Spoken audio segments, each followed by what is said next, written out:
It's day 8 of the Demacia Cup, and we're back here with another full slate of games. It's myself, Alk, joined by Fools, and to start off, we got OMG and JDG. Fools, you were on last night's show. You're coming right back in for another shift. How are you feeling, brother? I'm feeling real great, and I've got JDG fresh on my mind from last night, Alk. I really want to see them deliver tonight because that was a performance that left everything to be desired last night. And let's see if they can take out OMG, who's kind of impressing more than one might have anticipated. Oh, for sure. Let's take a look at our format. If you're maybe unfamiliar with Demacia Cup, we've had 3 stages here tonight before kind of looking at the rest of the tournament. Here, the only important part of the graphic you need to be looking at is the middle of your screens. This is Fearless Single Round Robin, best of 3s. Top 3 from each group go up into the knockouts, and as we've seen for the rest of the tournament, every last game of the series is going to be blind pick, so no bans, and everyone's picking at the exact same time. Real quick, Shivam, if we have our standings, we can kind of take a look. And you were talking about last night's results, but I mean, you were the biggest Bulldog Glazer on the broadcast, especially for some of our other folks here. They're currently at the top of their group, tied with OMG here. Is anything that's maybe popping out to you from their performance so far? Yeah, I mean, LNG and OMG being at the top of the standings is not exactly how you might have drawn it up. You know, I mean, of course, we're just at the beginning of Stage 2 here with BLG not even having played their first game. But, you know, this definitely surprises me, and we'll see if this can last for much longer and if JDG can at least put some kind of a dent into the standings here, or if they're just going to put a fat 0 in that win column for the rest of it. 0-3-0-4. Look, every win from here on out matters for JDG. If they cannot win a single series from here on out today, if they lose, they are going to be knocked out of contention for top 8. And you can kind of look a little bit over on Group A. EDG already securing themselves a top 8 bid. We'll be seeing them in the knockout stage later on throughout the week. Really exciting stuff happening all across. Talking about our format for our slate for today, obviously we have OMG versus JDG. We'll have LGD and IG later tonight. And the last one, BLG versus LNG. It'll be BLG's first debut here in the Demacia Cup. And we can kind of talk a little bit about more of our rosters here tonight. OMG, the biggest, maybe, I don't want to say rising stars, but definitely the team that has a lot less to prove, not only tonight, but here in this tournament, with their combination of newer players and LDL franchises that they've been trying to build for years on. Yep, OMG is certainly an interesting contender for this tournament, and as you said, they're not necessarily these hot and rising stars just yet, but they have certainly been exceeding expectations thus far, so we will continue to keep our eye on them, particularly that jungle role. We'll see if they slot in Rio tonight or Juhan, because you know, it's very interesting having that duality there, Rio being the LDL player from the promotion and Juhan being that, you know, supposed world champion who's entering into the LPL. So what do you mean supposed? He's got the trophy. He has a Maokai skin. He does have the Maokai skin. I wouldn't necessarily call him the 6th man, but maybe we can call him like the 5.5 man or something, because he was there, but that's all, you know? That's true. Piosik did come in and, you know, put in work for a little bit. But for them, I think it's really exciting to see a team that was formerly relegated out of the LPL just this last year. Now, obviously, RNG no longer with us here in the tournament, but OMG continuing to have 3 of those players who were formerly relegated coming back in. Starry has had some of the best performances for this team, and so it'll be exciting to see what they can do here in Stage 2 and continue their level of success. But up against JDG here tonight, we've been talking about this as if this should be a lot bigger of a bout. You know, coming into maybe this week, we were thinking that JDG should be clear favorites to get out of this group.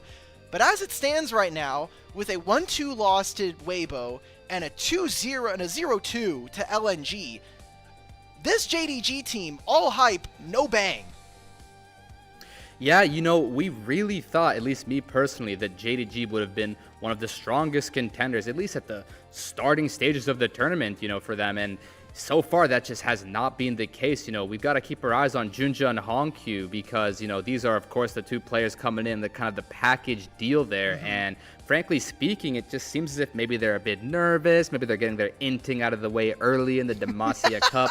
Now being a good time to do so, right? So you can't really hold that against them all too much. And I really, again, just want to highlight and hone in on Gala. I just want to see him get back to what he once was. And I know that it's not necessarily the most probable thing, but I really like the player, at least from what he has done, and I just want to see him do it again, Og.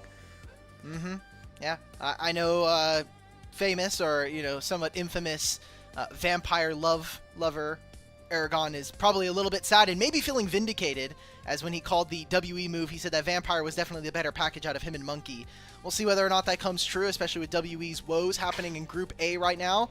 And for Jingdong Gaming, they really got to put it together at this point, because their former matches, you can make some excuses. Sure, we're playing against higher level competition. We're not playing against some of the expected lower end teams here in the group. OMG needs to be the kind of win that maybe secures them a little bit more confidence, at least for both in themselves and from the audience. And then their last match, I gotta call it out, they're going to be playing up against BLG in 2 days. It's a really scary bout, obviously with the intention or the expectation that BLG will be soaring through this group with their roster.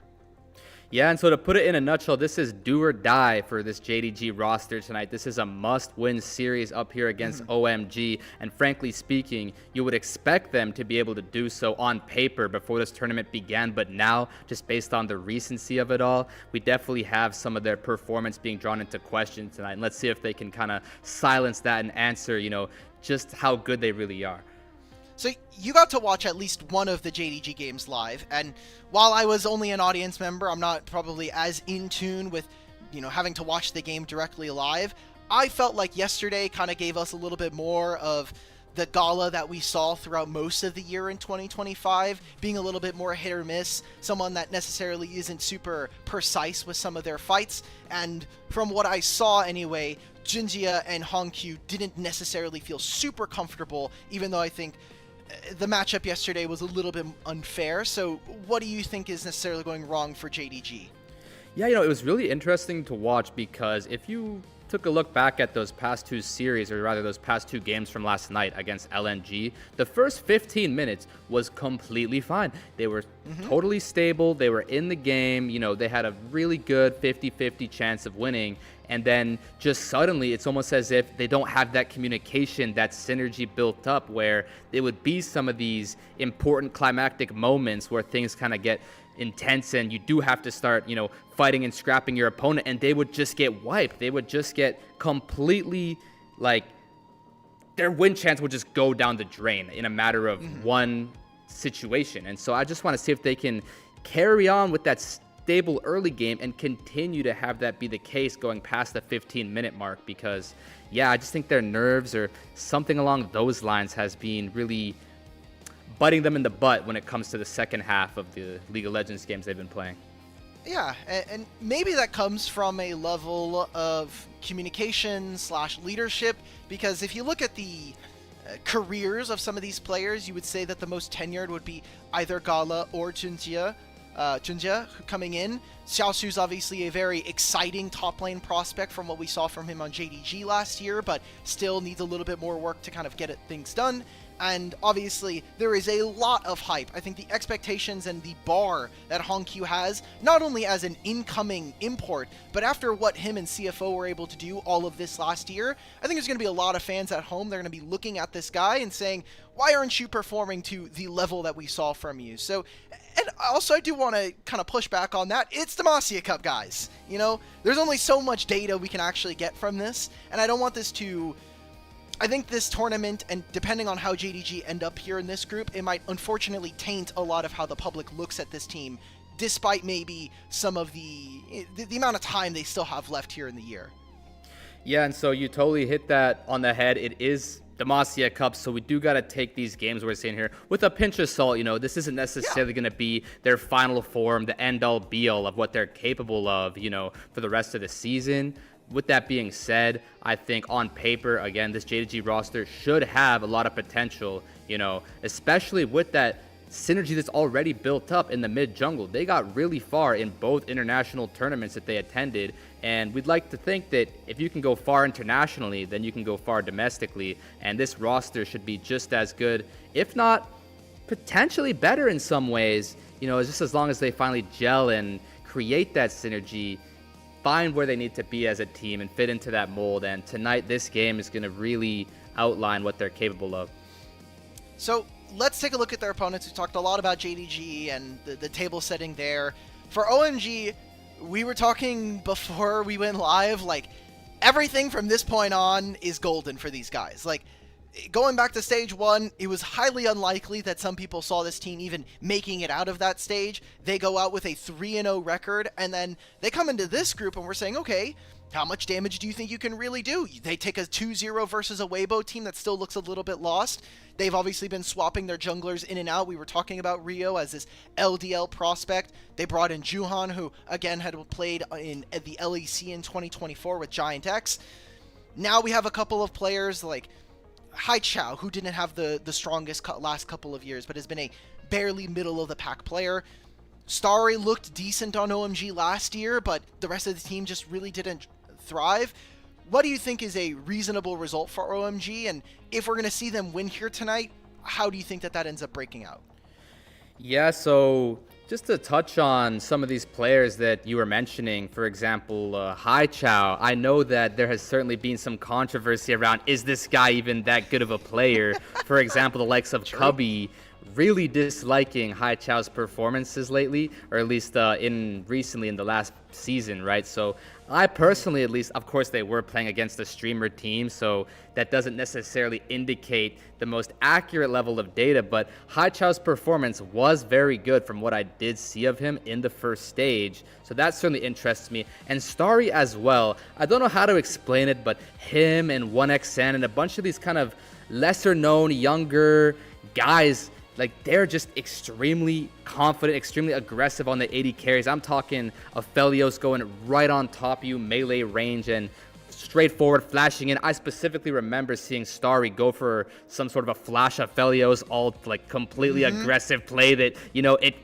worked. He got a couple kills at the cost of his own life. And so this guy's the kind of player where he is willing to go forward, put his life on the line to do the damage that needs to be done. And so I definitely want to keep our eyes on those carries for OMG. And if they can perform to the level that we have seen from them low-key so far in this tournament up against what should be some stronger competitors. So that's definitely going to be the area that they're going to need to have success in order to win tonight.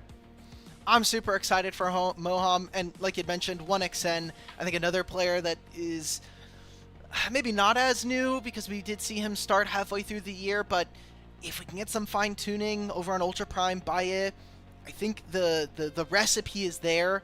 Whether or not we can kind of get the I guess sharpness. I want to see, can we tame the aggression a little bit? There's the right places you can be aggressive, there are the wrong places, and I think that's where some of our newer marksmen tend to falter in that stage. We're going to be getting closer to draft, everybody. I know probably in chat we have a few people asking for casters to start the game.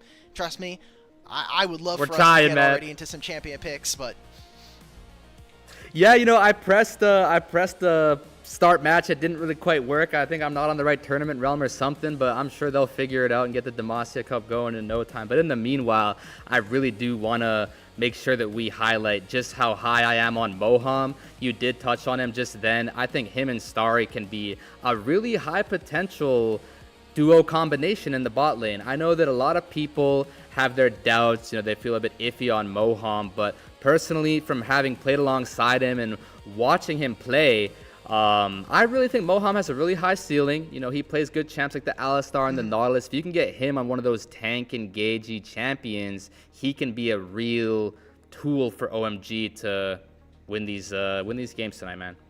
Yeah, we've got our first game draft starting underway. Azir, sorry man.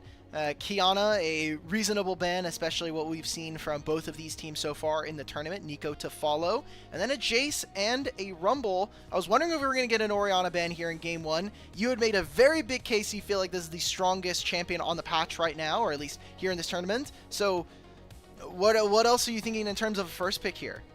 So as far as I can tell, I think Aatrox is probably the best first pick left. I might be missing something, but all of these bans are very understandable bans. All of these characters are completely overpowered. They should probably look into that. Drew Levin, but yeah, I would say Aatrox, perhaps Ambessa. These are some of my favorite champions ever since that patch notes, you know, where these champions are able to go into the jungle. Talia would be interesting because as far as I can tell, Syndra has been rising in popularity a lot, and that is a really good matchup into the Taliyah. So let's see if Hongq wants to go for that. I know he's got a very interesting champion pool. I would prefer to see the Syndra, but there's a lot of choices you can go for here. Taliyah is a very flexible champion to draft against. Yeah, we'll see what JDG are going to respond. This is actually the perfect time for us to get this out of the way now, fools. You and I are probably, on the broadcast as a whole, probably the two biggest Syndra enjoyers. You know, I've caught your stream a couple of times. I've seen you in Combines. I love watching some good Syndra gameplay, so you and I are going to be very much aligned on the strengths of that champion, I hope, throughout the broadcast tonight. But it is going to be Zehen and Wukong, so no flex shenanigans of having Zehen in the jungle. It is going to be Zehen primarily has been sticking in top lane. We've been seeing the rise or the continued domination of Xin Zhao in the jungle. I think a strong skirmishing package already available here for OMG. Yeah, and I totally forgot about the existence of Zhen. That champ should just spawn in the ban phase, because if you don't ban Zhen, what on earth are you doing? So, I mean, I think so far JDG has already won the draft, but we'll see if the champ is as OP as I'm giving him credit for, man. Anyhow, that is a definitely good pick, and I'm looking forward to seeing Xiaoshu on that. You know, that's going to be a champion that can completely take over the game, and I really hope to see if Hongq can fit in that Syndra on this first phase of red side picks. But we'll see what OMG goes for on their B3 here. No Varus so far. I think quite interesting. A champion that we've seen dominate. There we go. Maybe there was a bug. They were like, man, we forgot about Zhen. We might have to actually fix the draft, guys. Could be the case. I wanted to pick your brain since we are already talking about some mid lane counters and champions like that. We see a Xin Zhao. We see a Taliyah. It's usually very common to just pick a mid lane, especially very all-in drafts, depending on how bot lane matchup goes here. I want to spitball a couple of champions, and you tell me how you feel immediately. Just a few words. Let's do it, man. Let's hear what you got. Cassiopeia. Cassiopeia, I'm going to go and say that's a no for me, dog, because it's just that that champion is extremely good. With that being said, it is one of Hongq's best champions, so that could increase its relevance here and its prominence. So it's definitely possible, but I'd like to see something better with a bit more range, perhaps.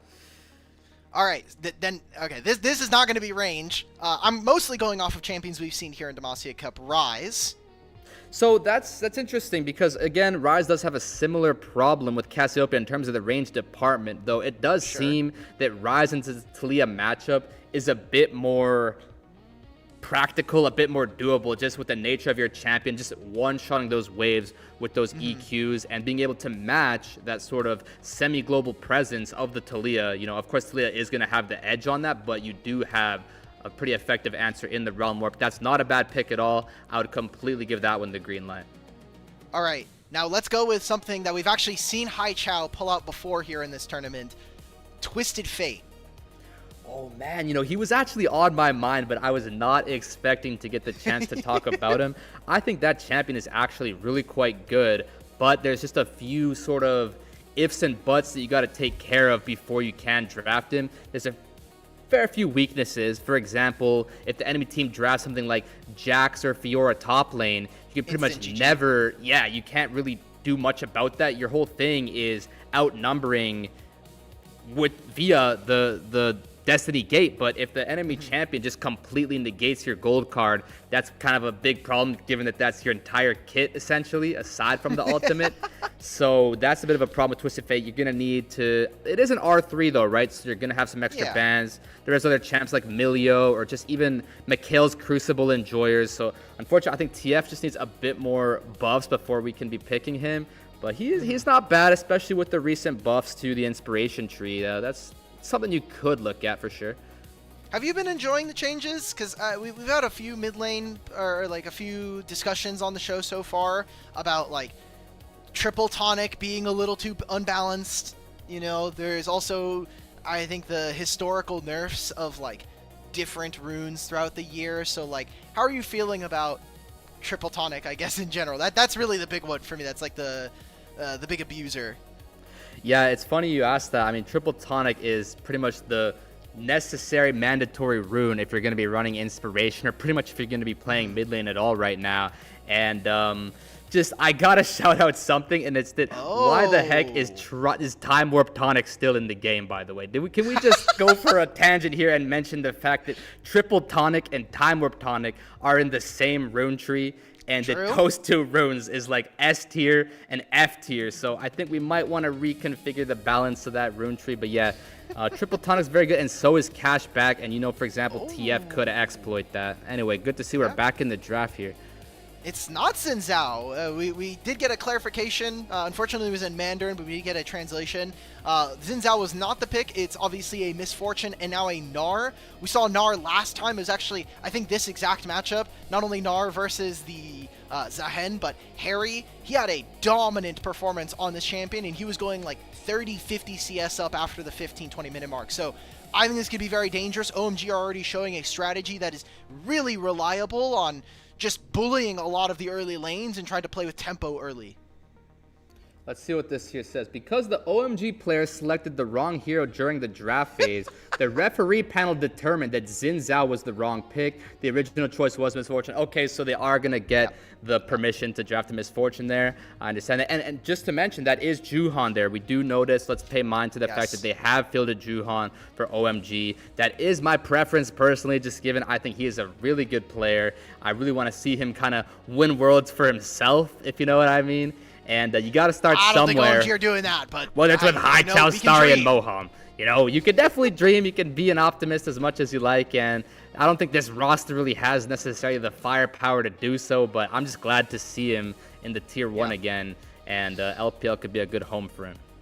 We've got a second phase of bans already completed for OMG, Ryze and Braum, so a mixed focus since they don't know what mid lane Hankyu is going. He will have R5 here in this draft. Pretty low range composition from JDG, and you're asking, I think, a lot to be able to go forward into a Misfortune Bullet Time, into a Gnar and a Talia. What else are OMG kind of going to be looking for? And already let's start to think about some of those mid lane champions that we were already postulating. I like the Malphite ban. We saw that yesterday be a really big pick versus JDG. Yeah, it's going to be very interesting to see what angle Hankyu wants to go for with that last pick of the draft here. With Vi being locked in, that definitely does mean you're going to want to pick a champion who has some kind of survivability that does kind of reduce the power of Syndra, perhaps. I mean, Syndra can build the arm guard, she can build the Zhonya's, but playing Syndra against Vi isn't the most pleasant experience half the time when you just get Vi ulted and, completely deleted. I like the Leona pick, by the way. I just want to touch on that. Leona into MF has always been extremely effective, just being able to have that solar flare to cancel the bullet time at any given point. We see the Poppy is an answer. Ziggs would be crazy work. That's got to just be a hover. I try not to get baited by hovers. I've now done my job as play-by-play here for tonight. It's going to be Aurora, a champion that, I'll be honest, kind of dropped off the radar. I don't know if that was necessarily some of the changes to her numbers or if there was any itemization changes, just if you have anything that comes to mind. But generally, this looks like JDG are going for a I don't want to say it's a slow composition, but outside of mid lane, I am really hard-pressed to find where JDG are going to find very many advantages. I do like the Aurora pick, just given that it's a champion that has some offensive capability. You can win the laning phase. You're very effective when it comes to the early game. And in conjunction with that, you're able to survive some of those Vi attempts on your life. Let's say Vi's ulting you, you can pop the between worlds. You've got the W as well. You can really build a lot of distance and blink around and, prevent that sort of one-shot capability, point and click from the Vi. So that's a definitely pretty wise choice here on the R5. We haven't seen it, as you said, all too recently, but I can't even imagine that the champion was nerfed all that much. I'm thinking back to some of these patch notes, and I might have seen something, but that champ's pretty good. 22 is just a bug fix, 21 is a bug fix, 19 is a bug fix, 25-18, they did reduce the max health damage from her passive down from 2.5% to 1%, and the AP ratio was increased. But yeah, I think mostly it's I think players maybe just either falling out of form with the champion, even though She is incredibly strong in the early game. We're going to be heading into game number 1 between OMG and JDG. For JDG, it is a do or die match if they want to continue their thriving here in the Demacia Cup, starting off 0-2. An unexpected result for this team. And OMG, the sky's the limit for these guys. Very little thought to be put towards them when they were starting off in stage 1, but finding themselves already with an advantage here in the group. Yeah, had we taken a guess about where these teams would be standing in the standings, I don't think that this is what we would have expected. So I was telling you before the broadcast that we'll see if nature can kind of correct itself, and if OMG can go back towards the lower side of the standings and JDG towards the upper side of the standings. But that is going to come down to how they perform tonight. And I'd say these drafts are relatively even. It's just going to be a matter of who has the better performance in this particular game. We see, no shenanigans with sending any top laners, bot lane, or anything like that. The Gnar is definitely going to have an advantage in the laning phase, just given he got that counter pick, that range advantage. And let's see if JDG can weather this early game and get to that mid game in pretty good posture. Both junglers are pathing down, so maybe some early action going on. When you are playing this Vi, there is always the possibility of going for an early gank. Now, Wukong crossing the river immediately. They had a ward on Juhan's blue buff, so they know that he's going to be going towards his red. Vi is fairly weak in her own jungle camps early on, already down to half. Junjie looking for something. Yeah, just throws out a single couple of abilities, gets the flash out from Juhan, takes his wolves, and now he can go and take all of his jungle camps on the top side. So a small advantage, and more importantly, information being gathered here for JDG's jungle. Yeah, what a cheeky play from Junja, and it completely worked. That is what a really good outcome looks like. Not only does he smite away the Gromp, he also forces the Vi's flash out and eats his wolves. That's going to be really costly for Juhan. You could see the look on his face. He didn't seem too happy about that one, understandably, because that's technically a 4 camp net gain there for Junja if all goes according to plan, because not only does he get Juhan's Gromp and Wolves, but Vi doesn't get that Gromp and Wolves, and so that can be huge and leading to Wukong getting to level 6 first and just controlling the map from start to finish. So we'll see if this kind of cheeky play completely sets the tone for this game. It's usually a little harder to go for repeated invades on top side, especially for Junja, who should not have priority in this top side of the map, as we had elucidated earlier. So the most important thing for me is that he's going to have all of the respawn timers on the top side camps there. So he should know generally the idea and the placement of where OMG's jungle is going to be. And that opens up a lot of flexibility for either Vampire to look for these aggressive roams that we know him for, or for a player like Hongq to start getting active on the map. You see early control from OMG's bottom lane basically allows for Juhan to get all of this vision and grab the bottom side scuttle. Maybe even gets double scuttle here, which should at least vaguely equalize what's going on in the jungle. Yeah, if Juhan is able to get the double scuttle crab, that is absolutely going to be able to help him catch back up to Junja. And as you mentioned, if Junja is going to be able to contest that Gromp Wolf respawn, that's going to be a huge deal. But again, as you said, it's probably not going to be all too practical just given the top lane matchup. So yeah, it should kind of level out here after that cheeky start from Junja if this bot lane priority had anything to say about it. And we'll see if anything's going to change, or if we're just going to keep farming it up and we're just going to wait until we get some level 6s in, maybe fight for some objectives. I would say at this rate, we would hope that JDG will be the first one to secure the dragon. But, maybe this Vi is going to be able to catch up on time and compete for that level 6. Right now, it doesn't seem like there's that massive of an advantage. Juhan's going to finish his top 2 camps and be fairly close, only missing a camp. Want to note that some of the lanes that we thought were going to have bigger advantages aren't necessarily doing as well. Obviously, Harry has a full wave over his opponent, but barely much of a difference going on between our two AD carries. And now we have both supports already out on the map, with Vampire first to start to strike some of these wards. A lot of vision being placed 3 minutes before the grubs. Kind of is now up to either team as to which objective they want to play for. Junji is showing very early on the top side, but this Aurora hasn't really generated much of a lead so far. Maybe when you hit level 6, but her laning phase, Aurora's laning phase is very difficult to deal with, especially with the combination of Electrocute.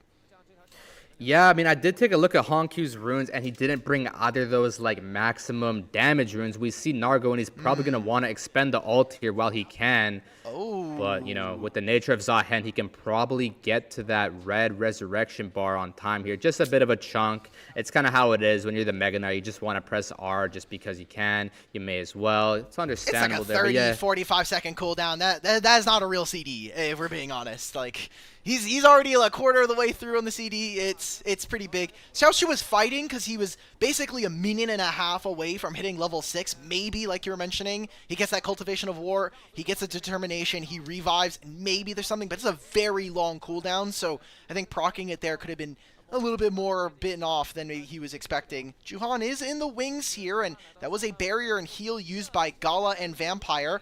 There's the Vault Breaker to start, getting a wall slam immediately. Vampire's going to be able to flash out, and Gala has a wave pushing away from him. OMG get to take even more summoner spells away from JDG's bot lane. And so Vampire got a bit unlucky and a bit lucky there at the same time, because the Fog of War was not his friend with the vibe being able to get exactly into that bush. That was quite deceptive, but he's lucky enough to get away with his life after making that risky face check. So you can live with that as Vampire, and we'll see Jun just start up this dragon here. Should be uncontested, as Juhan did show himself in the top lane. And yeah, it was interesting to see that the lane swap was initiated here by JDG.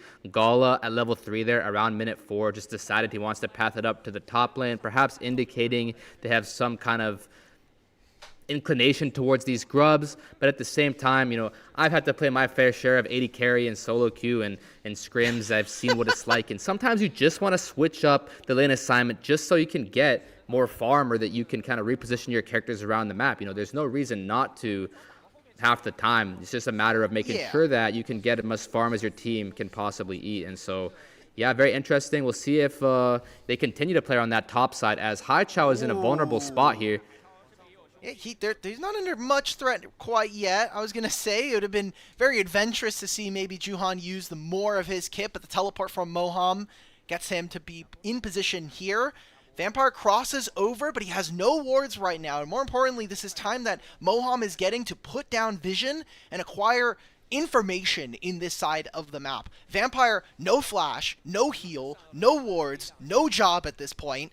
Juhan sitting on a ward, but it'll be JDG who, despite everything, they get first say on these grubs. Aurora's going to have ultimate. Maybe there's a possibility here for Haichao. Ooh, seeing Harry without this Mega Gnar for this fight. I mean, he's not going to be able to TP anyways. This is just going to be a 4-on-4. Yep, 4-on-4, and everything matters about this banana bush here. Whoever has control of this banana bush is going to get these grubs here. Oh, there's a Talia wall. It's going to bar them into the pit. Bullet Time's going to rip onto 3 members. The push from the Vault Breaker and the Cease and Desist makes a kill here for JDG, or for OMG. Starry is going to start to rip across the rest of the team. Junji is going to let the ultimate fly, and nothing is gained from this from JDG. They'll grab 2 grubs, but they'll lose 3 kills in trade. And the rest of the map now, I mean, you invested pretty heavily for that. There's no flash from Gala anymore. And now I think Talia is going to have a pretty easy time taking some early plates. Yeah, and I'm not sure how that went so wrong here. Let's take a look at the replay. I have a feeling it had something to do with this Talia wall bullet time combo here. All 4 of them being lined up. Oh. With the seismic the Talia flick. That is beautiful right there. You love to see it. Juhan with a really nice input as well, getting the Leona over the wall. And followed up so beautifully by the Poppy ult. I mean, as JDG there, you can kind of blame yourselves for the way you played that. But at the same time, as a spectator, you do got to give your flowers to OMG. It seems like pretty much all of them had really good inputs that fight. They executed to a very high level. And honestly, I'm getting a bit of deja vu from yesterday, seeing JDG kind of just fall apart, man. I'm not the biggest fan of seeing this, man. I want to see them do something a little better, hopefully in the next fight, next chance they get. There we go. All right. I thought you were going to curse me with the things that happened on the show yesterday that I will not mention, just out of fear that it will manifest a little bit more. But we come out of that play. Remember, we were talking about as the build-up for that objective, Vampire with no vision. They had no way of tracking where Haichao was. They had an idea that he would be coming back from base, but the lack of vision, the lack of setup here from JDG now puts them in a bit of a deficit. Almost 2,000 gold here at the 9.5 minute mark. We have Dragon spawning in 2.5 minutes. There's not too much more to play for other than these plates. And I'm looking across lanes right now. We are starting to generate a little bit of that lead that we were expecting from the draft. Yeah, you could definitely say that again. We have a 2,000 gold lead here for OMG. They're first to claim the feat of warfare. And might I mention, just seeing Moham on the screen there, I'm really happy to see him on the Poppy. This is kind of amongst that archetype, that class of champions I was referring to, alongside sort of the Alistar and the Nautilus. It's a really effective counter pick this game. Super strong against the Wukong and the Leona. And he has been delivering so far. He's well on his way towards that redemption. I think Moham can put the team on his back this game and sort of set them up beautifully to just take this one lead they've got here and snowball it to victory. It's important that Moham and just the rest of OMG, I think, have not only just a good Demacia Cup, but a good year. There was a lot of bad things that ended up happening, obviously relegated at the end of 2025. Starry getting 1v1'd in the mid lane. This is what the Yunara does. No Transcendence available for the next few minutes. And obviously didn't have that flash from the last play, so just trying to contest on the mid wave, make sure that JDG have first move wherever they want to go. Seems like a lot of their priority has gone towards protecting Hongq, making sure that he doesn't get ganked. But he's about half a level in terms of experience down on his opponent. And we have Dragon spawning in a minute. Look at all of these blue wards on the bottom side of the map that are just lighting up JDG's bot side jungle. Yep, that was all Moham, and we have Juhan in a perfect position to catch out Xiaoshu here. Really good ultimate buffer, and that's going to counteract the dive entirely. You love to see it. Moham! He's just caught out trying to move into the topside jungle. All right, so OMG not only don't make a good investment on the play on the bottom side, they then get punished here in the mid lane. Moham going down means that JDG will have time, at the very least, to get their resets in and get them back into position. But they're going to be missing some pretty key ultimates going into this dragon fight. They did grab the first dragon, so they do have some leeway and some leverage to say, hey, we don't have to go for this. We'll have a replay as to how Moham had this happen to him. Okay, cool. We just walked into a Leona. Yeah, cool. Yeah, I mean, it was a good hide on bush there from Vampire, but as Moham there, you can't really be getting caught by surprise. That's not what you want to have happen. It looks like the Chemtech Drake might be at risk now because, as you highlighted, he was able to get some really good blue wards down there for OMG into the enemy jungle, but those wards are expiring now. Leona's back out onto the map, and it seems as if this bot river is no longer theirs thanks to them losing on both fronts in that last turn. If I am OMG and I press tab and I see that they have 3 completed items, I don't think we're fighting. Harry can TP, but will not have Meganar, it seems, going into this fight. As he pushes this last top wave, OMG will force themselves into the river to clear out any of this vision from JDG and leave it a dark river, a single red ward right next to the pit, very sneakily doing a lot of work for this team. Yeah, they do have some pretty big completions there on the side of JDG, you highlighting the Kraken Slayer, the Trinity Force, and the Stride Breaker. But with that being said, I do think that OMG themselves is also in quite a good position. I was going to mention, before Hongq gets his Liandry's, but he's about to acquire it, and there's probably going to be a fight, 5v5 style down here. Vampire, no flash. And there's a hell of a lot of ability still left here for OMG, but they corral themselves back towards the river ramp on red side. And they're going to push themselves back into the jungle pit. There it is. There's a cease and desist from Juhan. There is a Talia Weaver's Wall riding Hai Chao with a Grim Deliverance. Will not save the jungle of JDG. Junji is going to fall first. Juhan is going to fall second. And Starry dies as well. There's a revive available here for Xiaoshu, but it's not going to matter anymore. JDG, they're the ones that win the dragon on these item spikes. Yeah, JDG completely taking over in that fight. Looks like Gala, full of hit points, was completely able to just dish out the damage. Star was forced into the back of the pit, just living on a prayer with that bullet time, and Hongq took him out. It was a really good fight there from start to finish. It looks like it was an interesting look here, just ulting onto the Wukong. You see he did use the clone, and that makes him extremely vulnerable. Harry and Hai Chao pulling up, completely capitalizing on Junja's positioning there. And that just simply wasn't necessarily enough. Maybe it was the wrong look from Juhan there because, you know, you see it's only a 2 for 3 here for the side of OMG. JDG favoring the outcome of that play, of course. And, yeah, that means they're going to have the second dragon on the board and a complete swing back into this game, evening out the gold as well.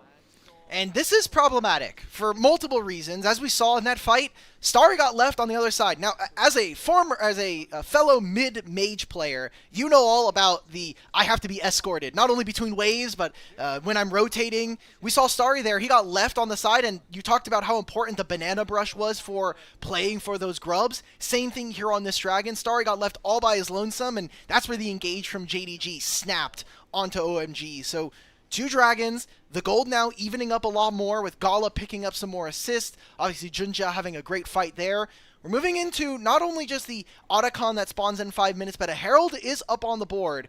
And for a team with 2 grubs, I think that the rest of JDG having some of their ultimates coming back up, this could be a timer that we could see them start to really find success.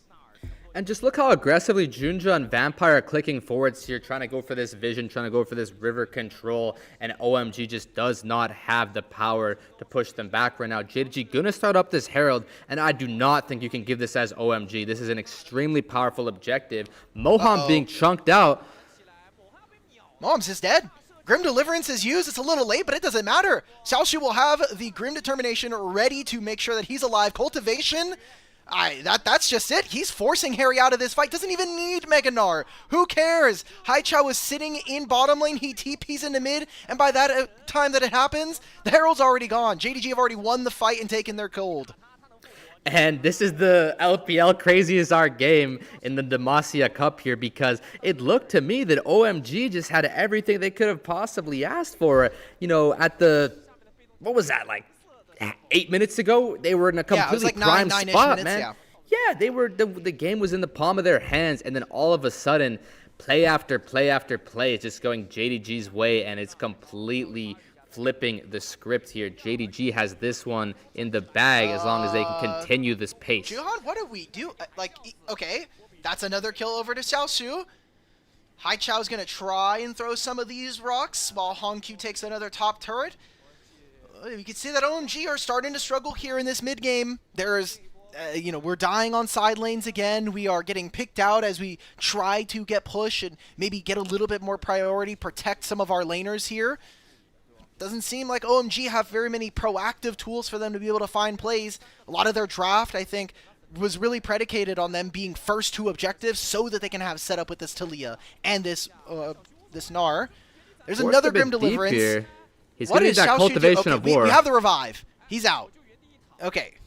Yeah, he is. He'll drop chilling, turret man. aggro. Yeah, and this is what I was referring to in the pick ban phase, man. Hongq being engaged on by Harry. Looks like he might go down here. Does Harry survive this? Yeah. He absolutely does. Harry with the solo bolo onto Hongq there. Did not see that one coming on. Hey, Harry's Gnar so far in Demacia Cup has been fearful. And he is doing at least enough to keep himself relevant. Unfortunately for him, he presses tab and he's going, why is this enemy's a hen 3-0-2 after all the good work I put in? What is going on in this game right now? We're going to get a pip of the kill as to what happened here with Hongq, just not respecting vision.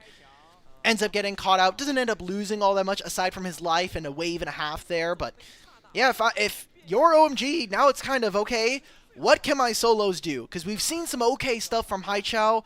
Maybe we can try to loop in Starry here as our star AD carry for the team. But feels like everything is starting to slip in terms of just the cleanliness of play and generally the setup around these objectives.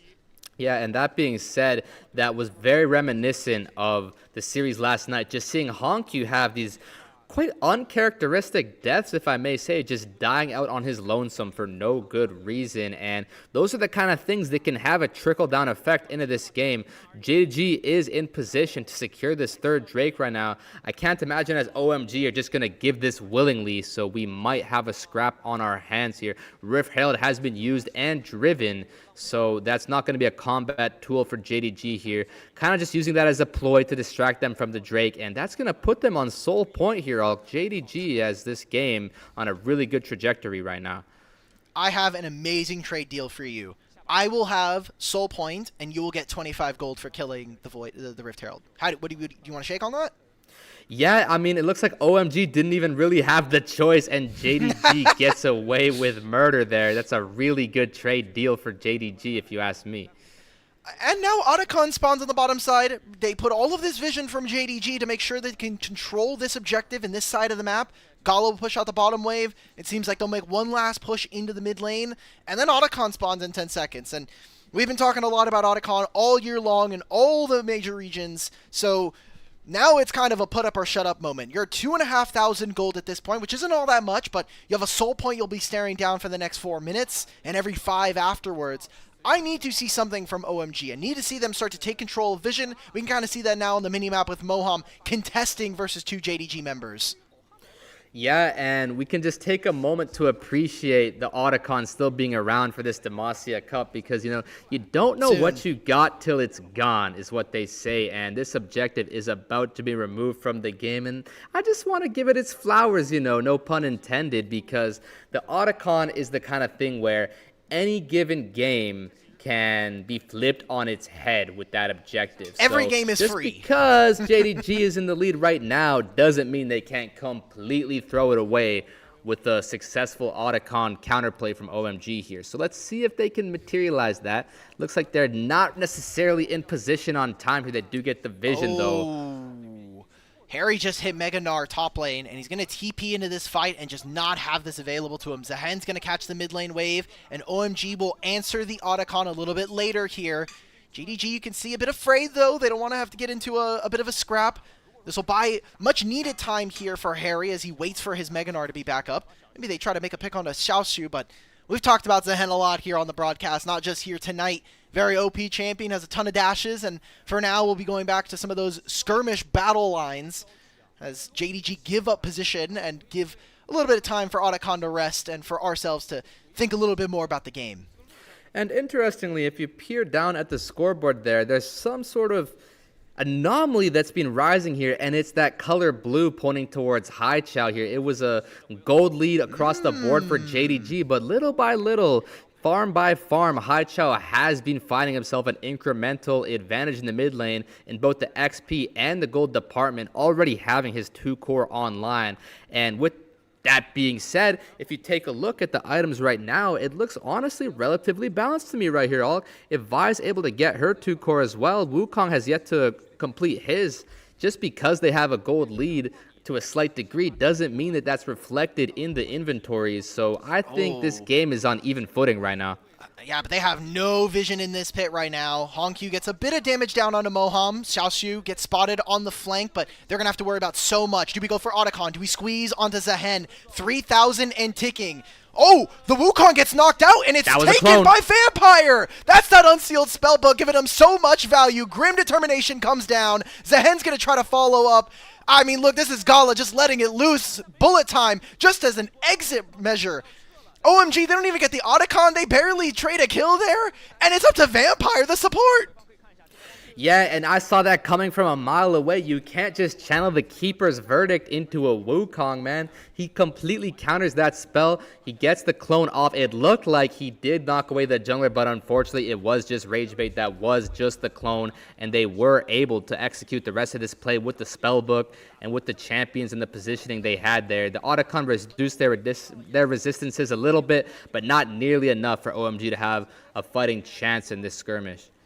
Good luck playing as any jungler when you know there are at least 3 smites in the game, and at least one of them might come from your own team. It makes taking objectives a little bit more risky. So all of a sudden, we'll see that JDG now, they'll have an experience lead. They'll have a little bit of a gold lead in a lot of these lanes, especially in the jungle here for Junjia. Now we've got dragon spawning in a minute. This is... Are we allowed to call it at this point? I mean, it's 25 minutes. It's only a 2,000 gold lead, but the experience is going to make that a lot worse. And this is the soul now here for JDG if they're able to accomplish this. And it already feels like OMG are late. Yeah, as OMG, you absolutely must contest this. With that being said, you don't necessarily lose on the spot if you don't, but you absolutely should. Let's see what they can put together here to get into this river. Great Leona ult. Ooh, Solar Flare finds 2. Between Worlds will do even more damage onto Starry. You have to blow the cleanse, still have flash. Important summoner spells still available here for OMG's carries. Talked a lot about Haichao in that time before. He has a gold advantage to himself. Starry's just going to use his Bloodthirster to lifesteal himself back up.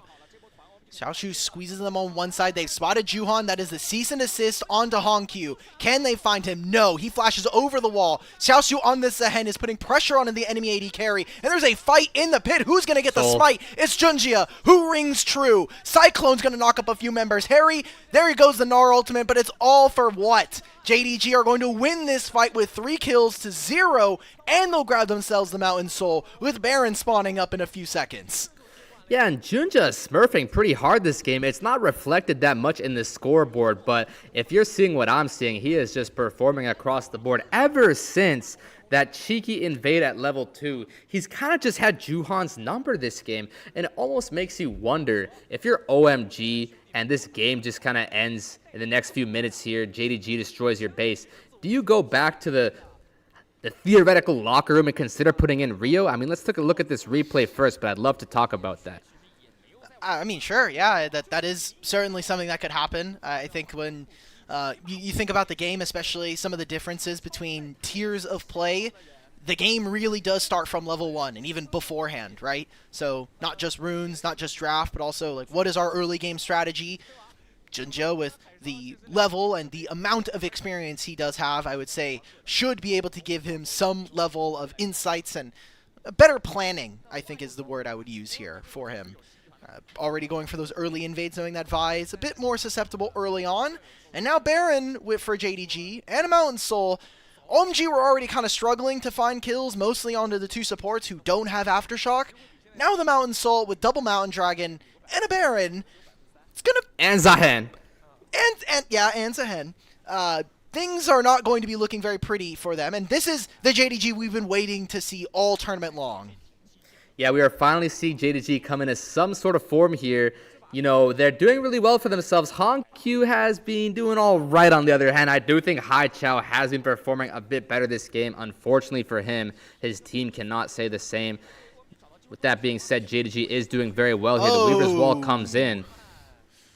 Nope, I'm going to find too much now. They're trying to force on the Junja, but that's an exhaust. That's to try to get the knock-up onto Haichao. They get him. There it is. Gala with the laser just barely tickles the enemy mid laner. And they're just fighting in the pit. They're fighting in a chokehold. This is exactly where JDG want to find themselves. A triple kill for Gala. And yeah, we traded out our jungler, but now we're going to be able to have the big purple worm take down the rest of these structures. Yeah, and that's going to be the ace for JDG. They had the Mountain Soul, they had the Baron buff. If you're having a fight on even remotely even terms there's just no way you're winning that. You see Gala with the 1k bounty, Xiaoshu with the 1k bounty. You know, 3 items for this Yunara, and they're going to go ahead and close this game out right here on the back of that ace. That's game 1 going over to Jin Dong Gaming. A best of 3 still left for us here in OMG. So a lot left on the table to provide. Whether or not this will be a series is up to them at this point. 1-0 start for them. JDG, okay, I don't want to get too excited because they won that game versus Weibo and we were like, okay, this is what kind of what we were expecting, but we still got a lot of series at least left here. Yeah, we do have a lot of series left here. Like I said, we were seeing some of those mistakes that we saw last night from particularly Hongq this game. We were kind of getting carried off of the back of Junjia's early game and, you know, with some of the mistakes, frankly, that OMG was making. If you think back to how this game started, they were completely in the driver position. This win could have very well been theirs, but you saw it just takes a few mistakes on a few given moments and you can completely lose possession of your chances of winning, and that's exactly what happened here. Wow. Maybe Misfortune is like a new age or an old age of like Yunara. I know a lot of people are going to be looking at top lane right now and how much damage Harry did or didn't do in fights, but Misfortune was the AD carry beforehand that kind of felt like if I step on the mid wave and I move up on you, most other AD carries can't match because of her love taps passage. Lucian kind of used to be this way. Tristana used to be this way. Yunara is kind of the new age version of that in my mind. And while we didn't get to see too much from Starry in this game, I think left alone a lot of the times because of mobility of champions like Vi, Gala definitely stood his ground on multiple different waves. He knew he's like, I've just got to fight here, guys. Yeah, I was really glad to see Gala on the Yunara because if you saw what happened to him yesterday, he kind of got embarrassed, frankly, as the Misfortune. versus the Yunara. And, perhaps I'm misremembering that it might not have been the Misfortune, but I specifically remember just seeing Gala getting his head Misfortune taken off versus in the Varus mid-lane, last so. night. That one was tough. I It was remember a part definitely in that not game. what we wanted. You were like, oh man, the Misfortune versus Varus matchup just looks so free when you have Bloodthirster. That's true. And then Varus outranges you for the rest of the game. And you're like, oh, well, can't play the game. Yeah, it's a bit predicamental, isn't it? Yeah. Just a couple of things from that game. Like, we talked about from draft that OMG should have winning lanes early on. It felt like they did gain themselves minor advantages, but never really used that into objectives outside of maybe the Grubs fight, if we're thinking about it, right? Like, we never saw, like, the ability for Misfortune to stay so far up on the wave to allow them to maybe move into an objective early. They had a lot of vision set up, but they would, like in this fight, they just left Starry on the other side, and that's a big portion of your damage. Oh yeah, you need Starry to be uncontested. You can't just leave him there to die, and that's exactly what happens when you do, because we've been seeing this Misfortune rise into prominence in this tournament, but that's because she's been able to get some of these ridiculous bullet time combos with the likes of Orianna or Rel or something like that, and unfortunately that was not the case. It's supposed to be a very good early game champ, but Gala weathered that storm in the early game, and he was just a superior AD carry on this one. Had better setup, had better lanes. Usually that wins you games. Gala's going to earn himself the first MVP of Demacia Cup. Was originally one of our best Yunaras very early on. Got himself a pentakill on release week. And with that, we're going to take a short break here, fools. We've got still a whole lot of games here for the rest of the night, but don't go anywhere, guys. We're going to be back with OMG versus JDG, whether or not JDG can find themselves their first series win here in Demacia Cup.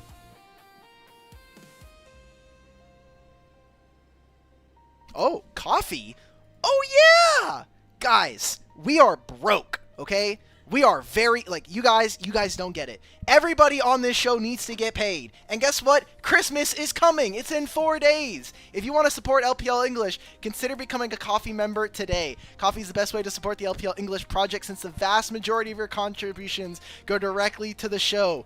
A ton of the initial payments go into upgrading the broadcast, and a lot of that ends up paying on-air talent and the content creator. Subscribe to our coffee, linked in chat to unlock perks like early access to content and the ability to potentially get me fired off the broadcast. Not actually an option. I'm sorry to everybody who were thinking that. Like I said before, we're going to go to a short break. We'll be back with JDG versus OMG. See you then.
Welcome back, folks. Hopefully you had time to go check out the coffee and report me to the rest of the mods in the LPL community Discord. But yeah, we've got ourselves here potentially on the verge of JDG winning their first series. There's a lot of excitement behind that. I think the expectation between me and Fools here tonight was that JDG might struggle, but hopefully they'll find themselves a win. But OMG, I mean, looking a little lost, maybe not leveraging some of those advantages. You got any things you want to immediately, like, maybe forecast for Game 2? In terms of forecasts for this upcoming game here, let me think. I really think you gotta exploit Honkyu. I know that might sound like a bit of a flawed strategy, you know, just given that he was able to gap Faker in the past, and, you know, he's had a pretty good career thus far, even though it's just the beginning. But man, I tell you, if you take a look at these past 3 games he's played, there have just been a lot of inaccuracies. He's just been making a fair few mistakes uncharacteristically. So, you know, and Moham was doing pretty well at the start of that game. So if maybe you can wrangle together your jungle and your support and kind of focus down Honkyu as OMG here, that might be one of your ways in, and, you know, see if you can have a bit more of an even playing field this game as well. Look, you looked at the last couple of games. I think you think about how AD carry has been very isolated for much of the year because supports are allowed to roam. Let's get some ganks in mid lane. We thought that with a Vi on your team, that opens up some angles, but remember, they had early vision on Juhan and kind of just made it a null prospect at that ever happening. Let's see if OMG maybe are in tune with some of the Fool's knowledge here, if they've got some Fool's ball knowledge ready and available. We're getting ready for draft number 2. Remember, Fearless still here, so we have no more Xin Zhao or Zahen.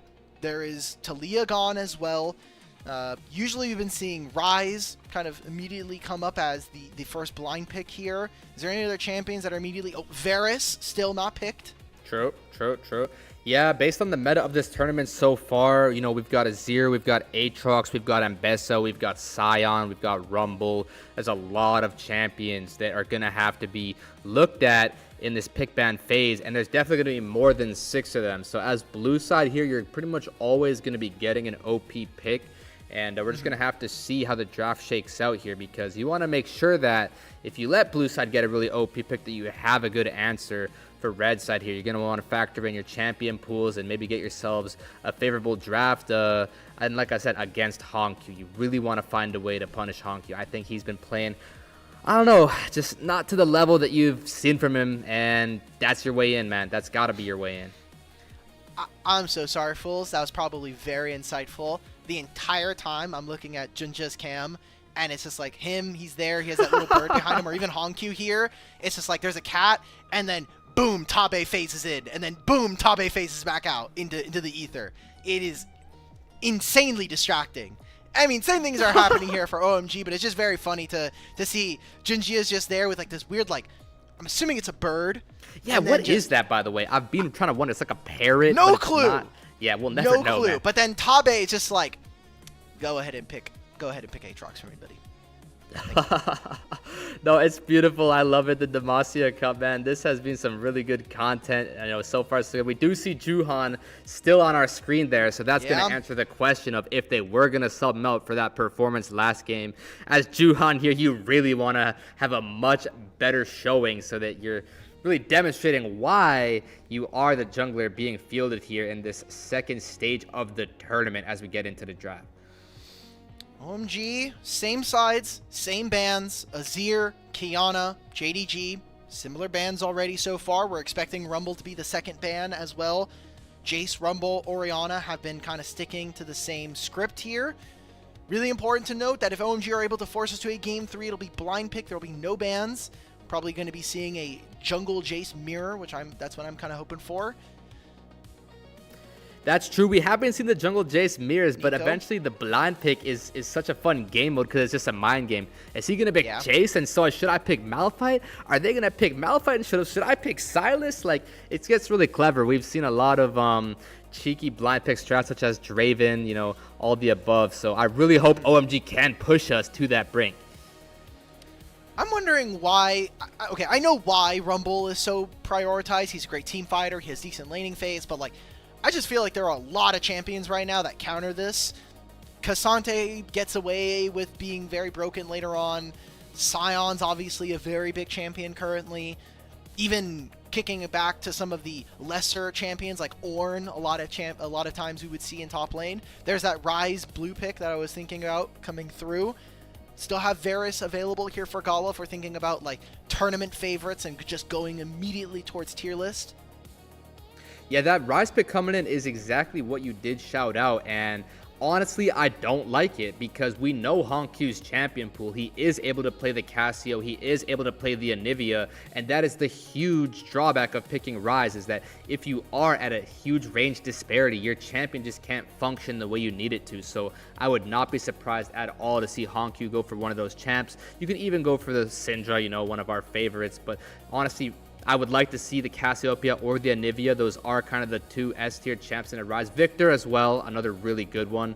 So we'll see if they can snag one of those up here on the first 3 red side picks. Yeah. I think red 2 is obviously a bit early to pick Cassio or Anivia, but I agree full-heartedly with the sentiment. And this is more of what we were talking about before. Just go down the tier list. Okay, Xin Zhao, Varus, this makes sense. Strong team fighters, especially for Varus. Very strong laning phase. We've been seeing almost exclusively poke Varus, which makes me sad. But OMG, now you get to have your response.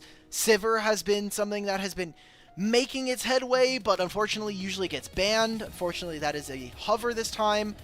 We're getting Trundle, so already some decent skirmishing available here for OMG. I think that you get to 1 and 2 items. This team becomes very scary. There's just no way he doesn't pick Cassiopeia. There's a 90% chance he picks Cassiopeia here. Or Anivia. I mean, I think Anivia goes insanely disgusting here. It's so good. You'd think, oh no, the Ambessa has dashes. Well, guess what? Those dashes can't go over walls. So you got to pick one of those 2 champs here in my eyes. I might just be hyping us all up for 0, but it just looks so good here. How could you not? Renekton makes sense. Strong counter and does decently well into some of the shorter range that OMG is showing. I think right now it's probably a little difficult to get away from a phase rush Ryze. So we'll see what else JDG are going to be looking for. Maybe a Nautilus in their future. We're getting into second ban phase here. Is there any champions you're thinking might need to be taken away? I think Braum's another one. Yeah, well, it's interesting. I do kind of see what JDG is going for there, just given that against the Ryze, there are so many good picks. You've got the Nivea, you've got the Cassio, you've got the Victor. So presumably as OMG, you can only ban away 2 of those, and you're able to get this really strong counter matchup in the top lane with the Renekton into the Ambessa. As for bans on JDG's side, the Sivir does make perfect sense, just being a really high prio pick, and what else you can ban here is completely up to you. I don't really necessarily see something that needs to be banned, so it's just kind of preference. But yeah, I'd say as OMG, you really need to ban the Anivia. Let's see if they'll be on track with us here. Thinking JDG are probably going to be getting rid of something in the bottom lane. Again, they'll have first pick as we come out of this. Aphelios, one of Starry's pocket picks, and also we've been seeing kind of climb, especially in priority, thanks to Fearless. Let's see what OMG's final ban is going to be. It's going to be that Nautilus, so things like Alistar, things like Braum. I think Rel even kind of gets a little bit of value here, but definitely going to need at least some kind of lockdown here for... There's a fair amount of crowd control from this JDG, but outside of the Varus, it's fairly short-ranged in all of its manner. Oh... Please pick it, man. I need the validation. Just and there it is, man. There we're getting Anivia. I told you, man. I've never been excited just to pick say that. Ryze like that, man. I mean, we'll see if Honkyu is able to prove that point. But the Lovers Duo does come in response real quick. I don't know if I like that at all, though. I do think the reaction is a bit justified here, to be honest. How do you win this game? How am I? Now, I'm an AD carry player, and you are obviously a challenger mid laner. There is just no way if Anivia is playing the game even half awake that you can auto-attack. You get outranged, the wall by itself is broken enough. This is a tough composition for OMG to be able to find victories on. Maybe it's going to involve some early ganks from Juhan visiting Honkyu. We talked about it as a potential strategy here. But I think as the game goes forward, as the clock continues to wind forward, JDG just get even more and more favorable. Yeah, the Xayah pick just makes no sense at all to me there. That champion is completely countered by being outranged, and Anivia does exactly that. I would not be surprised if later on into this game we see this Xayah just get completely embarrassed by Anivia pressing R and pressing W, and with Starry just having nowhere to go. So that would not surprise me one bit. The recon. So again, I was gonna say this: as the Anivia, you are extremely effective into pretty much the entire enemy comp. The only champion who can even kind of do something to you would be that recon. He is very quick with that likeness of the quickness, and he can get directly on top of you, and that can kind of lead to an engagement where you are able to be reached and you are able to be slain. But yeah, it's not the best composition for OMG here in terms of playing up against the Anivia. So I would definitely have my advantage in JDG's court, and let's just see if they can do what it takes to, get their first win on the board in this Demacia Cup, man. I mean, counter matchup in top lane just from the lane alone for JDG. Counter matchup as just thematically and as the game goes on in mid lane. Varus is also very potent in lane. I need to see this 2v2 do something. We need to see Starry and Moham reclaim some of those MVPs what we saw from them earlier on in Demacia Cup. We're heading into game 2 here. This could be JDG's first series win and potentially their bounce back as they look to secure themselves a spot in top 8. But down 0-2, they need to do a lot more work later on in the week. And OMG, I mean, look, this is going to be a tough game. If they can win this game, they can do anything in this tournament.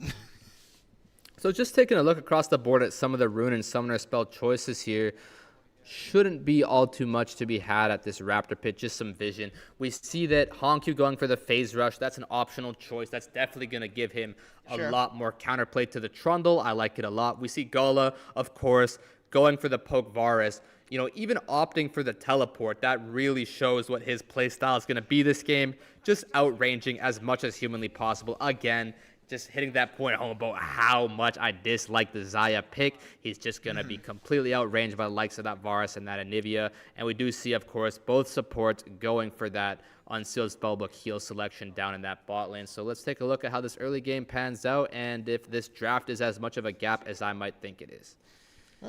We'll see if Jinja decides to go for another invade across the river here. They are starting on opposite sides with Juhan pathing down.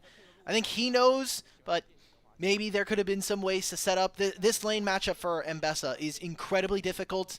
Empowered Slice and Dice gets rid of the shields that are available, and he just kind of stomps you at every point, especially for how strong this champion is on level 6. It's a big spike for Mbessa, similar one-item power spikes for both of these champions, and Junjia is going to be the one that's going up there, so I want to see how Harry's going to be able to navigate this. And we saw him in the Gnar matchup multiple times in this tournament, doing very well. Didn't win that last game. I want to see if he'll be able to step up or find a way of being a big difference maker here. Yeah, and from some of my personal lore, I was actually sort of forced into like an autofill role swap situation in one of my teams that I played on, and I was forced to play top lane, and I had to play a lot of Ambessa. A lot of Ambessa versus Renekton, and I will absolutely say that the counter matchup is true. The Renekton is just so effective into the Ambessa, particularly because of the fact that once you get that empowered Ruthless Predator, that empowered Renekton W, you can just completely delete the shields off of the champion that you're using it on. And so, of course, Ambessa being a champion who really navigates with shields thanks to her own W and the Eclipse that she likes to build, Renekton just pretty much wins every trading pattern for pretty much every stage of the game, and it's very difficult for the Ambessa to answer that. So with Junjia pathing up there as well, it's definitely going to be hard for Harry to weather that, and yeah, if he can even somewhat keep up, that'll be impressive. And right now the wave's coming to him. Did also get the cannon there, so nice job from Harry on this Ambessa. Looks pretty diveable, though. He puts the ward down. He knows this is a potential play for them right now. Trundle's moving into the bottom side jungle, but it's already too late. Junji is going to get spotted. They'll clear out this ward. The wave will still crash. And for now, it will just be JDG getting a single timer available to them to know when the Gromp is going to be respawning here for OMG. But aside from that, there is a small advantage starting to be grown here in the bottom lane. This is what we expected and what we need to continue to see from Starry and Moham if OMG want a chance at winning this. Yeah, for the meanwhile, the Starry Moham Lovers Duo bot lane is going to have the upper hand against Gala, until he gets some more mana, until he gets some more items and uses that TP. But yeah, that's just to be expected. That's par for the course. Things might take a turn for the worse for OMG if these recalls go up, but Vampire just stepping way too far. Wait, they may have baited them in here. It's going to be Vampire who's going to be on 150 HP. They get the flash immediately out from Starry. Moham uses his heal, but it's not going to be enough. Starry's going to go down first blood to Junjia. Yeah, it looked like Vampire was just completely griefing there. His HP was getting extremely low. Haichao forced the flash. That's why you don't take a rise. Gosh, brother, you got to do better than that, my friend. And yeah, that's not too hot for OMG. You have a couple lanes really taking a beating here with the Xayah going down with the Rise, burning the Flash. Things were going so well in this mid lane, and all of a sudden it's completely chopped now because you are just so vulnerable as this flashless Rise into the Anivia. So we're going to have to keep our eye on that. Really well played by Junja there to show up in that bot lane, answer Starry's Flash, knock him up, and get that first blood for JDG. Some people in the audience, not us, might say that was actually Vampire being the GOAT. He walks forward, he almost dies, and because of that, we see Summoner spells blown and the first kill going over to Junja. So maybe there's some credibility here. We'll see. Vampire hasn't had the strongest split spread of games so far, but it's very early in the year. Demacia Cup is barely even starting. He's going to need to buffer the stun here. Okay, let's see if he can do it. There's Harry. He does have ultimate. Also procs the triple tonic we were talking about, so has the additional adaptive force all of a sudden. No play there from JDG. Yep, he builds enough distance so there was no need to go for the buffer. He also has that triple tonic, and I don't know about you, but when I see them glowing red, it does kind of make me shake just a little bit. It does kind of make me second guess just a little bit. They're just that much stronger. That elixir is just extremely powerful ever since the buffs. Both top laners only having the Doran shield there. A bit too risky to go for the dive, so honestly, a really well-played early game by Harry. Not only was he weak side, but he also went even as the Ambessa into the Renekton. That is extremely hard to do, and frankly speaking, if you can get to that level 7, that level 9, get some more points in your queue, this matchup actually does sort of start to turn the tides a little bit. We're able to trade more effectively and be a lot stronger, so this could be something here, though. Junja walks into his bot side jungle, thinks it is safe. It is not. It's Haichao. It's Juhan, and is the first kill here for OMG. Also steal away the blue buff, maybe even go for an early dragon.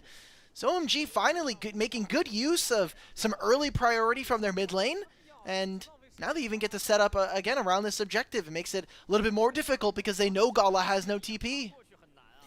Yeah, and in a nutshell, the Trundle does completely counter the Xin Zhao 1 versus 1. The Anivia and some of these other champions like Alistar are going to be really good into the Trundle if we're kind of having more champions involved. But in a strict, simple 1v1, especially with that level 6 advantage, the Trundle just drops the subjugate, and there's just no way to survive that as Junja. Really effective sort of surprise invade there from Juhan. He's going to get a huge early game comeback from that. That's really big. It puts Haichao on the board, and OMG has a much better chance all of a sudden. They'll go for double blue buff here, so Juhan will get some resources. There's a Renekton, though, and Renekton has flash. Renekton has ultimate.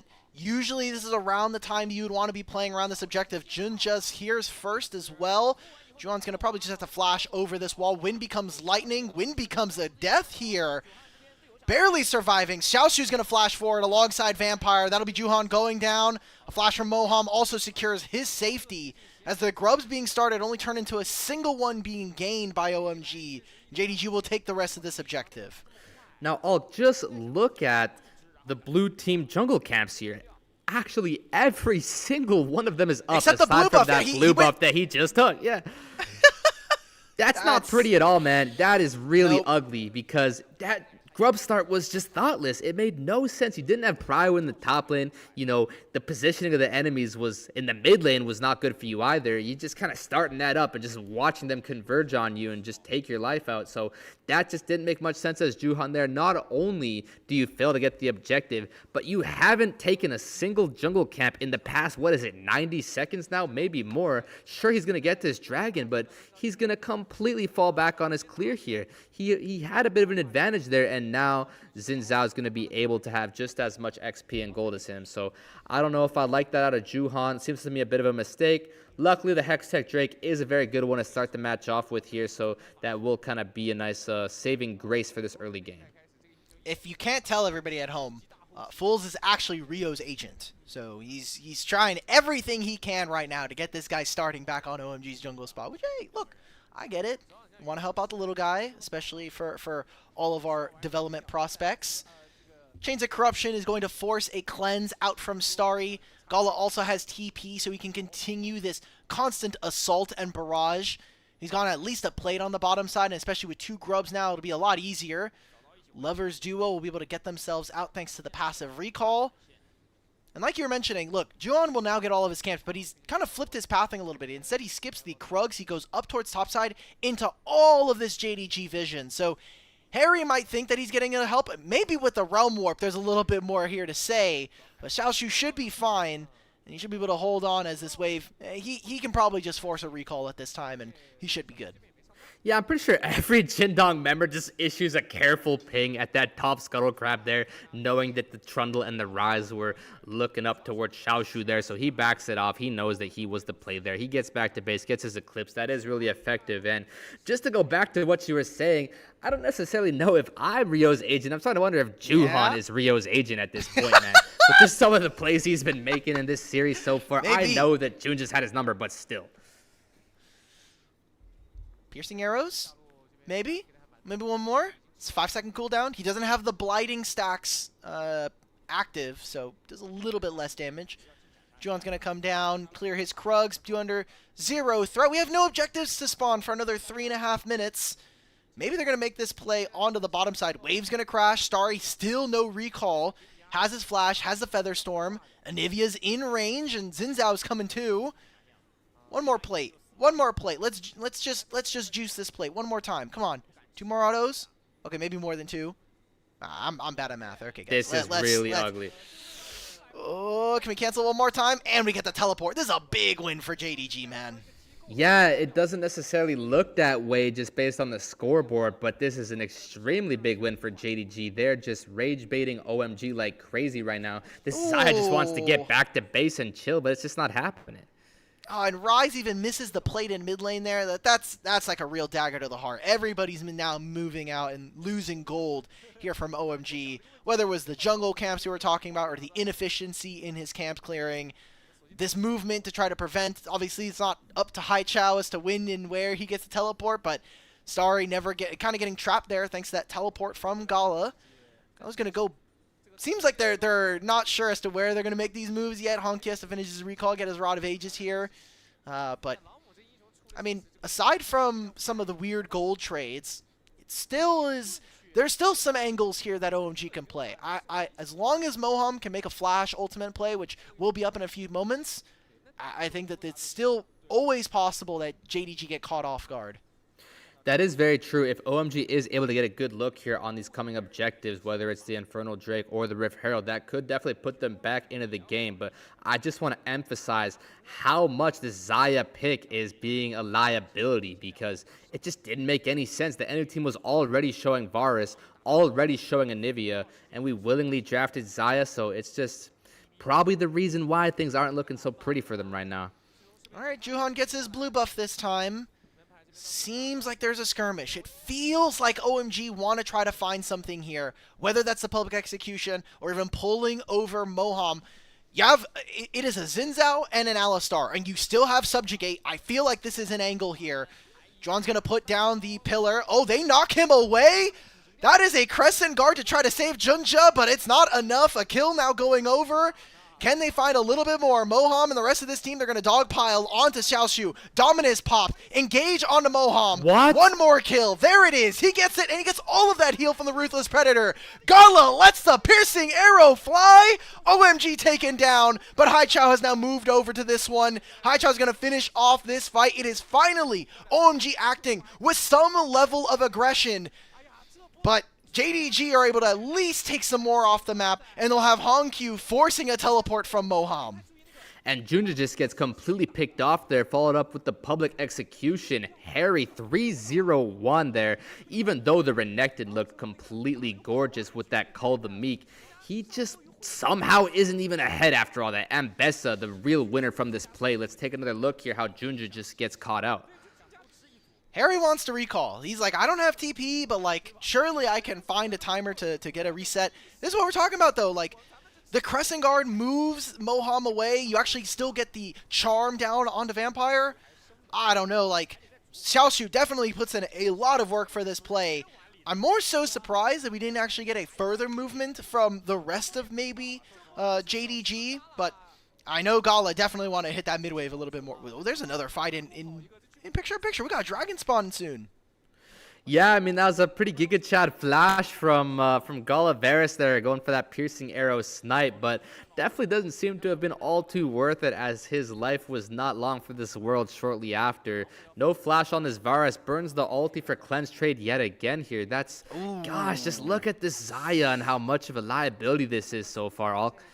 Yeah, short range AD carry, and you might have stayed alive. You got to keep your flash, but now there's just nothing to play for. Thankfully, there really wasn't an objective. We saw JDG end up taking the second dragon. It does mean that for now, we'll kind of go back into the lull of making sure we can move our vision lines. And where are we actually allowed to play the map as OMG? We'll have Herald here in top lane. But already you can see that JDG, they get to kind of have first say on this side of the map and put all their vision down. This is what Vampire gets to allow them to do, being first out on the map. And the longer this Anivia is just left to his own devices, able to just scale at his own will, he's going to be able to just become that much stronger and that much more effective in this particular draft here. So at this rate, if JDG gets this Herald, I think they're in a prime position to really take this game and blow it open. We'll see if OMG is able to put up a pretty effective fight here. Obviously, you don't want to be giving this away for free by any means. No flash on Gala from that last fight. No flash from Xiaoshu for JDG. And OMG, they have no flash on their top or their jungle, kind of to match there. But I mean, this is as good as it's going to get, right? You have one item spikes on a couple of your champions. You're about a minute and a half ahead of your Rod of Ages. Juhan's going to go top lane. There's Haichao with this Realm Warp. A teleport to be matched by Hongq, but is it enough? Can Xiaoshu live there? Ruthless Predator gets him a little bit of a heal. Now the public execution on a Hongq. Can him and Vampire really turn this fight? Junja's right behind them, but they're buying so much time and wasting JDG's. Teleports were used for that play, but now OMG are the ones that get to move into this Herald. Yeah, at first I thought they might have over-indexed into killing this Renekton, but it's just definitely not the case. JDG doesn't have many tools here. Junja goes in. Oh, Junja, he has flash, right? Like, there we go. He's going to be able to kill Juhan. There's the ultimate as well from Gala. Keeps Haichao away. Harry and the rest of Moham trying to make something happen on this side of the fight. Starry gets a kill. This could be OMG's fight finally to find access. Xiaoshu will teleport in. Haichao has no way of walking into this fight, and now it's up to Gala. Can these piercing arrows dissuade OMG from going with this objective? It looks like we're just taking a reset here, guys. We're going to have to go right back to this objective in a few moments' time, and we're going to have another big team fight on our hands. Yeah, and this is the closest game that I might have seen so far from JDG, because either they're just getting stomped or they're the ones doing the stomping. But this match is as close as it gets here. Let's take another look. I believe it was Vampire who had a pretty nice look here with the Pulverize. If not, Junja just going in with the Crescent Guard and just taking 0 damage, flashing right in on top of Juhan.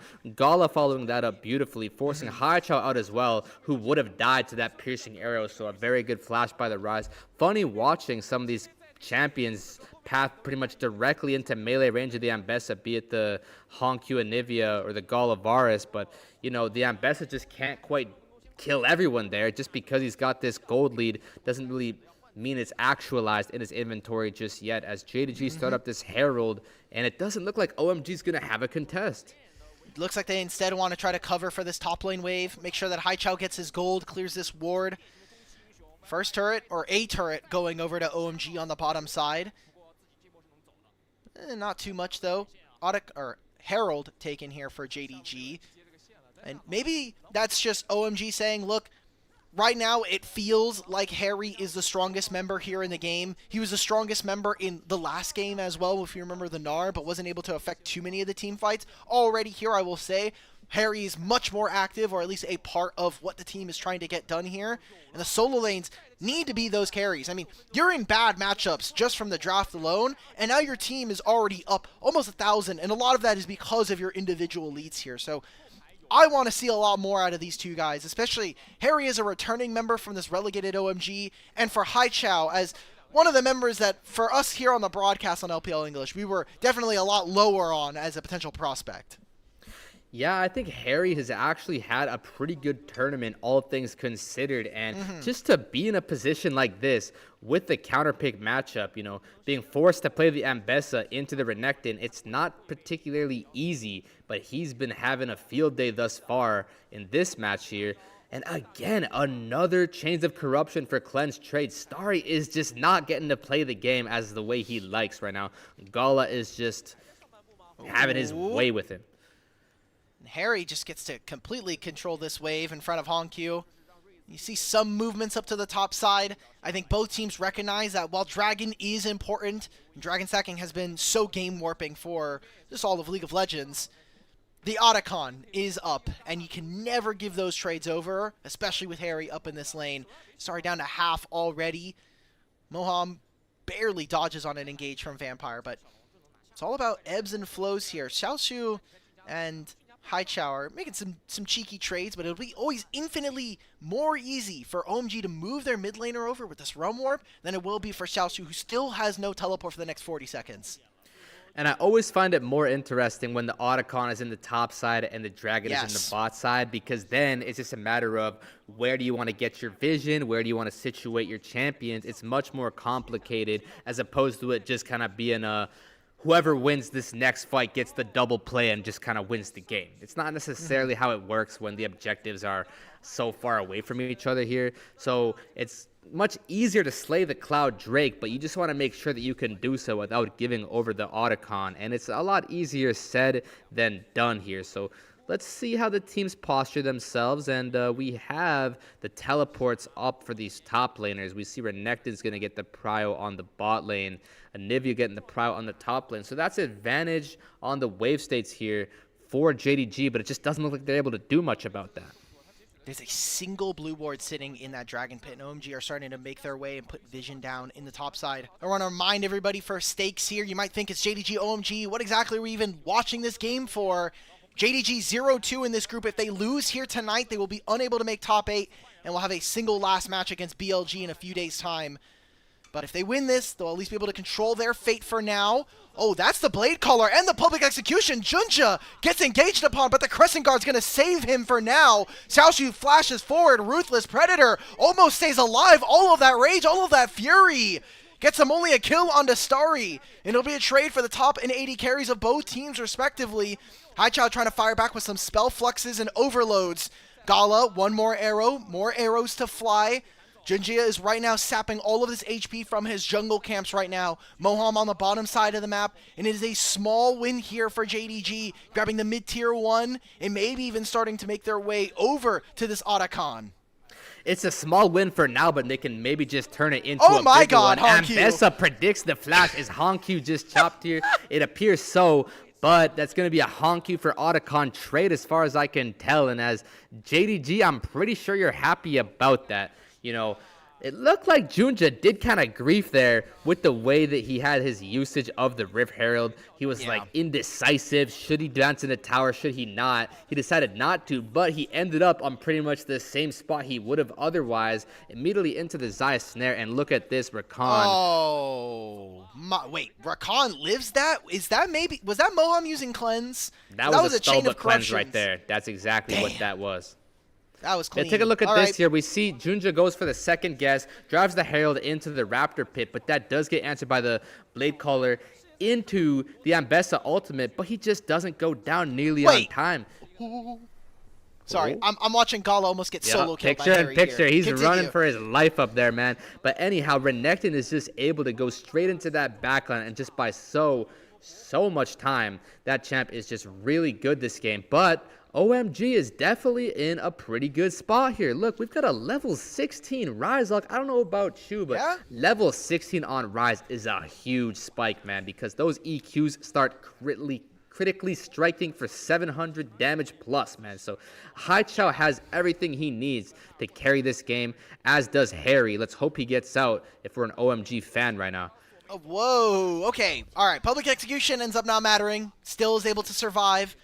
They get the dragon there for OMG, and Otacon only gave JDG 10 petals. That's barely enough to crack a level at this point. Very, very small amount. Oh, that is the headbutt from Vampire trying to isolate Moham. It'll get him there, and it will take away Juhan's flash. But this wall from Anivia! It's preventing the rest of JDG's melees from walking forward. Maybe a little bit more to be taken there by JDG, but prevented by Hongq. OMG will now lose their top tier 2, and maybe this game is getting into weird territory, I won't lie. The gold is fairly even, and you have this massive rise on the other side from OMG. But we need to see the solo laners step up. Otherwise, this will just be them losing in 2-0 fashion. And Hongq is just such an interesting player to watch, because I was about to pray. I don't mean it like that, though. I don't mean it like that. I mean, Bro, I those are do. great first 3 letters in that word he chose. Nice, man. Good one. But yeah, the reason I say this though is because Hongq, I think back to those past few games from last night, and I think to how he's been playing the start of this match on the Anivia, and he's just had so much aggression, just the way he's clicking. It's just been extremely fun to watch. Sometimes it goes his way, sometimes it doesn't. We saw him make a few mistakes back to back. First with the Raptor flash, having to die for pretty much no reason. He got caught out by the Realm Warp, but that's forgivable. Yeah. It's understandable. And then with the slight assisting enemy team there with that Anivia W, I mean, this guy's a fun player to watch, man. I'm really glad he's in the LPL, and we know we're in for a good season here as a JDG spectator. I just know the Twitch chat is hating heavy. I mean, we talked about it in the pre-show, but like, you're an import from LCP coming into the LPL. The last time, to my memory, and I'm sure there's going to be a ton of other people, but like, we had Doggo in this league, and he was one of the worst AD carries for a long time, especially when he was on Ultra Prime. So a lot of folks, I think, are already inherently biased towards maybe this region, especially when coming into the LPL. Also doesn't help that JDG have just not looked very good, and Hongq in particular has had some games that we've had some questions about. OMG are walking into fog on their side of the river right now. Baron is live, and if there's no Baron being taken, there's a dragon up in 2 minutes. But thankfully for both teams, neither of them are close enough to a soul to be super threatening right now, and that'll be the far side alteration being used, scouting out that the blue buff or the Baron buff is under no threat. Yeah, and the vision control here for JDG, for the red side here, they are completely dominating this top river, but it looks like OMG just wants to slowly, steadily gather themselves some kind of vision, make sure that this Baron is under no threat, him and his Santa hat and all, and Hongq gonna have to catch this wave up here in the top side. Starry again, this Zaya pick being forced out once more. He looks like, interestingly enough, that he's going to be going for a Bloodthirster third here. You don't see that all too often, probably for good reason. And yeah, just because the gold lead is close doesn't mean that the inventory is really reflecting that. This Rise bought a Zonia's, which means that his damage is going to be a lot less than, say, he was going towards the Deathcap Void Staff kind of build. And take a look here at the gold advantage for Gala. This Zaya is just way, way, way behind. There we go. If Hongq was able to maybe get the wall or just get the stun down, that could have been a pick on Moham. But I like the talk about DPS and items, just because I think a lot of people maybe train on like, he's not going for the absolute perfect damage build. But But sometimes all you need to do is survive, right? If you have a Bloodthirster and it allows you to hit for another 3 to 4 seconds that maybe an Infinity Edge wouldn't let you, that is potentially DPS positive. And that ends up being something that allows you to actually win a fight versus having just the raw stats and the raw perfect DPS in a perfect team fight for you. This is almost never going to happen in a game of League. So Let's get into setup now, because Dragon spawns in 10. There's a Baron, and right now all of OMG's vision is on the top side right now. Mostly in my mind to play around Haichao, who's about to hit level 18 on this rise, and allow for him to finally connect with the rest of this team. But they're losing Prio in mid, and they're kind of hoping that someone from JDG will answer this top lane wave. Yeah, these 3-item spikes here coming in for Harry, for Haichao, for Starry. It's definitely nice to see if you're an OMG fan, but just like you mentioned, you want to keep in mind, Honkyu is getting caught out here by Juhan, however. Oh, didn't need to use the flash this time. It is going to be Moham caught and exploded. Or sorry, that's Juhan completely gone from this fight. Moham and Starry are trying to lay down the feathers. Haichao will reposition himself to join the rest of his team, but that allows for Vampire to get a headbutt and get his flash away from this fight. Junja trying to find something, flashes forward, 3-talon strike, destroys Starry. Harry is next. Baron is afterwards, and OMG completely lose the fight.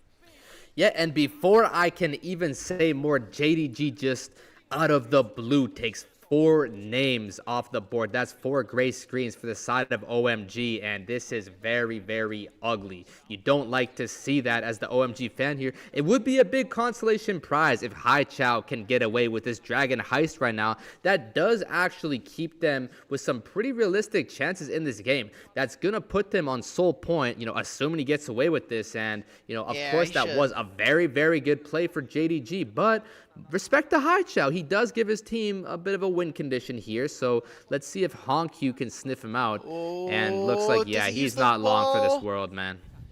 I mean, he has his teammates come in. Moham's... No, never mind. All right. You know what, fools? I'll trust in the fact that you're a challenger player. Sometimes appeal to authority is actually just the correct appeal. Moham also goes down. You can see it in the player cams. Haichao maybe a little frustrated with the game state. Starry's dead too. Okay, everything's going to hell in a handbasket at this point. Isn't it? Yeah, that's just the Baron just completely owning the rest of this game, and that's probably just it. JDG will find themselves with a 2-0. They will keep their hopes alive of making top 8 here at Demacia Cup 2025. It is only Harry and Juhan left. One minion wave left in mid lane. Might get a little bit of a stall here, but I don't think much has happened at this point. Juhan's going to try and stack the wave. That's it. Yeah, and just out of the blue, it just seems that JDG is going to take this game. We're going to see one last fight at the Nexus here. Gala flashing out, pierces him through the heart. That Trundle pick not quite getting where we needed it to. It looked like Haichao might have had something there, but JDG had it all. They had the series. That's going to be the first win on the board for JDG in the Demacia Cup, and let's see if they can continue to do so and find their way into the next stage of this tournament. All right, JDG fans, we can calm the flames. We don't have to burn everything down yet. That means that they will move up to 1 and 2. Unfortunately, their last match of the tournament, or at least in this stage, is going to be up against that BLG team who we'll be seeing play their first series later on tonight.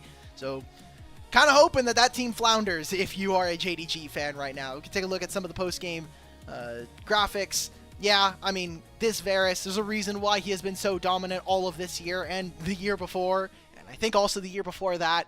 The range, the burst there, and we set up a lot of stuff from the draft. I mean, lane phase was going to be an advantage here for JDG, but Harry, I think, being one of the biggest surprises so far of this tournament for OMG. Yeah, Harry completely over-delivered here, even though he was countered, and it just wasn't even close to enough. They had themselves a bit of a footing in the start of this match, but things just kind of went to the wayside this game. I can't even quite recollect why. I'm sure we'll see some replays. This was actually one of the first few plays that was actually in OMG's favor. Things were looking pretty hot. But again, I want to put some eyes on Xiaoshu here. Just look how well he navigates this fight as Renekton. Instead of choosing a E away or something, nope, he identifies, he understands that his champion can go. A lot of these fights, we were thinking, okay, there's some angles here, right? Like, despite having the jungle disadvantage, Junja found a lot of angles in these games, and I won't lie, like, I think Junja, while mechanically didn't perform in some of these fights. Like this one is obviously a mistake from himself. I think he showed a lot of wherewithal in some of these games and showed why parts of this CFO roster, or all of this CFO roster I should say, were so successful in 2025. Now, whether or not him and Hunky can find that level of success again, kind of up to them. They're going to be the masters of their own fates. It is also Demacia Cup. Again, there's not too much to read from this tournament. You get early looks at teams, but I just don't want the community to write them off too soon. Especially, there's still a lot of exciting pieces, not just from JDG, but OMG just in their early stages of this tournament. Yep, and if you're OMG here, you certainly gotta wonder, and of course, I might sound like I'm Rio's agent once again, but you certainly gotta wonder if Juhan really is the starting player here. And it's ironic that I'm saying that because in the first stages of this tournament, I was wondering if Rio was the starting player, why are we not putting in Juhan? And now I'm starting to wonder if it's the other way around, and just based on that fact, it might be the components around him. It might be the whole roster in and of itself as opposed to just that jungle position here. You know, honestly, I'll give it to him. I don't think Starry had nearly that good of a game in this particular match, and Gala with the back-to-back player of the game. You love to see it. This is exactly what I was hoping for out of him. I want to see him return to his form, return to his glory, and you know, he wasn't up against the most difficult of challenges in this particular, you know, set tonight. With that being said, you do need to take this W home as JDG. It was do or die. It was must win, and they understood that. They got there in the end, and they're slowly building up some kind of a synergy, some kind of practice. They're getting there, and let's see if this roster has what it takes to take out BLG, who we're going to have that beautiful glance on later tonight. We'll have to wait and see. However, that is going to be the last bit of the show here for Alk and Fools. We're going to hop off the mic. We're going to be pulling in Quacks and Slayer for the rest of the games here tonight. Don't go anywhere. And remember, guys, we have LGD versus IG next, but the real show afterwards. This is what we're waiting for. We're waiting for the first BLG games. It's okay. We're going to be here in just a little bit. We're going to kick it to a short break.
Welcome back, LPL English faithful, as we get set for our second series here, going through the Demacia Cup, and it is officially my return to the LPL English here. I thought it might not be until 2026, but I just missed the LPL too much. Had to get on the Demacia action. I, of course, am Leo Slayer Silverman, joined by the one, the only Quacks here, as alongside, once again, a lot more dripped out than me, but that's the usual here, and we'll be your casters for the next two series tonight. A lot of people, Quacks, are deeming it the BLG Viper waiting room. That's myself included, by the way. But our first series before that, LGD taking on IG here. Very intriguing matchup, especially for the group stakes. Yeah, it is. And honestly, you know, I used a little bit kinder verbiage. I said it was the undercard fight, kind of, in the main event that is to come in the second series. But these two teams still have, I think, a decent amount of story to tell, still have some good stuff that we have seen from them so far. Obviously, in the case of, IG, we haven't seen a ton from these guys. It was just the 2 games. It was just one series. And so now we're really looking to kind of push this team forward. What else can they be capable of? What else can we see from this team? And who is really going to be the star amongst them? As this was a pretty big kind of rebuild, Slayer, obviously, right? Like the Shy is taking a break. Support Mako is also kind of out, so you have a bunch of these newer players, these players that haven't played on IG before, and the questions about how this dynamic will shake out really are at the forefront of everybody's mind. Without a doubt here, Quacks. I mean, the big thing with Demacia Cup always is for teams like LGD and, I guess we have to put IG in this category now that we have a look at our new roster, is kind of figuring out who wants to be like there's like leadership kind of roles, but more so also looking for kind of your firepower carries. And we'll get a bit more into talking about all of that stuff now. Actually, before we get there, I forgot something. Let's see, guys, I'm rusty. It's Demacia Cup. We can make up for it. Let's talk about the I believe we have a format graphic to run through here just to make sure everyone is on touch. There we are. We'll run through the format and Quacks it. Well, it wouldn't be the LPL if we didn't have to, take an entire screen to try and explain the format of any tournament. Split 1, Split 2, Split 3, Demacia Cup. It's all convoluted. And right now we're currently on stage 2, which does see, these 5 teams from 2 separate groups, top 3 advance, and this is a matchup going into Group A, and obviously EDG are at the at the lead pack member of this group so far, currently sitting at 3-0. I'm pretty sure Ulk said in the previous series rather, that these guys are locked in for the knockout stage. So now the big question is, who is going to be joining EDG? Who are going to be the other teams that advance up from this group?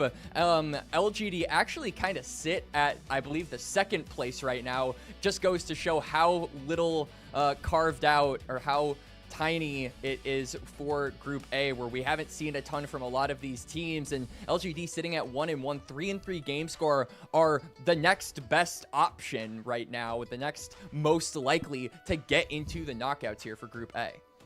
Without a doubt, Quacks, it really does feel like this Group A is pretty wide open for a team like LGD to take advantage of. Let's introduce the new look LGD here that some of us who've been paying attention to Demacia Cup have gotten a bit of a look at, but I will run through the rosters, and nonetheless, it's Sasa in the top side, Hung in the jungle, Tanguan in the mid lane, Xiaoya AD carry, and YCX to round out the only part of this, the main part of this team that does end up carrying over from 2025 before Demacia Cup, folks, for LGD. And particularly, I think we are looking at these new pieces, Slayer, to really be the difference makers for LGD, because I think it is an understatement to say that this was an organization that wasn't really able to hit their stride in 2025, particularly in Split 3. They really did struggle. Now you're bringing in Tongyuan, you're bringing in Hung, you're bringing in a new mid-jungle who also had a pretty rough 2025, not playing past May. So the big question of, not only can these guys be the way to save LGD and make 2026 a better year, but also to save themselves and not have an early exit to the year entirely. It's beneficial to all them doing well and hitting the ground running here in Demacia Cup. Well, there's something beneficial going on for us, Quacks. It's that we are already into the draft. It's not beneficial for IG, and it is my fault, partially. We did not get to go through their roster. We'll talk more about the Invictus Gaming roster for Demacia Cup. But, Quacks, I want to get you rolling, rumbling here into this draft. We see Zahed gets banned away. That Jay stays perma-banned. But the jungle, it's still the same year. It feels like a new game almost. jungle pool's still the same. Wukong getting B1'd when you leave that thing up.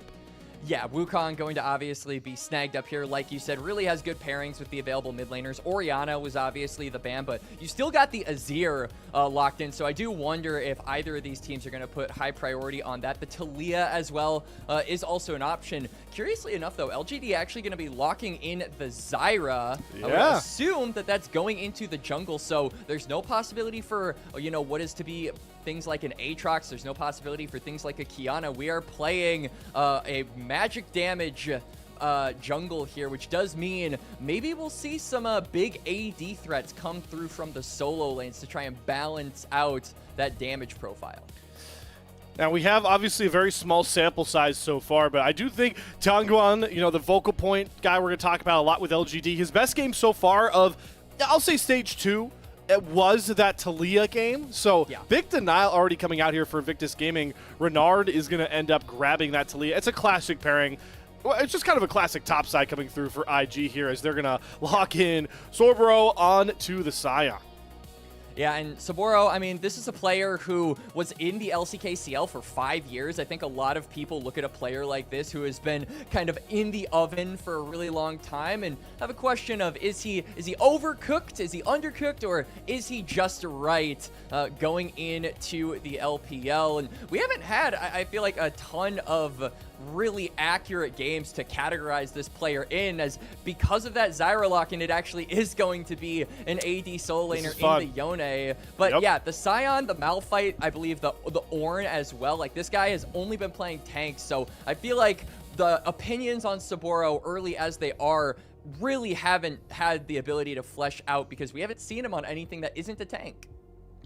So we'll have to wait for that sort of test, especially up against a player like Sasa, who we feel like is also one of those tank masters. So top lane could be a snooze fest.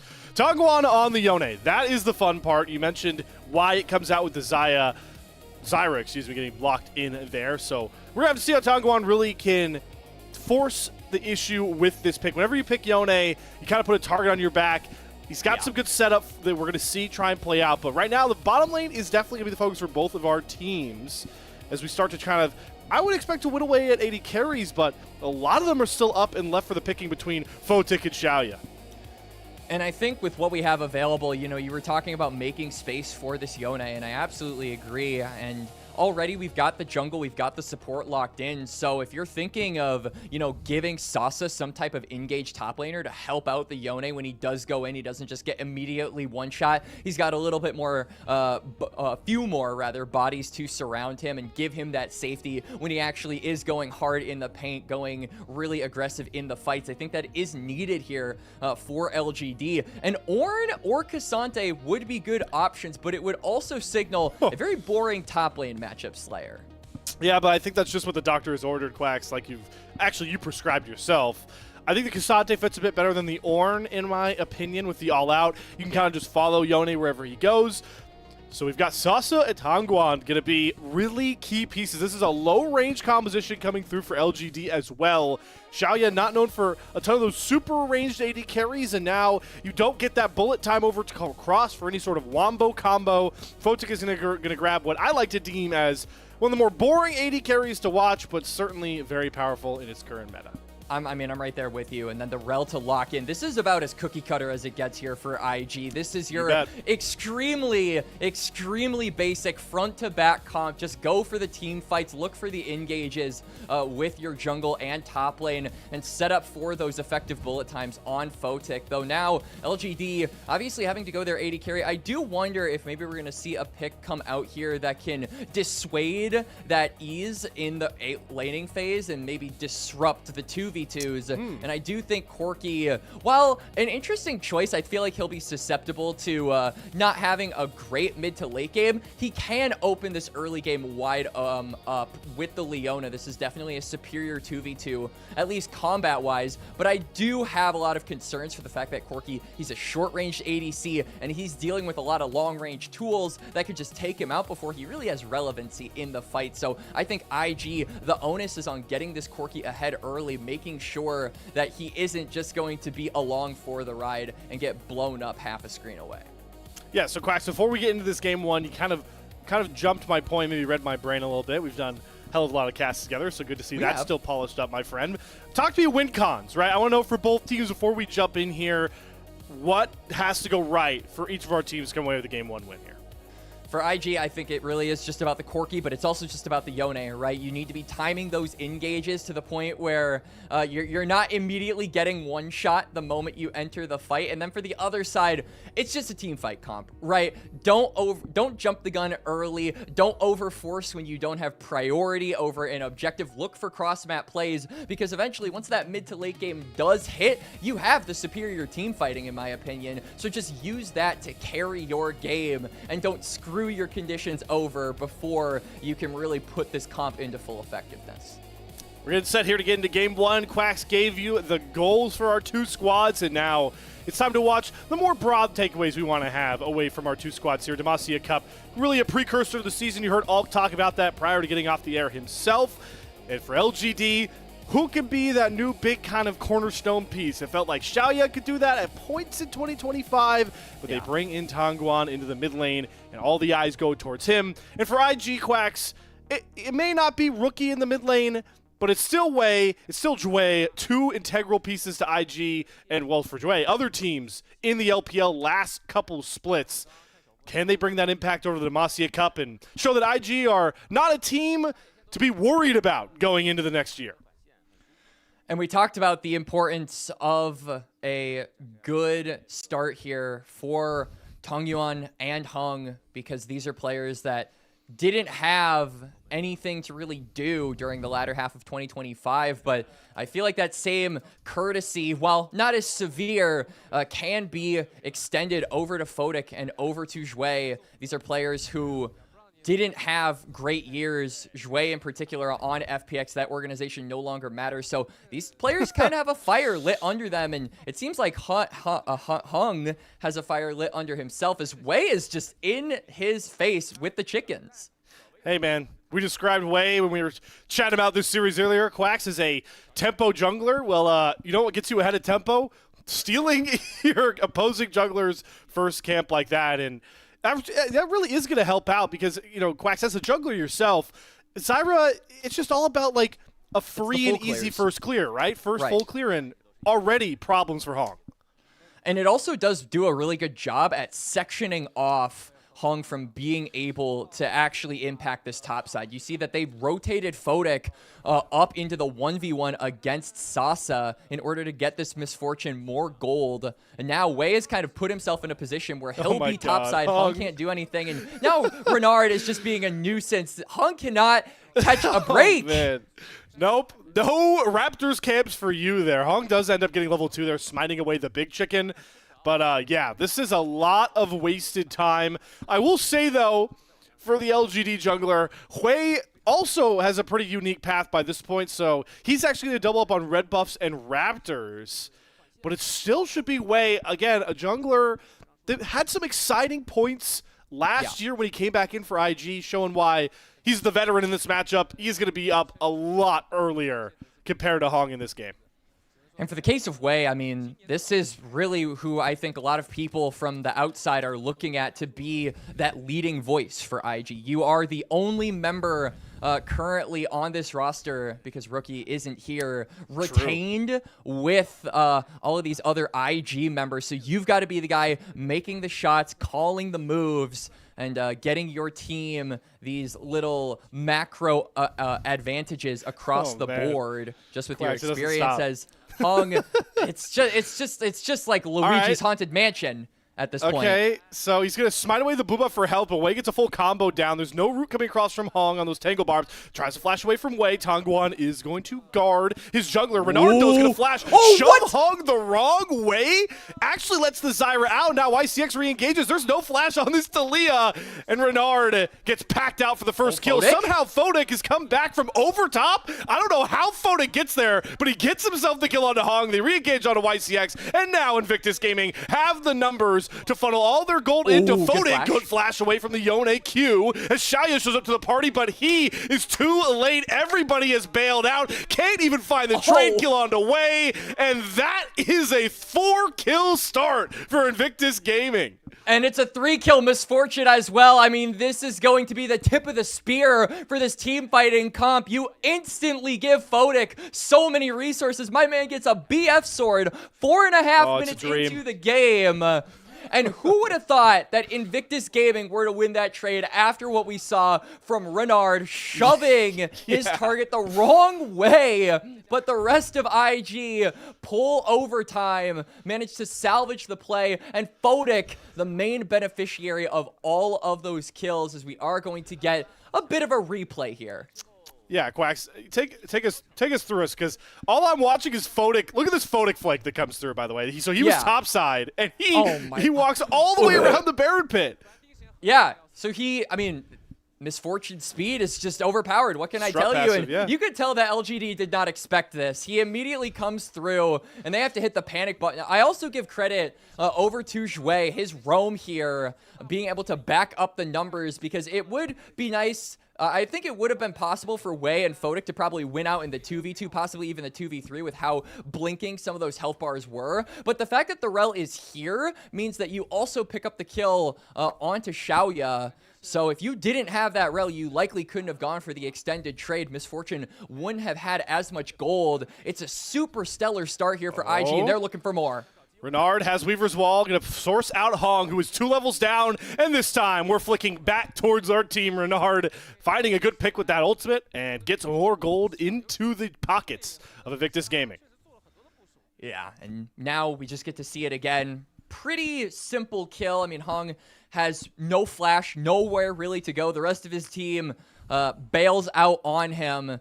And it's Wei picking up his first of the game. The Wukong, likely along with the Rel, going to be the main source of engage for this IG comp. So making sure that he can get to his 2-item spike quicker and be that kind of tanky member who's capable of tanking up some of this punish from LGD. It's going to be really important just for the longevity of the fight and also creating that space for Photic in the team fights. Let's take a second, though, Quacks. I kind of want to take stock of the map, right? Because we've seen lane swaps be such a prevalent thing, weird matchups. Usually it's AD carry versus top laner. Right now, LGD, what do we think of this? We're setting bot lane mid, Tangguan matches up into the Scion, and Sasa just kind of gets to soak all these resources in his 1v2. I'm kind of a fan of this. I'm a little bit interested in why they're not putting... Okay, there we go. Yeah, Yone to the bot side, because you've got Grubs up in less than a minute. Tangyuan has teleport, so if a team fight does break out, he can get there instantly. Sasa doesn't have that luxury, so you can tell right out of the gate with this kind of rearrangement of the lanes by LGD that they are planning on trying to fight for these Grubs, and they want to commit as many members to this top side as possible. Going to see Hong show off why the Zyra is such a problem in the jungle with those clearers when she's allowed the time to clear on out here, as we do have those bottom lanes sticking put towards the mid lane with, like you heard, Quax's looming threat of the Grubs in about 15 seconds. Still some pretty clear item advantages, and I really don't know how much LGD can afford to really fight for these Grubs. I wonder if there's some sort of steal angle. Maybe they'll look to make a play a bit before the Grub spawns, but even Renard going to sniff that one out. Yeah. And even though LGD are heavily posturing to, fight for these Grubs, they don't really have river control. You can see they're being extremely cautious with how they actually approach this section of the map because they lacked the vision and they just didn't have enough information going into it. So all of that setup, all of the work to switch around the lanes to optimize as many LGD members into this top side as possible. And at the end of all of it, it's IG that actually come away with the Grubs. They should be able to get the full 3 encampment. And this is absolutely huge, Slayer. You've got Scion and Talia. You expect these to be really, really, present in the side lanes. So this just means they're going to get so much more pressure in those lanes and pull a lot more LGD members at the same time.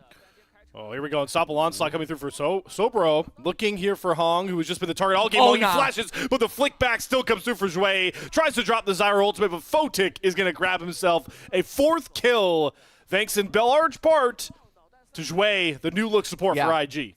Yeah, really good chase down there from Jouet, managing to... make it so that flash from Hung does not matter. And Hung is just having an awful game so far. 0-3-1 at the 9-minute mark. This Zyra provides a good amount of utility, a good amount of space making, but the main reason you go for this champion is just the damage profile. And when you are looked at as the sole magic damage user of LGD, that becomes really important. It simplifies the jobs of Saburo and Wei to just say, you know what? There's no point in building magic resist because of how far the Zyra is behind. We can just go for armor, negate Tongyuan and Xiaoya's pressure, and be these walking walls that they can't get through. And they've already got their own machine gun, or I guess dual-wield pistols in this case, in Photic, who has the Bloodthirster done at before 10 minutes. This first item, Misfortune, only going to become more problematic. So as we think about that, Quacks, I know we didn't get to talk too much about IG, and we have a little bit of downtime. Yeah. Well, actually, maybe we'll save it. I do see a dragon spawning here, and there is some decent setup. Wonder how much LGD are going to make this a priority, knowing they lost those 3 grubs, and they have the dragon stacking that they really have to lean on for a win con here. But I feel like it's just so difficult for them to fight for this. I mean, Renard as well has teleport, so he can actually join up in this fight. Sasa would have to sacrifice resources on that top side in order to do the same. And you just don't have the item advantages. I mean, there's Bloodthirster for Photic. That's a huge bump in power for the Misfortune. All of this considered, I just feel like it's difficult. You're going to try and out-team fight the team fight comp. This is what we talked about in the Draft Slayer, where the 5v5s should just be dominated by IG, and they're all gravitated, you know, around this bot side. You know things are going good when your Scion feels comfortable pushing a wave into a Yone on the side, and there's just no problems there. That means things are going well if you're IG, despite all that attention that was being paid towards the bottom river. Everyone seemed to reset. YCX lost his flash, though, and Wei knows it. Going to pop the Cyclone. They do bring out the Stranglethorns. That's a ton of damage back through for Hong. And it's going to be a trade of jungler ultimates, but that does get rid of some of that team fight threat for IG if they want to make a stand at that dragon. It just mainly gets rid of the engage threat, too. We talk about the Cyclone as a way for IG to get the fight started. Now, if they really want to go for these team fights, I think the onus is going to be on Zhui with the Magnet Storm to really make things happen. So I'm going to keep my eyes on him. Now, though, LGD, with that Cyclone down, have a little bit more bout and confidence to walk toward this bot side and start up this objective. Very big to get YCX his Solar Flare. He just ticks over to level 6. Hong is going to proc the Dragon, but Wei was waiting in the wings. Flash Magnet Storm. Immediate engage on top of Hong, and you don't need a Cyclone when you got the setup like that to get the kill over for Wei. Weaver's Wall comes down across. All out is going to come through for Sasa, and he will trade 1-for-1. Wei goes down and stop the onslaught onto the back line. Good Blast Cone to get Xiaoya out, and now Soburo is stuck up Creek with no paddle, but he's got more than enough health, and it's going to be the Fate-sealed whiff coming out here for Tongguan. Dragon secured. There's the bullet time over top. Photic can't find the kills, but Wei's going to try and chase them down. Sasa flashes over the wall. Xiaoya's going to eat a slow and eat a stick to the face. Wei picks up another one on top of the dragon, and IG are continuing to break open our game 1. IG are relentless in this early game as they chase down their prey. LGD have to run for the hills. And just like we said, it's Zhui that needed to start up the fight. He does go down for his troubles, but it gives them an entrance to win this dragon fight out.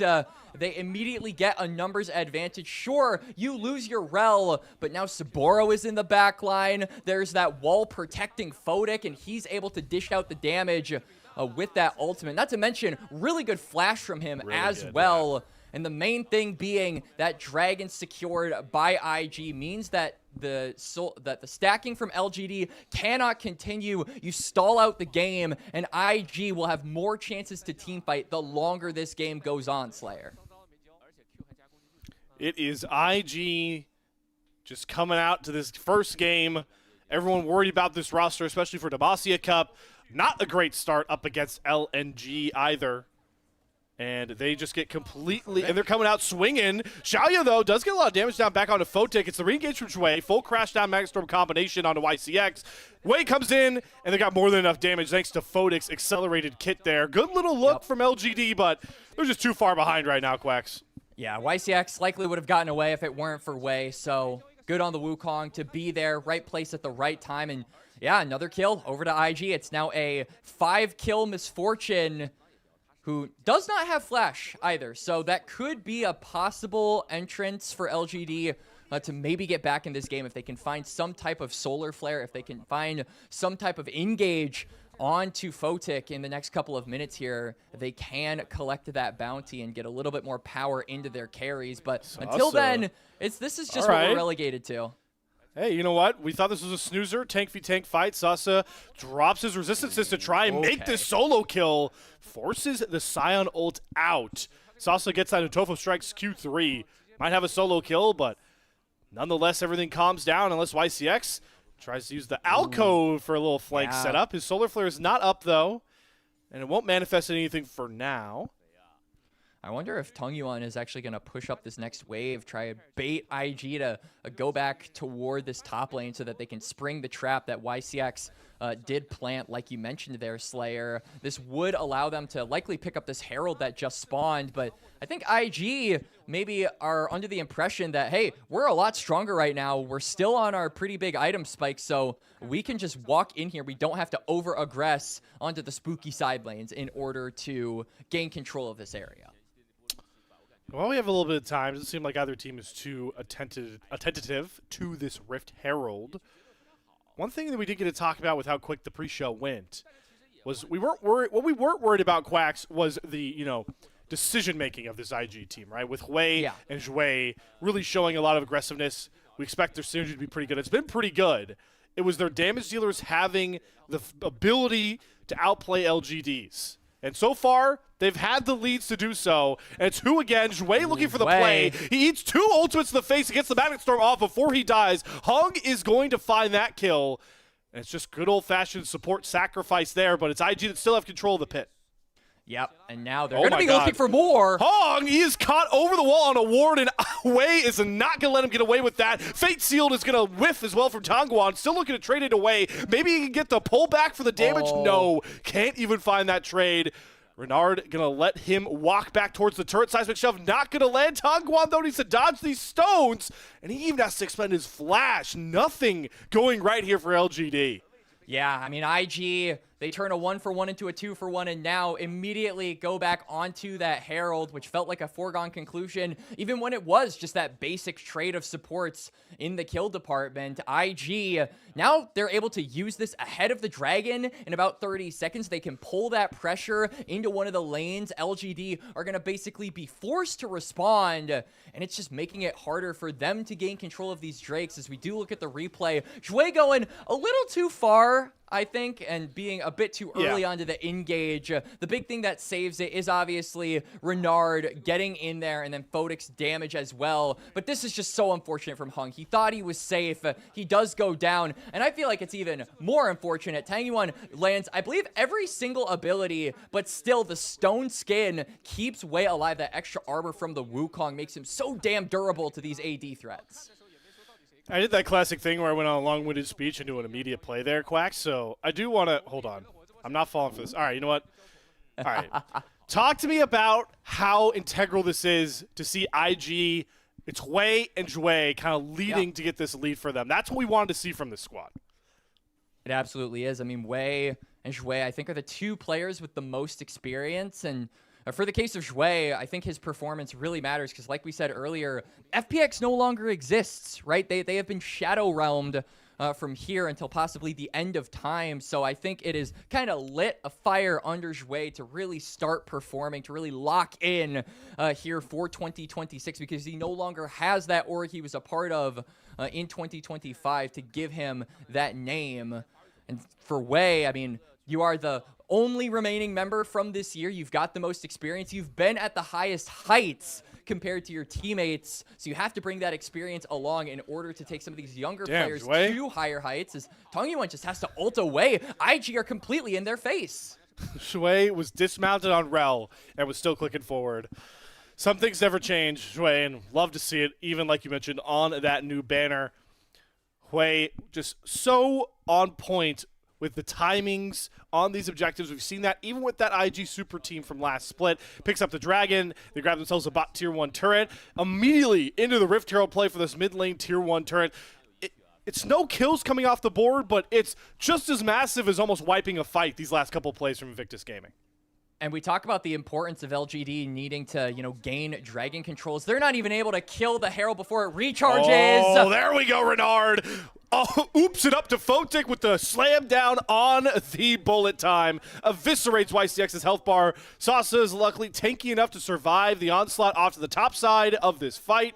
But it's the tier 2 turret going down, and this locomotive of Invictus Gaming is seemingly only gaining speed forward.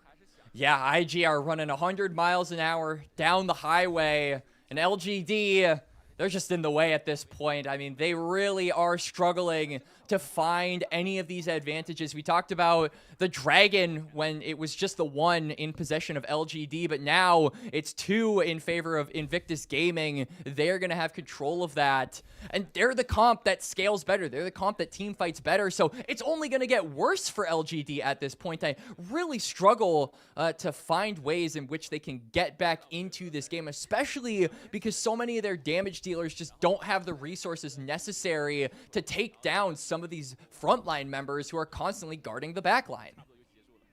Like you point out in draft, right? You pick this Corki to kind of be able to duel early with a Misfortune. There's just no resources coming that way, and you need time on the Yone, you need time on the Zyra.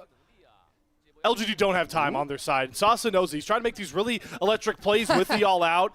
Goodbye. But Ensemble Onslaught will always just answer that Cassante ult and immediately pull him out of that 1v1. Xiaoya and the rest of LGD, again, just looking for something. They need to make pick plays. They need to get shutdowns off the board, but IG is showing some really good resolve even in their side lanes.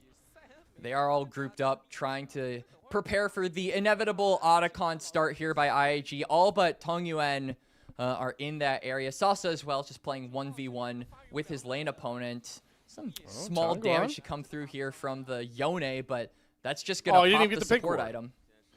He didn't even get the pink ward. He's going to have to fight for that vision again. And Wei, you see Song going up to the top of that river. He's like, there's no way LGD can fight. They knew Sasa had to take a reset after getting chunked. Teleports. And LGD are going to have to just give away this Otacon. They may even give away even more. The bullet time from Photic is going to whiff. Just as zoning ult gives away enough time to luckily get this Otacon down and secured. But they lose some ultimates for it until Shui, oh my god, flash crash down Magnet Storm, gobbles up 3 just like that, and the Weaver's Wall from Renard means nobody else can escape, and Photic can start cleaning up some of these kills. What an engage from Shui, showing off exactly what he was doing on FPX last year. I love this from Shui. Him and Wei have been starting up every single fight, opening the door for Photic and Renard to just rip LGD asunder in these fights. Otacon secured as well. If it wasn't already obvious that they were going to get that because they're so damn far ahead in this game. LGD, I really feel like there just isn't a way back into this game. This is IG's game to lose, and they are showing no signs of dropping this ball right now as we do go into a replay. Look at that again from Shui. It's beautiful. Oh my god. He even gets in front of Tongguan so he can't ult over the Weaver's Wall. The Fate Unsealed catches him as well. I mean, yeah, highlight reel plays here from Shui that, like you talked about, is a player that really needs to make a statement. It was mostly rumored. We don't know a lot about the auction stage, but it seemed like Shui was almost teamless going into 2026, and thank God that did not happen thanks to IG. He is putting on a really good performance with the Rel, and like we said, these are big shoes for a lot of the IG members to fill, specifically the ones newer to the organization, like Saburo. I mean, you got to be matching up against the Ghost of the Shy. And for Shui, it's about matching up against the Ghost of Mako. I mean, these are household names. These are legendary players that you have to fill the shoes of. And obviously, 2 games, 2 series, in fact, after tonight is not enough of a sample size to answer the question of did they fill those shoes. But we do want to see the seeds planted for them to be capable of having a good season and of making the IG banner proud. Definitely a team that, for this Demacia Cup, as we keep the range kind of short-sighted, I, along with a lot of people, did not expect great things for IG in this group, even if it is the group of life and is bearing plentiful fruit in this one. As we take stock of the game once more, gold aplenty, turrets getting knocked down, It's really feeling like a Baron waiting room at this point, Quacks. We're about a minute out from the Purple Worm. And realistically, they have no reason to just not rip it on spawn. In fact, I think you clear out this vision on the top side, which LGD have actually set down a lot of wards on this part of the map. You just turn it completely dark for them, set up for a pick, and then boom, immediately go onto the Baron. That probably is the plan and shouldn't be too hard to execute, given that Xue has been so good having his keen eye on these priority targets, whether it is starting up a team fight or getting a pick. His rel has been delivering in this game. Baron, mere seconds away. You can already see the IG priorities here. They got Sorbero on the bot side here with teleport available. The vision is the main thing. I mean, Xue's laying down so many of that advantageous wards to make sure that LGD can't even really walk up towards the pit. Hui's stealing away blue buff camps, and it actually looks like Hui is, I guess, just full clearing. Is this what you do when you're this far ahead, Quacks, in your solo queue games? Just full clear Chad, whatever you see in front of you, I guess? Hey, I mean, he doesn't have much more to do. There's only one tier 2 turret remaining, and that's on the complete opposite side of the map. Yeah, just farm, and then when IG declare, hey, there's a Baron there, we should probably go take that. Wei will be like, oh, yeah. All right. Xue's just going to shrug off a solar flare. Yep, that's easy enough. Here comes the Weaver's Wall down. Oh, catch found for Hui onto Xiaoya. Gonna dash over the wall. Fate Unseal's gonna hit the clone. Hui is caught here though. Sorbero's gonna TP in late. Jungler down for Invictus Gaming. Can they find any of these strengths? Sorbero's gonna do it all on his own here. Hog's gonna get the redemption heal to save him just in time. And Sorbero's gonna go down next. Xiaoya picks up that kill. Tank v Tank gonna be traded out. Here's Photic is gonna shut down the Mad Lad Cassante. But Baron has been completely dashed for both of these teams. Tongguan looking for more here with the Soul Unbound form. Going to get the knockup onto Xue. But there's not enough damage behind that decelerated Yone. Still, LGD showing signs of life is the big win. IG with a little bit of an oopsie. Wei specifically going just a little too far. He W's over the Krug wall and then just doesn't have a way to exfiltrate that fight. Really wanted to chase down and secure the kill onto Xiaoya, but meets so many members of LGD on the other side. That's like when you round a corner and you see the Elden Ring boss that you were not meant to fight yet, Slayer. He may be strong, he may have done really well this game, but 1v4 potential, I don't know about that. Yeah, the classic comic book round the corner and there's 4 times as many people as you chased around that corner. Yeah, we've all been there, Wei. You know what? We're willing to give you a pass for now, okay? But those were some shutdowns off the board. That was a deathless Wukong. It's a one-time Got some gold pass. onto Xiaoya. Tongguan over the wall with that Q3 knockup held, trying to see if they can get on top of Photic. The thing to remember is they may be down a lot of gold LGD, but there's still a ton of ways in their kit to cancel out that bullet time. Not to mention, this is the Baron that is probably easiest to steal. I mean, you just go around one of these sections on the left and, you know, you can go for that 50-50 Xue. Defensive crash down to get himself out. Bullet time, though, canceled. Just like we called out. The solar flare means the Photic cannot find any of these kills. Redemption's going to top Hong back off at about 50%. Oh! And it looks like they were about to lose Sasa. And some sort of pause has come through at the worst time. That's a Fnatic pause if ever I've seen one, but hey everyone, how's it going? As yeah, really unexpected pause timing.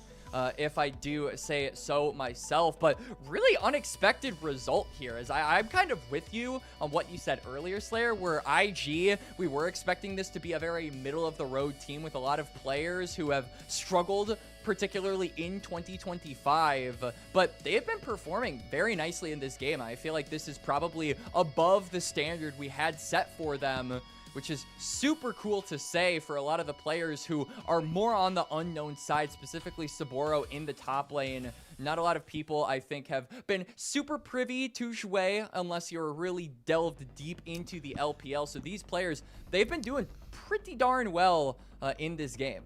Hey, listen, Quacks, hey, you're learning live, all right? You're seeing the Xue plays. I'm sure Alk Battery's out there to correct me. Xue made an all-pro team here on the LPL English. I don't remember if it was the fan-voted one. The caster voted one he did. It was split 2. It might have been second team. I don't know. But Xue is educated. I'm glad to see that. But let's play a fun game, Quacks, called what do you think the tech pause was for? Okay, because there's a couple interesting methods to go here, right? If it happens during a fight, I would incline to lean that it was like somebody spilled their drink on a keyboard. But did you see anything in the gameplay that you think might have been a pause-worthy thing?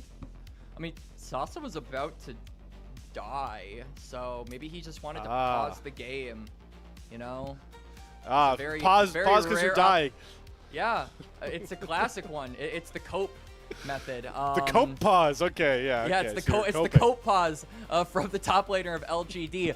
I mean, honestly, as long as it's not like one of the players. Remember that one pause that what was it? I think it was like JoJo they had to like yell at him because he was wearing Crocs or something like that. I feel like that raised the bar for stupidity pauses. So no matter what it is, I don't think it can get higher than that. If that makes whoever did the pause actually feel better.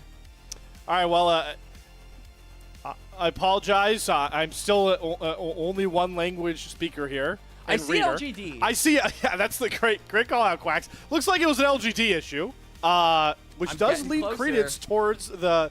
Hey, listen, the Sasa pause. You had the right. All right. Who cares? We're going back into game. Sasa dies. The pause can't save you. The Baron will be secured by Hui. Renard is going to cut off Xiao. He has to flash over the Weaver's wall, but Sobero gets on the back line, gets a two-man slow knock-up combo with Hui. And boy, things may have looked murky earlier in this part of the jungle for IG, but they settle their debts and get the Baron in 4. And now Xiaoya has to run for the hills, run for the towers, and Sobero isn't going to go too far in chasing him. He's just going to scare him off. IG, immediately after the pause, they practically clean house. Only one LGD member alive, and this should net them at least an inhibitor, but the death timers are still pretty long. I think they're just going to go for the end here, Slayer. Why not, especially when Shui grabs one more for the road, catches out Xiaoya, and seals in the first game win for Invictus Gaming of Demacia Cup.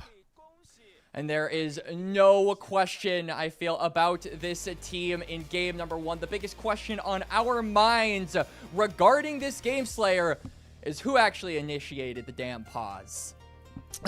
Well, I mean, our awesome producer, Shivam, has given us the translation, and it was network issues, which you know, as much fun theory crafting as we had here, it's going to be the issue that you normally run into. Hopefully, it fixed pretty quickly, and we didn't just see them play. Hopefully, they weren't just like, all right, you know what, guys, this game's kind of lost. Can we just resume and then maybe try and fix it between game 1 and 2? LGD, you got a lot more to fix than just network issues after that game 1, because, man, that just felt like an all-out blitz from really the jump, Quacks. I mean, we had, what, a level 1 invade on chickens to start Hui out, right?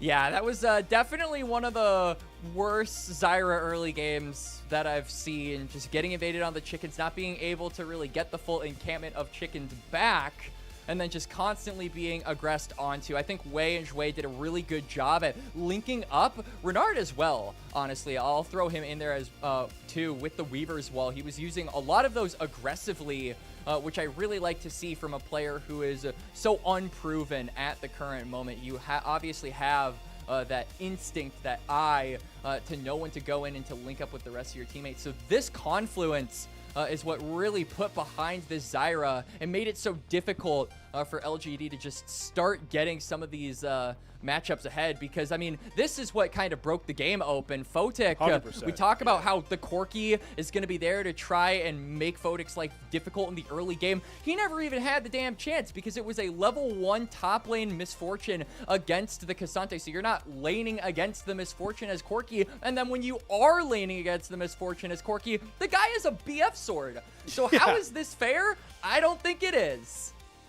Gonna look at some of those smart Weaver's walls you talked about from Renard.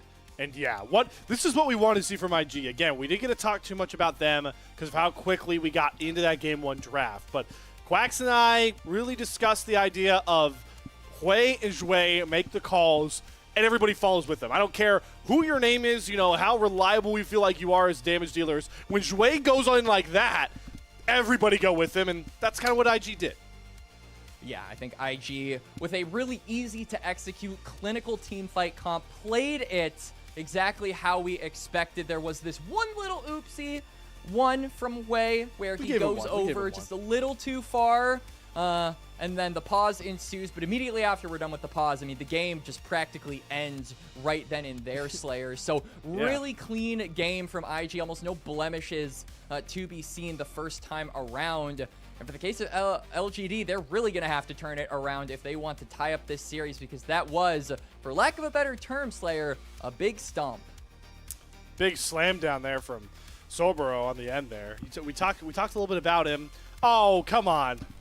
All right.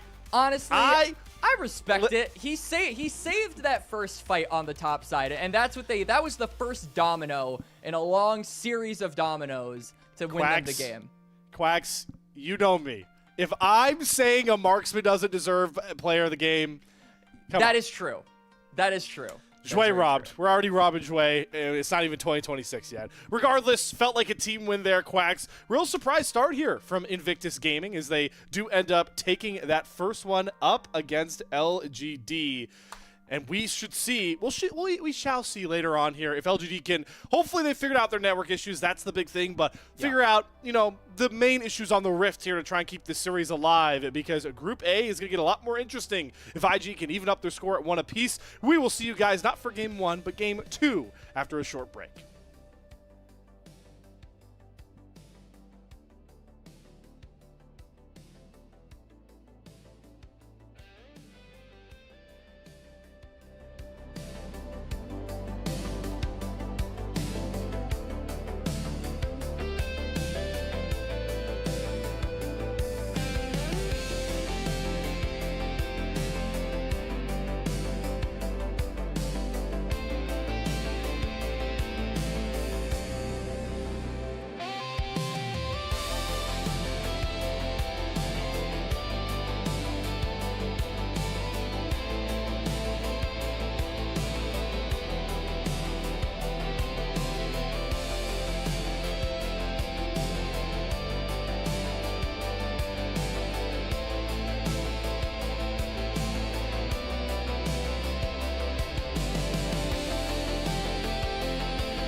Back in a flash here on the LPL English caster desk as we are officially underway in our second of 3 series for today's action of Demacia Cup, which started with Invictus Gaming getting on the board officially with a Game 1 win. And, you know, there's a lot of games we're going to come back to along the many games we'll watch in 2026 in the LPL and be like, well, they could have won from here. Blank could have been ahead there. They had shots here. Quacks, that game was utter domination from IG in basically every fight we saw. And I was honestly all off the back, in my opinion.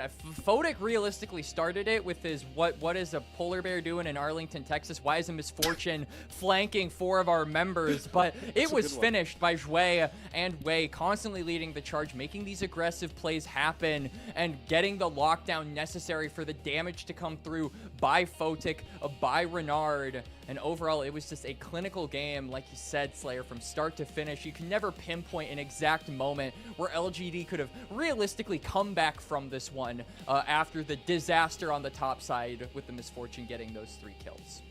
Yeah, it does really feel like they also got punished for trying to get cute with the Game 1 draft, which, again, I don't want to flame because I am pro.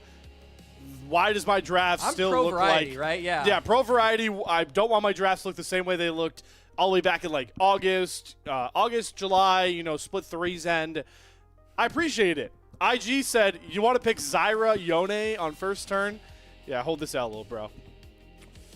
Yeah, the Zyra definitely not panning out in game number 1. It seems like Invictus just had the correct read on this pick and how to actually punish it, where it's never let this person farm, right? We talked about it in the draft, and you mentioned it around the beginning of the game. One thing that Zyra loves to do is just go for those full clears, uninterrupted, unimpeded, but that just did not happen. And I really do give a lot of credit over to Hui and the rest of Invictus Gaming for constantly being on Hung's coattails, just nipping at him every opportunity they got.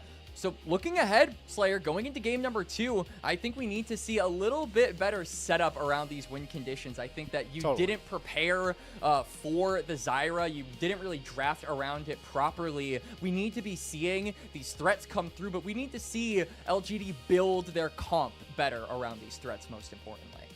You know what I was advertised to have supposedly been seeing through Demacia Cup? All these cutesy backgrounds. What happened to my Zoom era backgrounds? I saw, like, I think someone had a panda behind them the whole time. Someone had like a cat behind them with like the big eyes. Yeah. Now I'm just getting, you know, team rooms. Where's my pizzazz? You know, maybe we'll get in the draft here. All right, maybe. IG. Interestingly, get blue side again. I would have thought that LGD wouldn't want to give a guy like Wei that B1 pick again, but seems like they're going to be cooking something up for the red side. Nothing but stale bread for the bans, though. Basically the same here with the top and jungle really getting targeted so far. Yeah, and I would imagine that Ambessa will either be banned right here or potentially just first picked by Invictus Gaming. That is another really high priority champion at the current moment. Though Orianna, I can't believe that one escaped my mind, is probably going to be the last ban. This also does mean Azir is ripe for the taking, and that is the other really dominant mid laner in the meta right now. So a couple of really strong picks available, particularly in that mid lane and in that top lane, but it's just a lot of focus on the junglers. Malphite, Jace, both taken away. I'm loving it for the Jue stock holders here. He says, nah, give me the rock. I want B1 Nico. If you thought he was getting crazy with playmaking on the route last game, you can get even crazier with this Nico. We'll see how much he can create. Does poise a lot of early game and skirmish heavy plays for this IG composition, and LGD say, we're going to try and slow things down, Tongguan. We're going to give you, let's see if we can get you to level 16 rise here. We already saw one level 16 rise be achieved today, but it did not win. No, in fact, it did not. And so Tongguan on the rise. This has been, I believe, the most played champion for him in Demacia Cup so far. He's a really big fan of this character, and pairing it up with the Xin Zhao does mean that the playmaking potential of this mid-jungle duo is really high. It's just a question of, can they get some support help from YCX to be able to enforce those plays, and most importantly, can they find the proactive timers to achieve those moments with this mid-jungle pairing? Is IG just gonna lock down their bot lane, throw down the Yunara, and now I think, probably just gonna put in a mid laner to match against this Rise. Yeah, this is another, I guess Yunara is kind of scaling with how she needs time to build. But innately, right, you pop the ultimate, you're looking to ball out. You've got a Nico that's looking to ball out in these team fights. It's, again, IG kind of just thinking that they are a better team fighting team and wanting to lean into that for a game 2 win. But you talked about the Mbessa casualties of banding away mid towards the end of that our first ban phase. It feels like a slam dunk here for Sasa, who we will get a rare opportunity to look at not playing a tank top lane. Yeah, finally, right? I mean, Sasa going to be getting a little bit more aggressive in the top lane, and I kind of hope we can see that same courtesy extended over to Saburo, who we've kind of hyped up a little bit, but haven't really seen him off of anything other, or we haven't seen him off of those tanks. So if he can match the aggression with something crazy like a Jax, I think that would create a really exciting top lane 1v1, especially because we're not really anticipating a lot of action on IG's side to come from this bot lane. I mean, this Nico and this Yunara, we're expecting the Yunara to scale. You've got some combat power, but really when you spike is at those 3 items. So IG need to be having a bridge that can be built toward that late game with some early game action, and I think that'll come from the top side. We will have to see as the top side for IG does see some casualties taken away in the ban phase. Renekton and Trundle. So both Sorboro and Wei going to be targeted in that aspect. YCX might just eat another support ban here. Maybe he'll actually go after Xiaoya's champion pool. He is known to, play a couple more of the more unorthodox champions in the current meta. Aphelios, Draven are 2 that come to mind. So just taking away comfort is the plan for Invictus Gaming.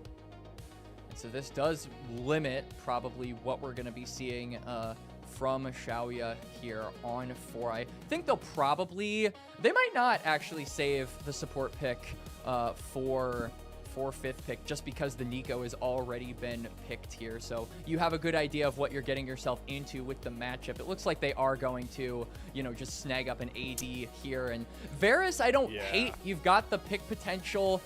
Combine that with things like the Ambessa with their public execution and then the Room Prison. This means that LGD are going to be really good at picking people off on rotations. But again, like we said, when it was just the Xin Zhao and the Ryze drafted for LGD, it's about finding those timers, most importantly, Slayer. Trying to abuse that range, too, that you now bring, right, with the Varus and the Ryze. So I'd like to see... All right, yeah, this works for me for Wei. I want to see champions that can get to the back line, somebody that pairs up with Renard's Ahri, Pantheon, Grand Starfall. There is no back line if Wei lines this up correctly, so IG... Please not a tank. You got to love it playing with confidence. Oh, yeah, there we go. All right, so get the tanks out of the top lane, man. Quacks wants to see him scrapping. That's exactly what the doctor ordered for game 2. I mean, I really just want to see both Saburo and Sasa scrap, right? Because Sasa is the quintessential guy who just loves to sterilize the lane, go one for just kind of, handshake the first 14 minutes. That has kind of been his thing on picks like the Udyr. Now, though, we have to see him on the Ambessa take charge with that pick. Because, yeah, that is a really fun 5th pick to come out here for YCX. The Yunara does give you a little bit more combat power, particularly aimed at your top side, but we want to be seeing these top sides fight Slayer in both aspects. And I think for the case of Invictus Gaming, it's going to be really exciting to see Saburo finally on something not in the tank department on this Jax, because this is a guy who was in the LCKCL for 5 years. We got to see him win the LCKCL, took that grand finals against KT Challengers, who were a lot of people's pick to just win it all. So it was a major upset for him, and now he finally gets his tier 1 debut. Put him on some scrappy guys. Let him fight and show what he's got. Yeah, I love it. Love to see that we're going to get some action rolling for Sorboro, but I do want to say I am a fan of LGD's draft approach this time around. I think there are clear counters to what Invictus are trying to do in this sort of brute force mid game. You have scaling factor with the Ryze, this Ambessa that's going to be a problem later, and then you have the Renata to cancel out maybe some of this dive threat, because that really feels like what will spoil LGD's stylistic approach here. Dive threat, and Renata the king of shutting that down, maybe hostile in a hostile takeover fashion, one would say. Oh, absolutely, absolutely. As this is the comportment of this IG comp is mostly just based around auto attacks, right? Like that's where a lot of your damage does come from. So naturally, the hostile takeover just has a lot of value against comps like that, who you know, are in the dive department as well, like you said, Slayer. But also, I mean, that bailout is going to be really useful for some of these topside champs like the Ambessa and like the Xin Zhao, who, you know, have these really low cooldowns, can get multiple spell rotations off in the late game. They should be able to get some cheeky revives, and those can really make the difference in a lot of mid to late game fights when the death timers in particular do get very long. Didn't have a long game one. Hoping for an LGD game 2 win here to bring us to a very interesting blind pick scenario for our third and final bout. IG win here would definitely start to shake up that group of life we've been donning as Group Alpha, Group A. Yep. And they're kind of trying to do the same things that they started with its way, trying to be a problem on this top side, but Xin Zhao is not a Zyra that you could just push around out of his own jungle, so just be some scouting wards. For now, just both teams trying to posture and gain as much information on where the junglers are starting here. You can see that ward on the Raptors of Hung, so they will likely have an idea that the Xin Zhao is pathing bot. Both junglers are actually pathing bot, so I do wonder if we'll see a fight over the crab, or if maybe we'll see some type of a 3v3, as both of these junglers are very strong in the early phases of the game. That was one thing that is very different from the game 1 jungle matchup where Zyra tends to scale. Now it's just both of them trying to be as proactive as possible. Proactivity, the name of the game here for the IG bottom lane. They forced the heal out of YCX and a trade with Jue. But Jue's going to like that because you can see this wave is hugely stacked up for Fodic and company. They're going to get access to level 2 first. And Xiaoya is going to have to really show off his micro ability farming this wave under the turret. And speaking on Xiaoya, Quacks, I want to get your opinion. See lethal tempo there for the Varus. We feel like that's the right call. I felt like we were expecting a lethality how the draft went. I mean, we've been seeing on-hit rise in popularity a little bit over the course of this Demacia Cup, and the big question is just all about, can you create the space for him to actually hit and get multiple of these auto attacks off? And I feel like this comp is definitely tailored toward that. We said it was necessary for LGD to draft better around these win conditions, to draft better around these damage dealers, and I think that this is a good example of it. I think that Varus will have a good time being able to free hit with how much space is being made, particularly by the LGD top side. So I'm in support of it. You don't hear any protests from me, certainly. All right, well, we'll see. It's all about how much more value you can get out of those auto attacks for Xiaoya, so we'll have to track that as it goes on. A lot of aggression here from Fotic and Jue. Starting to hurt in the creep score department here. Slight lead coming across for Fotic. Hue going to get spotted fishing up his clear, along with Hong. In a classic LPL fashion, we could fight over a first Scuttle Crab because there are a whole lot of bodies up towards this top side. Hue's going to flash right on top into the immediate charm from Renard. That is beautiful synergy.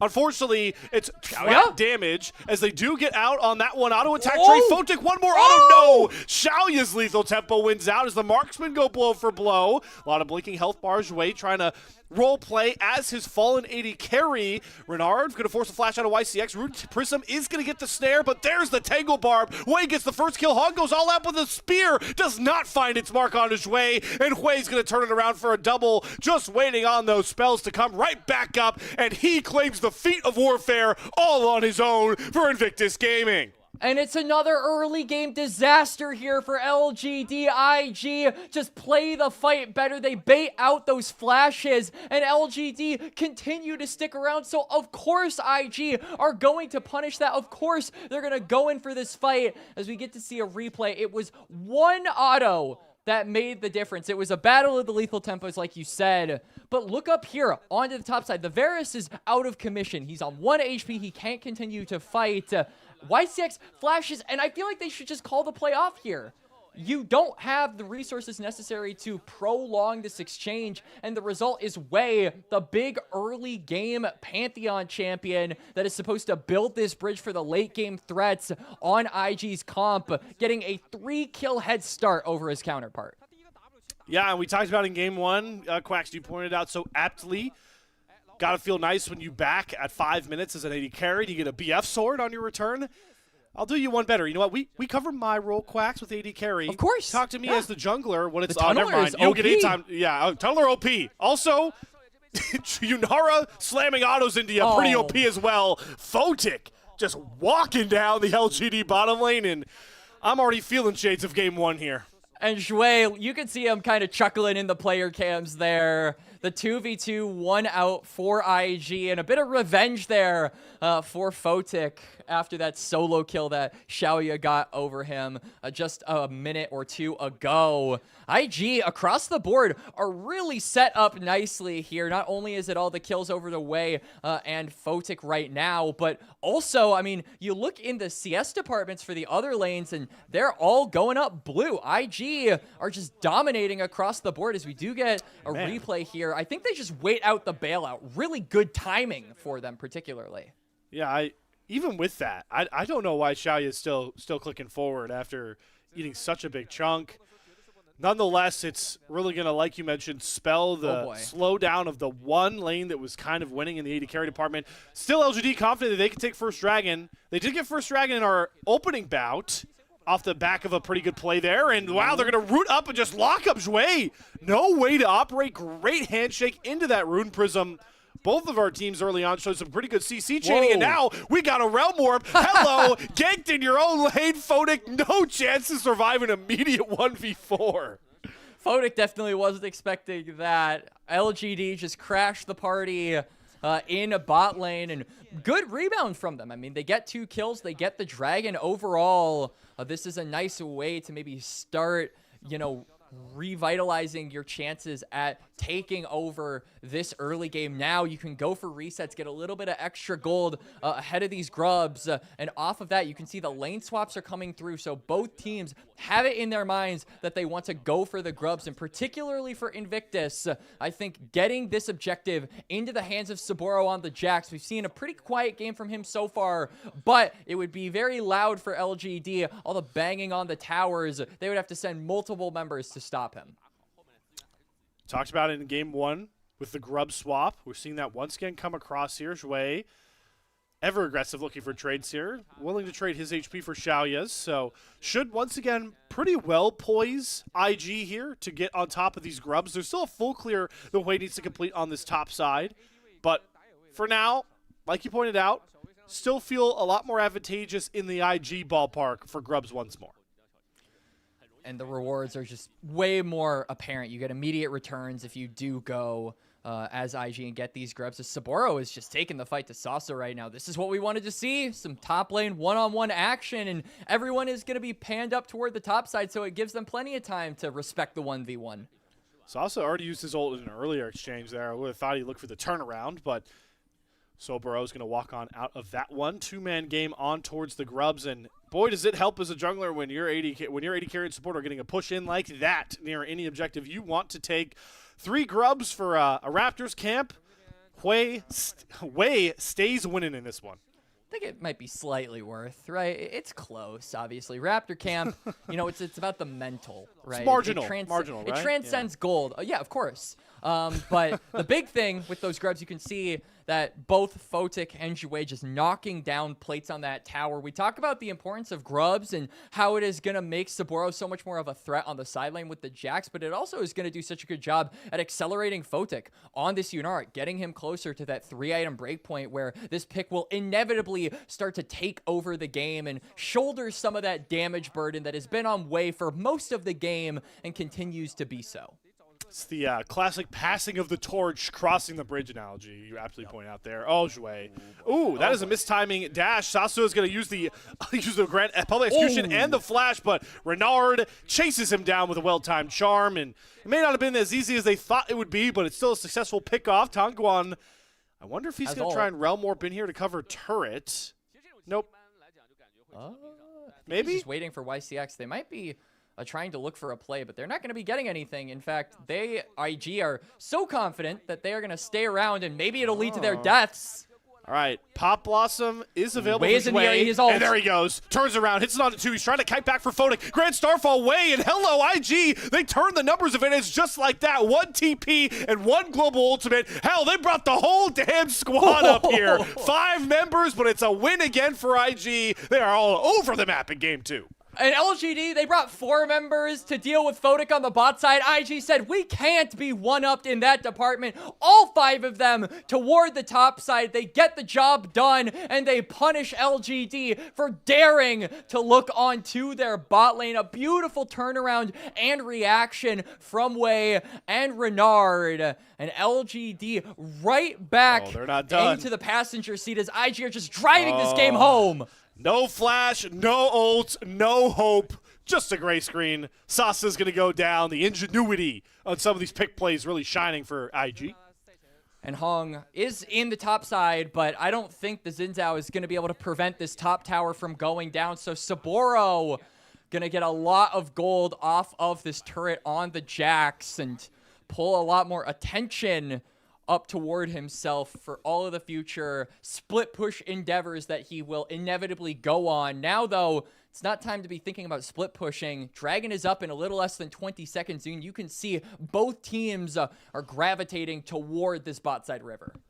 Yeah, but just look at the items, right? Like, how do you ever sell somebody on a fight here? You've got the Kraken Slayer done for Photic. Malignant's done, no item on the other side. Top laners, there's an item advantage. LGD, at least this game, they can kind of afford to stall somewhat. And as I say that, Quacks, I forget it's the LPL. And they have to keep the dragon stacking going, even if it may throw their game away right here. Or Wei's going to respect it and see that there is no members nearby. So LGD, a little bit of a sneaky win con manifesting right now. You know, you were saying who can sell them the ability to take that dragon. I feel like they probably got sold by Jordan Belfort from Wolf of Wall Street because sell me that pin. Sell me that dragon pin. All right. Sell me that dragon right there. Well, dang, okay. They sold me on the dragon. Right. There we go. Easy enough.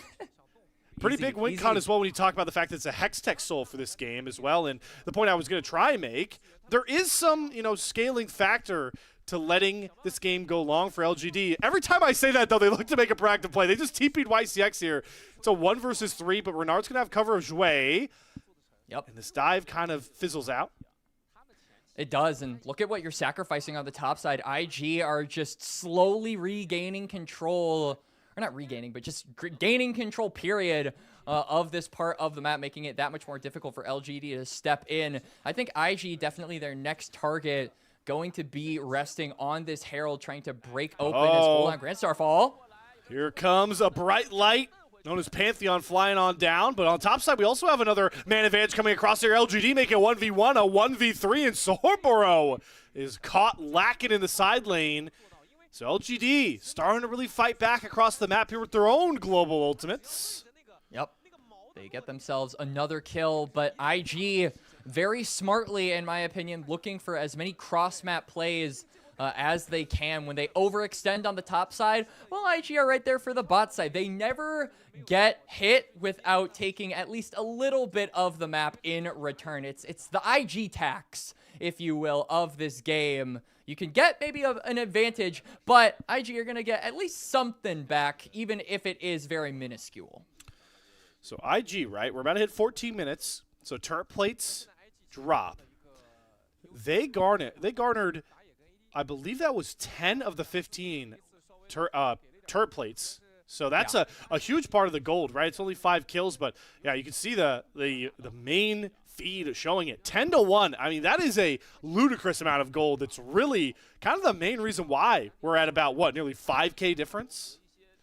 In less than 15 minutes, too, is absolutely diabolical. This is a lead that you definitely don't want to be on the receiving end of. And LGD, this comes after, I think, that they have had a better 3 to 5 minutes than the previous rest of the game, where it was really just falling apart at the seams from them. This is them being able to come back a little bit, and it's still a really big gold gap. I feel like that just goes to show how difficult fully coming back into this game will be for LGD, but they're going to try. We can see both teams wanting to fight around this bot side. Oh, all right. I mean, Wei's a lot stronger than Hung, and he is not even going to get the portal out. He has to flash Crescent Guard over the wall, just keep himself safe. And Jue, you always know, is looking for a fight, and he's going to immediately flash on top of Xiaoya, force both the summoners out of the Varus. Hostile Takeover is going to provide a bit of leeway as Hung does get the kill onto Jue. They have to deal with the top laner, though. Sasa trying to knock down their jungler. And Photic, Transcended, does find that trade kill, but it's as murky of a fight as you'd like if you're LGD. Two members dropping on both sides, and nothing more for Wei to find. But all things considered, a 2-for-2 when you're this far behind as LGD, I would say that's a winning trade. You get a bunch of gold, and it does go onto your carry, so this will help them, you know, get into that late game position a little bit easier. But IG, again, it's stuff like this that makes the difference. They get the kill, and then they fix one of the lane states. I was actually thinking Photic might stick around to try and threaten that tower, but he ends up recalling instead, as we do get a replay of this. And Hexgates really are Wei's best friend, but just the counter engage, the value from Renata in particular, I think is a really big thing from this fight. Just stalling out and giving Hung this ability to, you know, pull off that flank, was capable of doing so just because of the hostile takeover buying him that time. The difference maker, I think, that comes out of that fight, you mentioned it's 2-for-2, that's a win for LGD. Look at this, look at the summoner economy, right? To make that fight go even, LGD have to sacrifice so much with summoners alone. Any fight that goes forward now, Photic has both summoners up, Xiaoya doesn't have flash, Tanguan doesn't have flash, Hung is not going to have flash, Sasa, all of those guys flashed that last fight, and you look across the board, not the same for Invictus Gaming.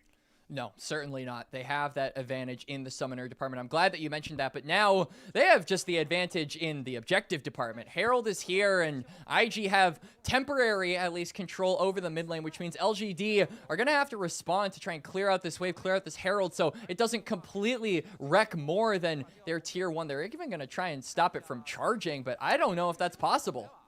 Nope. No way to stop Shelly.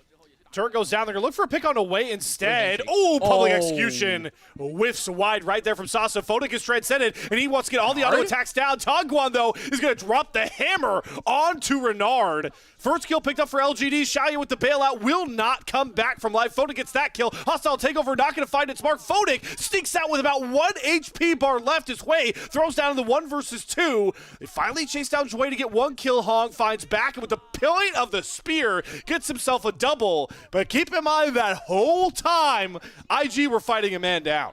Yeah, just jacks things casually. Saburo manages to get that tier 2, and now he's full HP. He's got all the resources, minus that flash, to be able to stall out this dragon. He's going to have to do so for 20-ish seconds, as that's when Wei does come back, and that ultimate, combined with the Hex Gates, means that he will arrive pretty quickly after he respawns. Sneaky, sneaky, Saburo. Out of vision. Photic's going to walk in first, but there he is. He's going to pounce on top of YCX. Hexgates are going to bring Renard in as well. They're going to get rid of the Renata. No bailout to come across. Saburo even knocks down Hong no way. and gets himself out like a true Giga Chad. Sasu's going to try and chase him down. The Counter-Strike stun lands. Saburo will finally go down, but he's bought time. 4-way to ride on in behind a star and a bunch of fire to set LGD ablaze. They don't even get the dragon, and they might even lose a couple more members here as Wei does spot out Sasa and Xiaoya trying to get back out. And they don't have a tier 2 turret to lean on, by the way, thanks to Saburo. So Jue is going the long way around. And guess what ability he has up just in time? Pop Blossom, pop go the Weasels, known as Xiaoya and Sasa. No one to stop them as Photic runs them down. IG are just tearing up LGD. You said that we're setting them ablaze, and I absolutely agree with you, Slayer. They secure themselves the dragon, the soul stacking win condition, dead in the water for the time being on the side of LGD. And I give so much credit over to Saburo for that fight. We're going to be replaying to an earlier point in time where LGD actually net an advantage. And I feel like it's just a major mistake here from Renard. He ults and then immediately just gets hit by the change of corruption right in the face. of that Varus. Good reaction time there from Xiaoya, all things considered, and it just puts IG a man down, and they were already a man down because the Jax was in the side lane, so it's a numbers advantage, I think, that makes the difference for LGD off of a bit of a miscalculation from the Invictus Gaming mid laner. Yeah, and that was 2 turrets that our main man here, Sobero, who is, oh my god, throwing down, trying to get the TP out. Sasa! Oh my mercy. 1 auto attack short, but safe to say, Quacks, that the Sobero LCK Challengers Jax has come as advertised today. And I love it. This is a player who is super young, super inexperienced, and very green as Hung is about to turn all shades of black and blue. He just goes down Slayer without any possible way to fight back. Yeah, Jouet doing Jouet things again. Spots him out in that further topside brush and creates another kill for his team. 15 of the 19 kills secured for Invictus Gaming have Jouet's name enriched on the score sheet. Yeah, Jouet has been doing such a fantastic job over the course of this series, finding those engages. Now, Tong Yuan is just no way to get out. He's going to flash, and that will actually keep him alive. I thought IG might chase for more, as Renard just casually solo killing Xiaoya off camera. You know, you talked about it. He didn't get it done in that first fight. We saw the replay of, so he had to single out Xiaoya.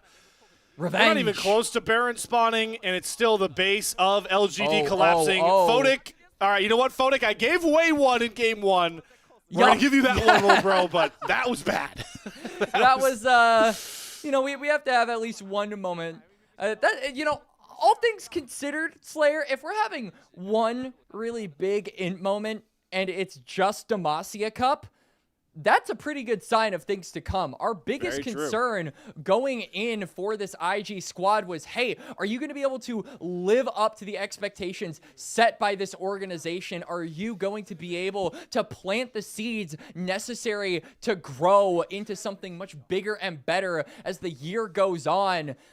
And this is a great series, I feel, to show that there is definitely potential from this roster, that there is potential from some of these newer, more green members of IG going forward. And I think it does inspire some confidence in the people that support this organization. And even further, right, for some of those younger guys, you're talking about like Renard and Sobero, who you already highlighted, was in LCK Challengers forever. There is no market as volatile, in my opinion, as the LPL free agency market, especially as the year goes on, circa BLG's jungle situation, all of 2025. Of course. You play well in Demacia Cup, it could get you a job come LPL 2026, and it's good to see that our solo lanes, even if they are sort of stand-ins for IG, are doing so well in this matchup against LGD as they knocked down another Tier 2 turret, and they are just playing wait for the main objective timer. We got a Dragon they could take in a minute and a Baron about a minute later. Yeah, the Baron really is just the final cherry on top at this point. I think they're waiting for it. Slayer and LGD really, I feel, don't have any way to claw themselves back into this game. I mean, flashes are available for everyone, so they've got plenty of defense on their side. LGD just can't find these openings, and for them, I feel like these are players that really want to get, you know, some of these solid results, want to take down some of these bigger teams. There's probably a lot of pressure on a good amount of these players, particularly Hung and Tong Yuan, who were on OMG and RNG respectively. Yep. Those organizations either don't exist or were relegated midway through the year, so they don't want a repeat of that same story in 2025. This definitely does mount the pressure a little bit. Now going 1-2, you just want to rack up as many wins as possible to increase your individual stonks. Boy, you got to be a bit excited if you're a rookie thinking about playing alongside, well, you know, get back with Hui, who has played a very good series. But again, Hui, such a firecracker to get rookie next to a support of this caliber, even if it does get him caught sometimes. I was going to see how far you want to take count the minion game right there. It provides such a thunderbolt for any team he's been a part of. That FPX team, whenever we felt they were successful, it was in large part due to Jouet, and he is not looking to slow down in this calendar year either. Currently, though, in our game, we're about 30 seconds out from Baron, and we thought that it would be an on-spawn Baron from IG in Game 1.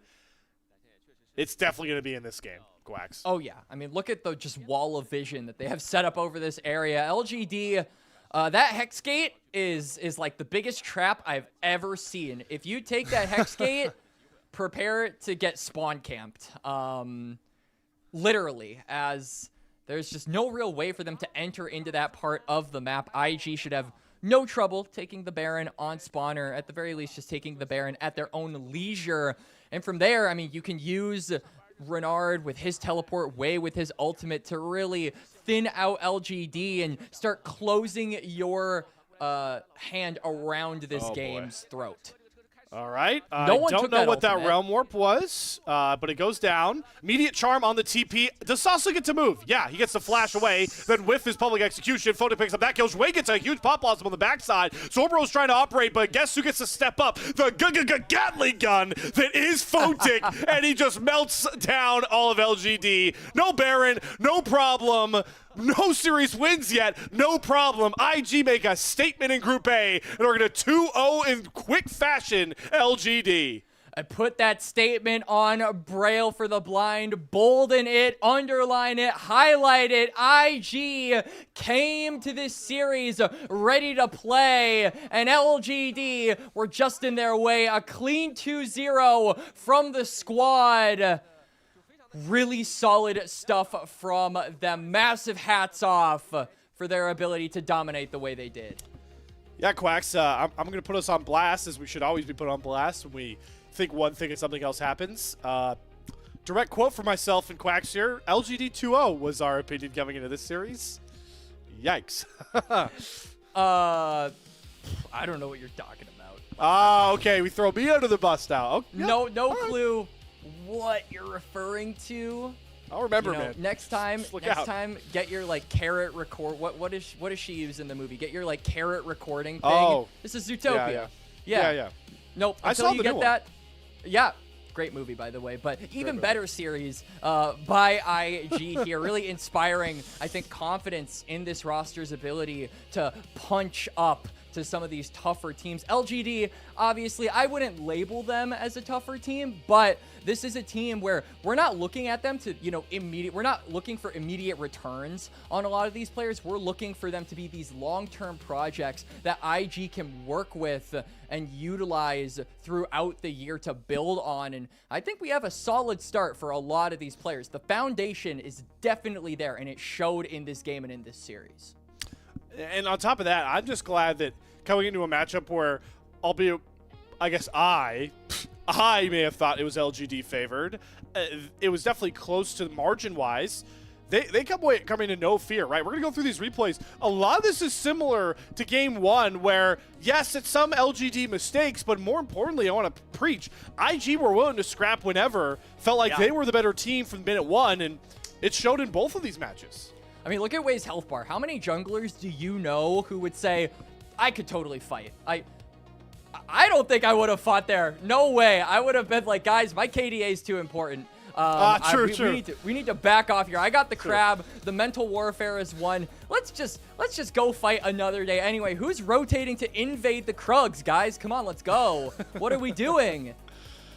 I mean, this 2v2 as well, right? Just it was Wei in the jungle. It's Zhui in the bottom lane looking to throw down, and we even started to get in. Sorbero on this Jax gets very active well, this really felt like just like the Goon Squad showing up. The 5-man turn. When you start to play 2v blank and you end up 5v whatever, you got a well-bonded team, at least for that game. Yeah, POV, you're Thanos. The Avengers just show up out of nowhere. There was nothing they could really do about it. I mean, the team play from IG was, I think, the best quality I can say about this series. They had that synergy down. They had the timing down. And I think Saburo in particular was the big savior of this play. We wanted to see him shine. And obviously in Game 1, he was kind of relegated to tank duty. And in Game 2, he had a quiet laning phase. But I do think this play around the Dragon where he stalls out all of LGD does inspire some confidence in the project that IG will likely be partaking in, setting him up as a potential future to the organization, at least until the Shy says he wants to play again. Because when the Shy says he wants to play again, you take that opportunity, unfortunately. Or fortunately. You never know with them. I mean, if there's an opportunity to do so, and IG fans find out you don't take it, best of luck to the rest of the org. But that is not right now. Our current showing is Way earning himself a player of the game. Felt like he needed one of the two with how dominating they were, and it's such a nice cherry on top, Quacks, because we came into this talking about how this guy needs to be such an integral part for any IG success this year.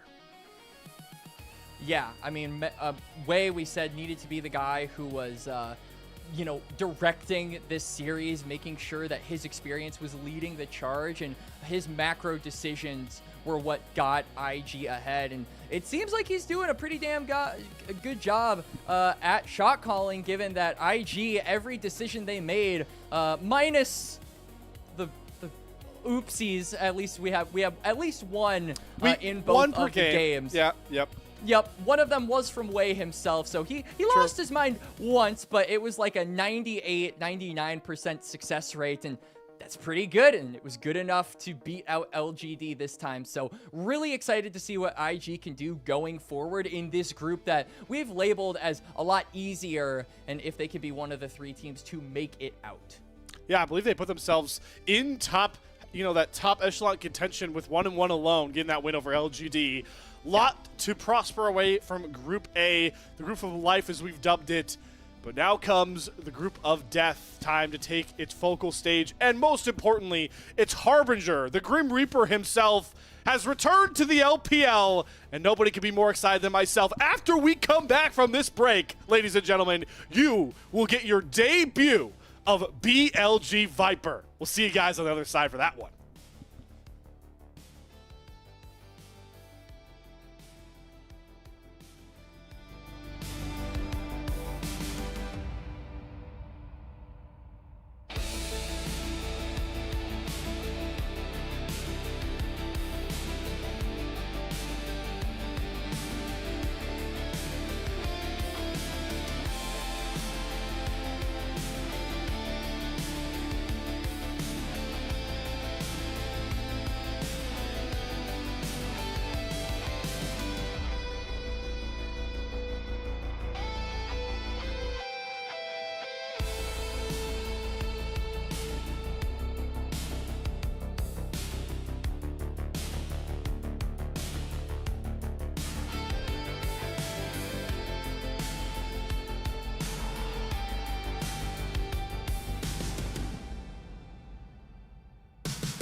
Welcome, everybody, as we officially bring us back into our final match of the Demacia Day. And as important as it is for Group B standings, the big thing here, folks, is you could be getting an introduction to what many of us here at LPL English believe could be the real world's contender once again out of the LPL, and that is the 2026 iteration of BLG Gaming. Hopefully, we are a little confused on what rosters could play. Some big-time players don't play in the Demacia Cup. We'll have to see. But nonetheless, Quacks, let's throw up the BLG roster now and talk about who we do know we'll be seeing today coming away from BLG Gaming. Yep, so Bin, Jun, YXL, Chester, BB / Viper, we're unclear on which AD carry it's actually going to be at the moment, and then On in the support role. And, you know, Slayer, for BLG, they scoured far and wide for a jungler. They were like, you know, we ran a lot of them in 2025. Who could we possibly get that inspires confidence in our organization to really take it back to our heights in 2024 when we made that Worlds Final? Let's just get the guy that was on that team. Genius idea. Jun is back on BLG. Everyone cheered. Now, folks, I know it says Chester. We will see once we get to draft if it is Viper. But let's just talk about, regardless if Viper is playing or not, Viper coming back to the LPL was a big deal for a lot of people. Yeah. And a lot of people are curious why Viper, after such a successful year in the LCK, may want to come back. And there's nobody better to, you know, figure out maybe why Viper wanted to return to the LPL once more than from the man himself. So let's take a listen on maybe why Viper wanted to come back and mainly, you know, play with some of his friends again that he didn't get to talk to as much last year. Viper 太惨了，直言自己没朋友，只因性格太内向。 찬이 형이랑 승용이 형은 뭐 있는데 지금은 없지. 한국에 없으니까. 찬이 형은 중국에 있어. Yeah, so, you know, this was before Scout went over to Nongshim, but, you know, a little bit of reasoning there, Quacks, right? You always want to be with your homies. I don't feel the same on the casting desk without you, my homie, next to me. Viper doesn't feel the same playing, you know, Professional League of Legends without his homie Tarzan, his homie Scout. Yeah, and he's going to be playing possibly against his homie Tarzan throughout the year. You know, it's great to have your homies with you, but playing against your homies to kind of fuel that rivalry could be another avenue to look at this. I know I try hard, extra hard when I'm against you in custom games, but, you know, that's beside the point right now. What I'm really looking forward to in regards to Viper is how he is going to be kind of switching up the dynamic of how this team works, right? Viper, whenever we see him play, he's a very commanding player. He likes to get the resources, he likes to have the pop-off plays, and most importantly, he is so darn aggressive. And I'm really curious how that style is going to bounce off a player like On, who most of his career has been defined by how he's been doing with Elk. On and Elk have been a duo for a super duper long time, and it's going to be so cool to witness On with a different AD carry and Viper with the support who has the potential to back up that aggressive playstyle he's known for. Yeah, there's still a lot of missed signals on the Viper front, but let's talk about their challengers, because LNG, I think this new roster they've put together is very intriguing. This is 5 fresh new players. So Zika swaps out for Sheer in the top side. You bring in double LCK imports. Everybody was talking about, you know, Junjia and Hongq coming over for JDG, but Krako and Bulldog from the LCK had a very good, impressive showing for LNG first, when we first got to see them. And then 1XN, you know, one of my golden childs I like to claim on the LPL English broadcast, finally gets a team upgrade and certainly a support upgrade, getting paired with the veteran and MSI champion himself, Missing. And this roster is a clear upgrade from what we saw throughout 2025. LNG were down in the slumps for most of the year and didn't really rise back up. I think it is definitely appropriate to say that 4 out of 5 of these positions are an upgrade. Top lane, you could consider to be an upgrade, but I think some people would, you know, say side grade at the current moment. Probably. But if you watched yesterday, you might lean more toward the upgrade part, because Sheer had double MVPs for both games when they played yesterday up against JD Gaming. So maybe we've seen a new reinvigorated Sheer. Maybe he's hit the gym a little bit in Summoner's Rift, and has been pumping iron in the off season because he had a very good 2-0 start in the second phase of the Demacia Cup yesterday. Yeah, you pair that with the fact that Croco and Bulldog look so great. Oh, all right. So there he is. Yeah. So man, this has been a roller coaster to figure out here. I really didn't want to be the guy. I don't want to be the guy that came on here. I may or may not have been selling this entire broadcast the fact that that Viper was going to be here. So, oh man, okay, this has been a roller coaster. But let's talk about this matchup, Quacks, because like you're mentioning, I mean, LNG are coming off like as hot of a win as you could have, even if they are running into a team that, even without Knight playing, we feel like could be the world's #1 seed come 2026. Yeah, I mean, Viper has been like considered like a top 3 ADC of all time. This is a player who has a legendary career, and realistically, this is the exact same thing. Obviously, Knight is not currently here, but this is the exact same roster as 2024 with a new ADC. And so I think Viper definitely brings more firepower to the composition. And that's what Billy Gaming's goal is at the end of the day. Like you said at the beginning of this broadcast, or beginning of this series, Slayer, this is the team most people, at least on paper, expect to represent China in a lot of these international. Me too, man. Right, I'm right there with you. I think Good. BLG, on paper, this should be a team that attends multiple internationals and really starts to take down some of Korea's best at the same time. And this is a roster built and tailor-made to do it, with an AD carry who took down so many Korean teams on his way to winning Worlds in 2021. And I know you're out there, Shun Lover, in the chat. Listen, him being a part of this team again is, great for the vibes, super important as well to the top side being integral, right? Because as much as we want to hype up Viper adding edge, maybe bringing On back into better form, it was as much scrutiny as I think On did deserve. The biggest pain point was just the jungle carousel. So I just hope that, I believe that Shun will just be the stopgap there. They'll have one guy playing, and I do also attribute, sorry all the Scout fans out there, that Jun really wasn't a huge issue with JDG. I think last year JDG, he was maybe one of the more brighter points. He absolutely was. And I think that Jun, one thing that him as a player really brings to any team is the X factor that he can really put on display if BLG decide to go that route, right? One of, Jun's most infamous champions is the Kindred, and not a lot of junglers that we see in this day and age can pilot champions like that. You don't have the experience, you don't have the synergy set up to play around a character with such volatility. BLG have shown that they're capable of doing so. So I think that it adds another layer of complexity to BLG in the drafts, and just the possibility that Jun can get the ball and deliver a slam dunk if he so pleases. We'll hopefully get to see the start of that here tonight.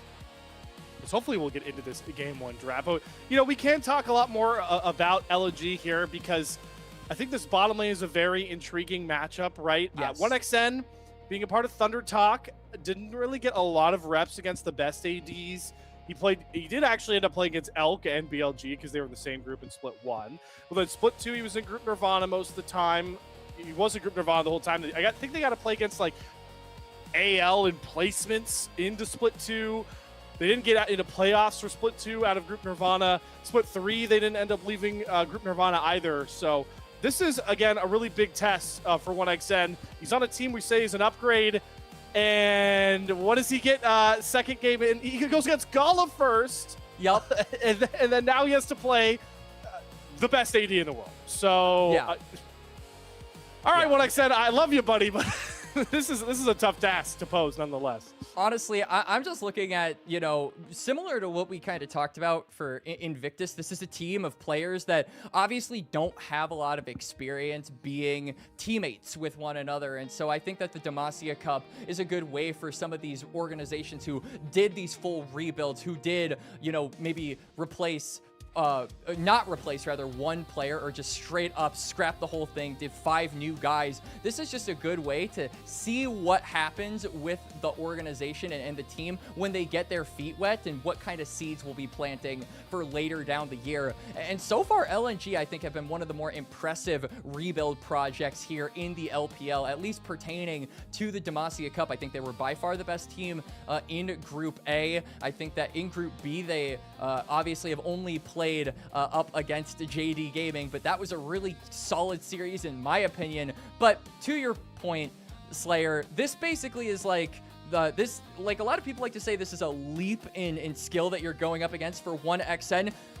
This isn't a leap. This is like you hop on the Millennium Falcon and you pilot yourself over to Neptune. That is the gap that 1xN has gone through playing against the ADCs that he had to deal with at the start of Split 3 when he originally joined ThunderTalk to right now against Viper.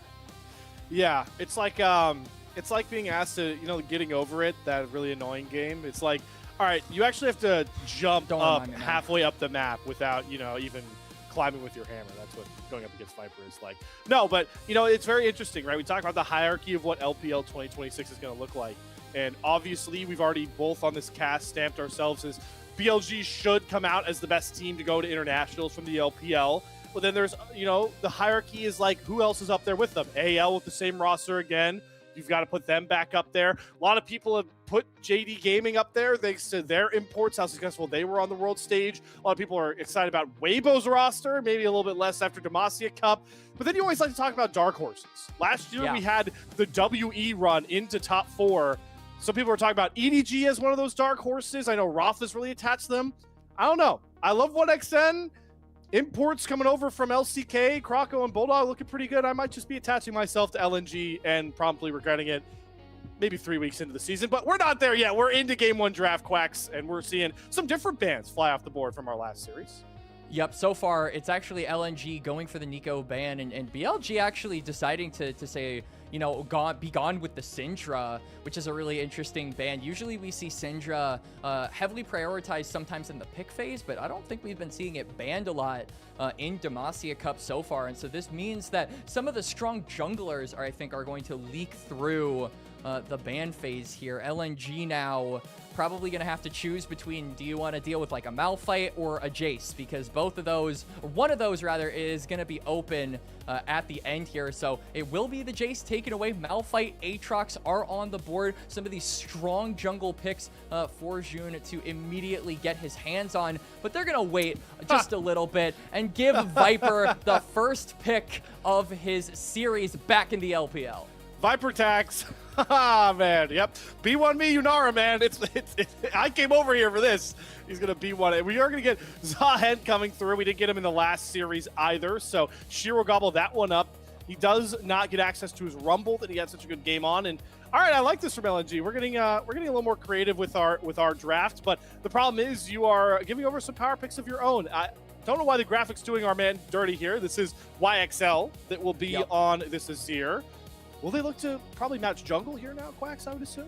I would imagine so, and something that just pairs well with the Azir, maybe tries to alleviate some of the early game woes he might have, as Azir is notoriously on the weaker end until he's capable of getting Nashor's Tooth and having a little bit more of that attack speed in inventory. Just to shore up that weakness, I think is probably what BLG are going to go for in the pick for June, but they're not actually going to give June a pick yet. Instead, they're saying, you know what, let's just pick Bin, the Scion, into the Zahen, really sterilize this 1v1 matchup. And 1xN is going to be using possibly Viper's own spell against him, the Aphelios Locket. The ultimate power move would be if he actually decides to go for the EDG Aphelios skin against the guy who got the who made the skin.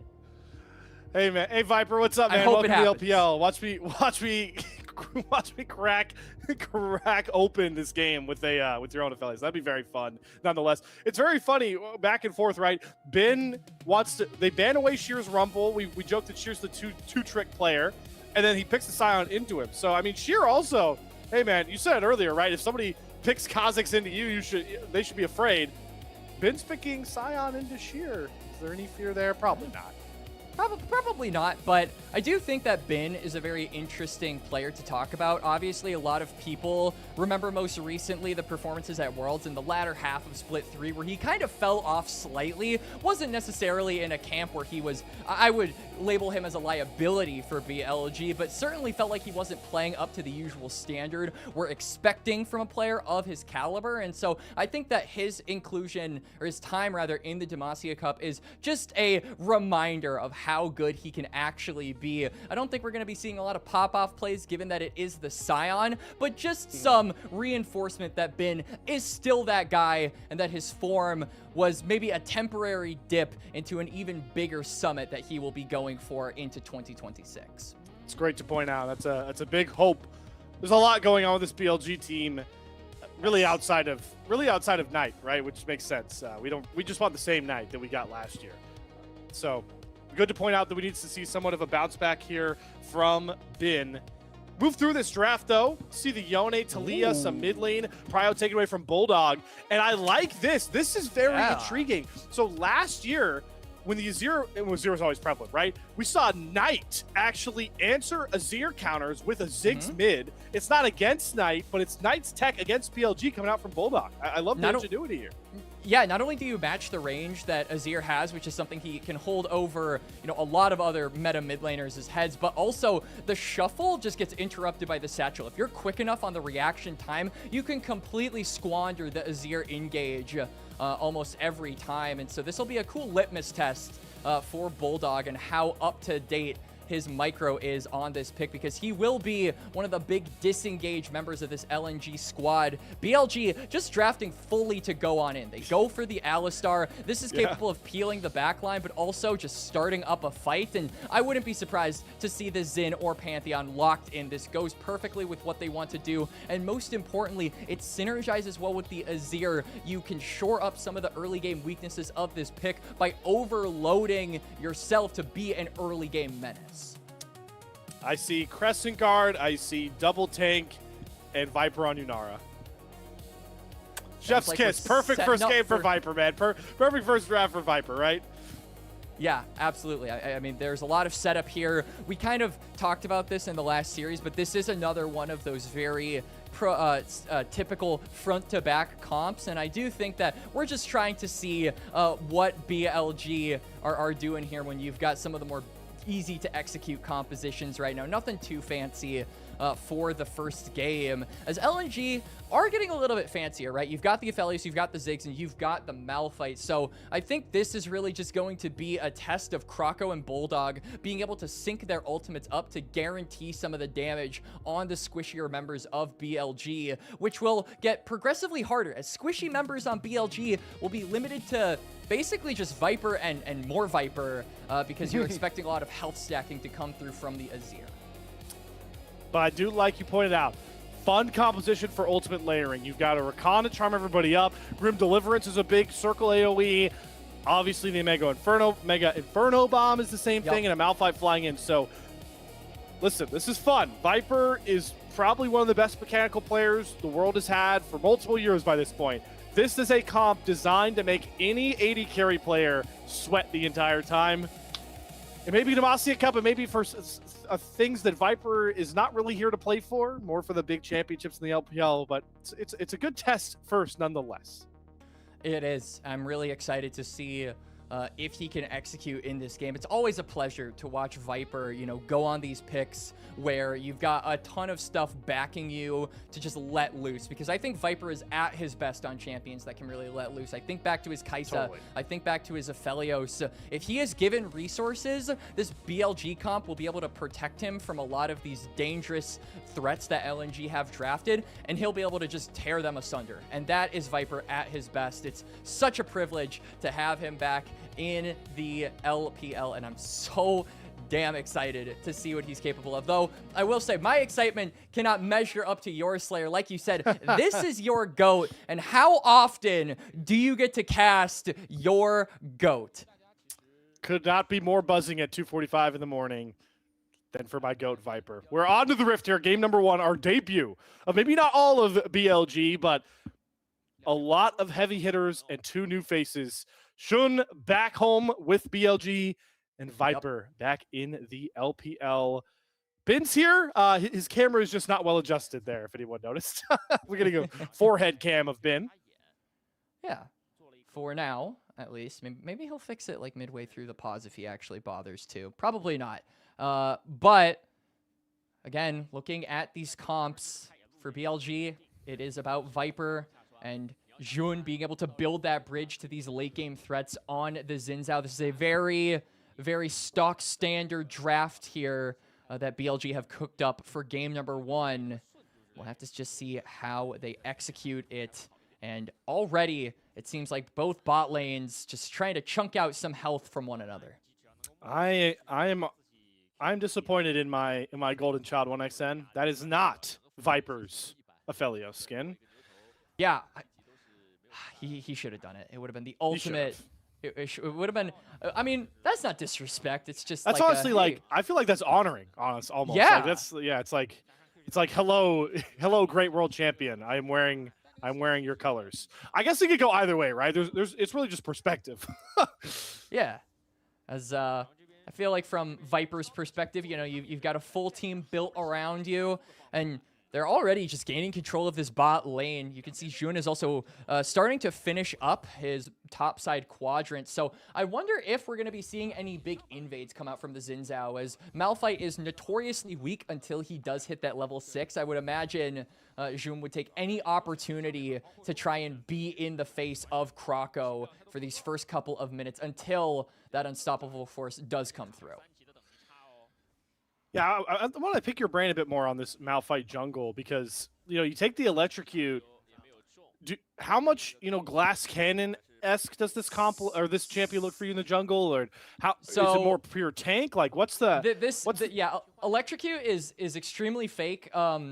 Gordo yesterday mentioned how it's basically just like the only keystone you can kind of take effectively on this character, and I absolutely agree. I don't think there are a lot of other amazing alternative. PTA is the other one that we've been seeing, but that leans more into the glass cannon build. You take electrocute, you just go full tank. Oh my god, diving in on a Viper. They got the root from the Graviton gun for 1XN, causes On to play a bit of coverage there, but missing ends up coming out a little bit worse for wear in that trade.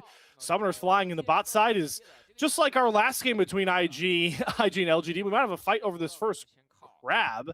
Kroko smites to secure it though, and bottom lane's all out of gas for now, unless On wants to throw down some supportal combat. Missing as his heal.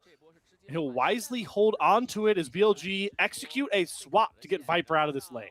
We can see both junglers are actually maneuvering toward that top crab. Kroko has his smite back up, and credit to Bulldog, throwing down that minefield actually forces Jun to walk all the way around, and this will just be a double crab opportunity for the Malphite. This helps him reset with a lot better gold and getting closer and closer to that level 6 as well, which is the big break point for this champion.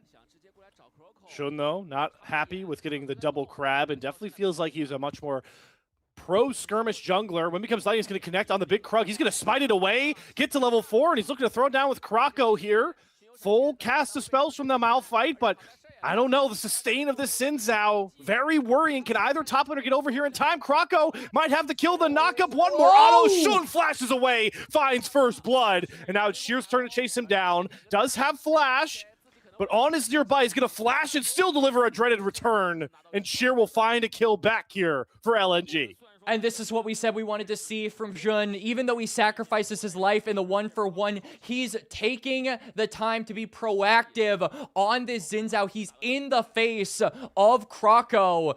And honestly, this was a really risky invade. For most of this 1-for-1 trade, Kroko was up in HP, and I was actually thinking maybe he wins out on this, but Jun does manage to be victorious in the end. Does get picked up by Sheer, but all things considered, you get yourself a tunneler, and that does mean you will have a little bit more extra dueling power going forward, which you will need as the big early game guy for this BLG comp.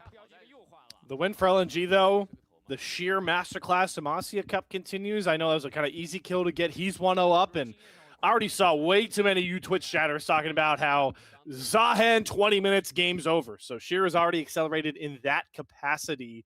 looking to put together another great game in the Demacia Cup. But the action may stagnate in these lanes as we have fully swapped back into Viper in the bottom lane, but it's still top laners versus bot lanes, and you always favor the team with Sion in most of those scenarios. Good little sidestep there from Ben as well to avoid the missing engage, as we do see Krako in the area. Doesn't have level 6 yet, so he's just a walking rock. Or is he? Good flash there from On to not eat that entire damage combination, as Ben is actually going to catch Missing with the turret. One more charge would have found that solo kill for Ben. It's going to force out some summoners out of Missing and maybe even call over Shun's attention. Instead, he'll just take the crab. Yeah, so no kills at the end of the day, as I do kind of want to point your attention over to the 80 carry CS at the moment. It is only like a 10 to 15 CS difference between the two, but we are seeing the effects of that early exchange come out from Jun, where he is looking for the invade. Viper wants to move over, and so naturally is going to miss some CS along his travels. 1XN managed to, get that entire wave. It was a pretty quiet bot lane, and so the Aphelios just slowly having a little bit more gold than their counterpart. I wonder if this will balloon into something greater for the side of LNG, as both of these 80 carry picks looked at as the big late game nightmares that they are. Totally. But even in lane phase, I think it's pretty good rotations from BLG. It's a nightmare for a champion as weak early as Yunar to deal with, especially depending on the gun combination and Aphelios in 1XN's caliber. So I do think these swaps are working. We have two teams with real scaling threats, so it's why you have a much more tame pace compared to what IG brought us in our second series so far. We have Dragon and Grubs up at the same time, Quack, so we're really going to see where these priorities lie for both of our teams. And LNG just have priority over here on the top side. 1XN and Missing are jailing Viper under the tower. Not to mention, Viper has yet to hit level 6, so he really wants to collect this wave. And that'll mean LNG more than likely going to secure these grubs with really no contest. BLG, I think, were posturing like they could fight for it. That's why they didn't immediately go onto the Dragon for a cross-map play. But now you don't really get anything. I think it's too late to start up the Drake because Krako is already on the move. And crucially, this Malphite has hit level 6, so it's a lot harder to push him around. Wonder how much more aggression we'll see out of the BLG bottom lane as they're back with their traditional matchup. Viper level 6, that transcended form can make for all-ins very, very scary. Don't have the red-white from 1XN either as a huge threat. Yeah. But there's it's double Cole bottom lane. This could be nothing but a farm off, like you've mentioned many times. Just, who has the bigger CS number post 14 minutes? Find out next week. We are still a little bit of a ways away from that 14-minute mark, as good cancel there by On. Viper going to deal a lot of damage to Missing, actually, taken down to half. So now this just limits Missing's ability to kind of zone control these waves. Viper should have a bit of an easier time picking up these minions without sacrificing health to do so. On is down ultimate, but still wants to scrap. There's the charm coming across. Viper goes transcendent, dashing after 1XN. He drops the Aphelios ultimate in, but Viper finds his first kill of his LPL campaign. 1XN cannot and will not find that trade. It's Viper on the board, finally for BLG, and Shun's like, hold on, feats of warfare, can't chase down Missing, who will escape to tell the tale. The first kill of hopefully many Slayer. Viper also going to collect a plate as Missing. You are under the tower, but with no HP. Why flash? Why flash? I feel like he's just dead there. Gives over the flash and the feat of warfare. I guess the silver lining for LNG on the other side, you can see that Krako is onto the Dragon, so you will have the credit for both early game objectives. BLG may have gotten the first 3 kills, but you get the first 2 neutrals, so you're close to getting that tick on the feats yourself, as we are going to get a replay onto this 2v2. And yeah, I mean, Missing taken down low. Viper says, you know what, I can just ignore this recon. He is not... he doesn't have the longevity in his health bar to really be able to threaten me damage-wise. I can just focus solely on the Aphelios. And what happens is him getting his first kill of the LPL. So good start here for the Yunara, now getting very, very close to that first item as well. I wonder if that is a timer BLG could look to fight on, because you can see they are all positioning themselves around this mid lane. They will look to also pick up this final grub. A little bit of respect there from LNG. They just wanted the 2. Didn't know where Shun was on the map. There were still some swap rotations coming across, so at least 1 back there for Shun. It's still a lot of the neutral objective control over to LNG, and that's really what is going to inspire a lot of confidence into this mid game for them. Krakow has been really on it when it comes to these early neutrals, and part of the reason why LNG were able to knock down JDG in 2-0 fashion just a day ago. Now, Krakow, not only was he really on it with the objectives, but Krakow's engages were a huge reason why so many of those fights went LNG's way last night, just because he was constantly leading the charge in a lot of those. And I mean, this is a Mal fight, right? Your job is to start up fights. Your job is to look for those engages with the ultimate. It's now missing, is getting engaged onto by On. On. Holding on to that Unbreakable Will, does have to pop it off of a full... No, he's still able to hold on to it. So just looking to trade health bars with Missing. Bulldog doing a good job hitting those spells, as he does hold on to the only gold lead right now for LNG in that mid lane department. But Jungler's starting to scrap as well. Krakow, that unstoppable force. He could slam into BLG whenever he'd like. But again, not much to fight over. There's no dragon in that pit. No Rift Herald to spawn about, and both teams are going to exercise some caution, knowing there's not much to play for. Game certainly feels, Slayer, like it is going to be in it for the long haul at the current moment. I think both of these comps drafting for the later game, really the only champions that are effective at using the grubs are the Scion, the Azir, and then obviously on the other side, you've got the Ziggs in tandem with his W. It's really easy to knock down those towers. But I feel like those champions also just synergize really, really well with the dragons. And so I think stacking that objective early is going to be a major factor in who takes control of this late game. And honestly, you know, usually we as casters like to say, you know, this team will have the advantage later. This team outscales later. Both of these teams have super mega scalers going into the late game, so it really could be the dragon that dictates which team goes over the edge in power. All comes down to that sweet gameplay. So much talk about the imports to the LPL, LNG, JDG. It's been Krakow and Bulldog impressing so far.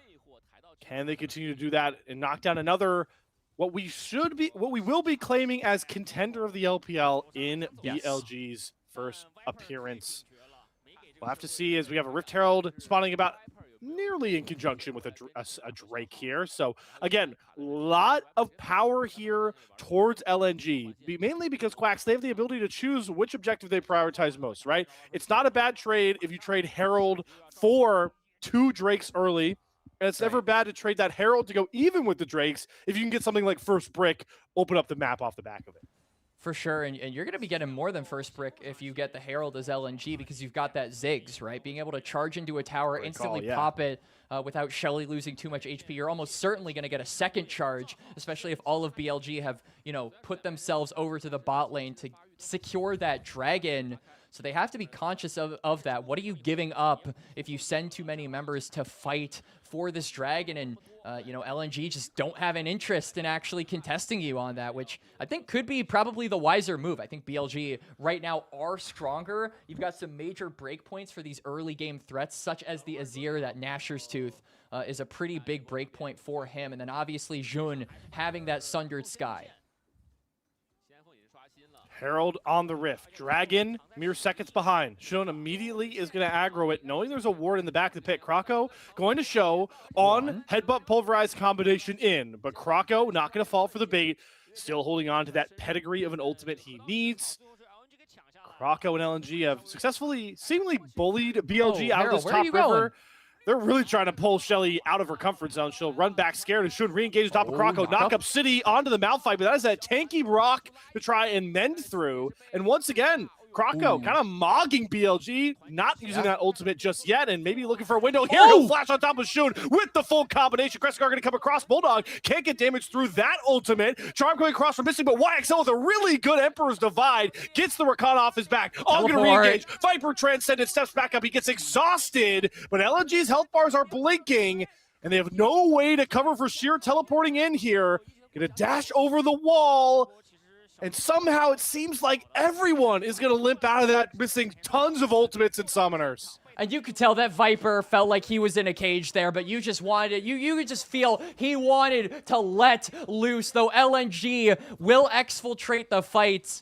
Both teams expend a decent amount of resources for that, and BLG, because they were more grouped up together, because LNG were the first ones to blink, and frankly, I think it might have been a little bit of an overextension there from Kroko on the initial engage. He really hard commits, flash ultimate onto Jun, and you're not able to secure the kill. Means that you don't really have much left to re-engage this fight without possibly losing a member in return, as YXL managing to react to that. I think if that was a double knockup, it could have been a lot worse. And Crescent Guard also saving Jun. But after this, you don't have anything to re-engage the fight with. So you just have to count your losses and leave. Say, we didn't get anyone, but we'll try again later.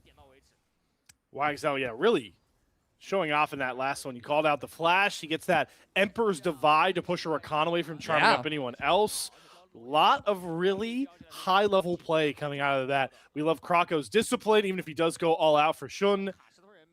Just nobody able to push those health bars over, and it's to BLG's gain, because that whole early objective control conversation we're having for LNG is now completely off the table. It's Dragons evened up. There's a Rift Herald in tote as well. And they've even evened up the monster slaying stack. So the next major objective could play big into the feats of strength. Yeah, I think if BLG get that, they will be just one step closer to securing those feats. But I also do want to mention the towers. You know, it's been a little bit since the plates fell, and I think every turret, particularly on the top side, is looking worse for wear. So there could be an angle for them to look onto those. Kroko, this Malphite is just not dying, by the way. I mean, they didn't even get through the shield. Full armor. Viper tickles Kroko, and it's going to be a while before that's any different. Yeah, Kroko looked at as the main wall that BLG are going to have to break down in order to get to some of those squishier members. And those squishier members are still doing pretty decent. Obviously, 1XN did fall in that top side, but the Aphelios has done a good job at keeping relative pace with the Yunara and with the peel that you have. Damn, I feel like that's all you need. Okay, Ben. Grim Deliverance used defensively. You don't hear that from a lot of Zahen players. Kroko's going to cover. He's got to watch his own back. Righty. No knock up there, Kroko. All right, good old 1 for 2, shooting 50% from the field on those ultimates. Yep. Ben, honestly, Giga Chad move there, walks up, just procs the demolish with no minion wave. But this is exactly now what we were talking about. Ben is going to have his time in the sun on the side lane, so it'll be actually 2 turrets for BLG. They will really open up the map on this top side, and that'll play into them being able to control the space around this Autocom, which spawns in a little over 30 seconds. We haven't seen a lot of action from this game, and that's kind of how both teams like it. So we're really looking at these neutrals to swing the game in certain teams' favors. Again, before I start going down a fun little rabbit hole, it's Demacia Cup. It's BLG's first game. They don't have Knight. But for a team that we talked about a lot of last year as the over-aggro, screw the macro, we're going to hands check you team, to bring Viper in and then seemingly adopt a more LCK-esque style, slower pace play, taking what the enemy team gives you, punishing these small mistakes. Yeah. I don't know. You could get you get a whole board out with a bunch of red yarn and have some fun with the first game we've seen from this new BLG roster, Quacks. So basically what you're saying is hurry up and let me do the fun part of being a play-by-play caster. You read my mind. And you know what will make that happen? Even though we might not have it for much longer? Atakan. Yep. He literally is just, I feel like, the game's version of, all right, even if you were cordial for the first 20 minutes, now it's actually time to fight. Because we could see both teams have gravitated toward that area. Bulldog, though, maybe in a little bit of trouble, is spotted out by a ward, but they don't care about the tower. Oh, good flash from Bulldog. Gets away from Ben. He's going to knock it back into the turret. Takes a couple more shots. Forces Shear's TP. That was big. Jun showing means they had to force that play because they didn't want to see an Otacon take on the other side from Krakow. Yeah. But If you LNG take too don't long- pull that trigger either, yeah. If you take too long, I mean, LNG will be able to control that space with numbers, bully Viper and on off of this area, and then really threaten the Otacon. So even if it's, you know, you giving up the dive, you have to be concise, you have to be quick with it, because if you take too much time, you risk losing that objective. It is a win nonetheless, right? Because a mobile mage, Bulldog, without flash, that is a clear target, for a guy like On. Yep. Absolutely. On going to be looking for that. Jun as well, going to be looking for that timing, that Q to get the knock-up. That's the old Xin Zhao trick in the book, but still works, you know, a lot of the times. Is still with the Otacon up, no team wants to be the one pulling the trigger, and now, I mean, we're staring at a possible objective on the other side. We've got about 30 seconds until that Cloud Dragon, though it is only the second one for both of these teams, so the relevancy definitely doesn't compare to what the Otacon can bring you. Krampus is looking to spoil the holiday cheer of this slow-paced gameplay nonetheless. Can take stock of some of these items. Both ADs had about 2 items. We've got, well, really 2 items across the board outside the supports. So it really does feel like, despite BLG's current gold lead, item-wise, it's not going to really show in this Otacon fight. And that makes for the most fun because it's just about execution and maybe a little bit of luck. BLG going to force the issue. Otacon started up here by Shun, and Viper helping off to the side. They TP Bin in. Bulldog has joined the fray as well. YXL is coming in for a flank with Bin. They do not have Sheer. There is no teleport on this Zahen, so BLG have all of the ground to play with. They And got they're just gonna Krakow! pick off Krakow. What a Shuriman shuffle from YXL to pick up that one. The Redemption's going to save him from the Mega Inferno Bomb, but not from the Moonlight Vigil. Kill picked up for 1XN, but they get the Otacon, and now they can unleash Viper and Shun. They're going to chase down missing Shun, not going to be able to find the end of the spear onto that kill. Sheer trying to go all out with the Zahen, but is going to force the top onslaught out of Bin. And BLG, they don't need to fight any further. They'll take a 1-for-1 because they have the Otacon pedals. Yeah, they got the objective, and now they're going to be able to reset, redeploy onto the bot side of the map. Crucially, though, I do want to pay attention over to Krakow. He did fall in that fight, but he maintained his flash. He maintained his ultimate. You still have the resources as LNG to start up this fight. It's just a question of what your positioning looks like after we are done with this replay.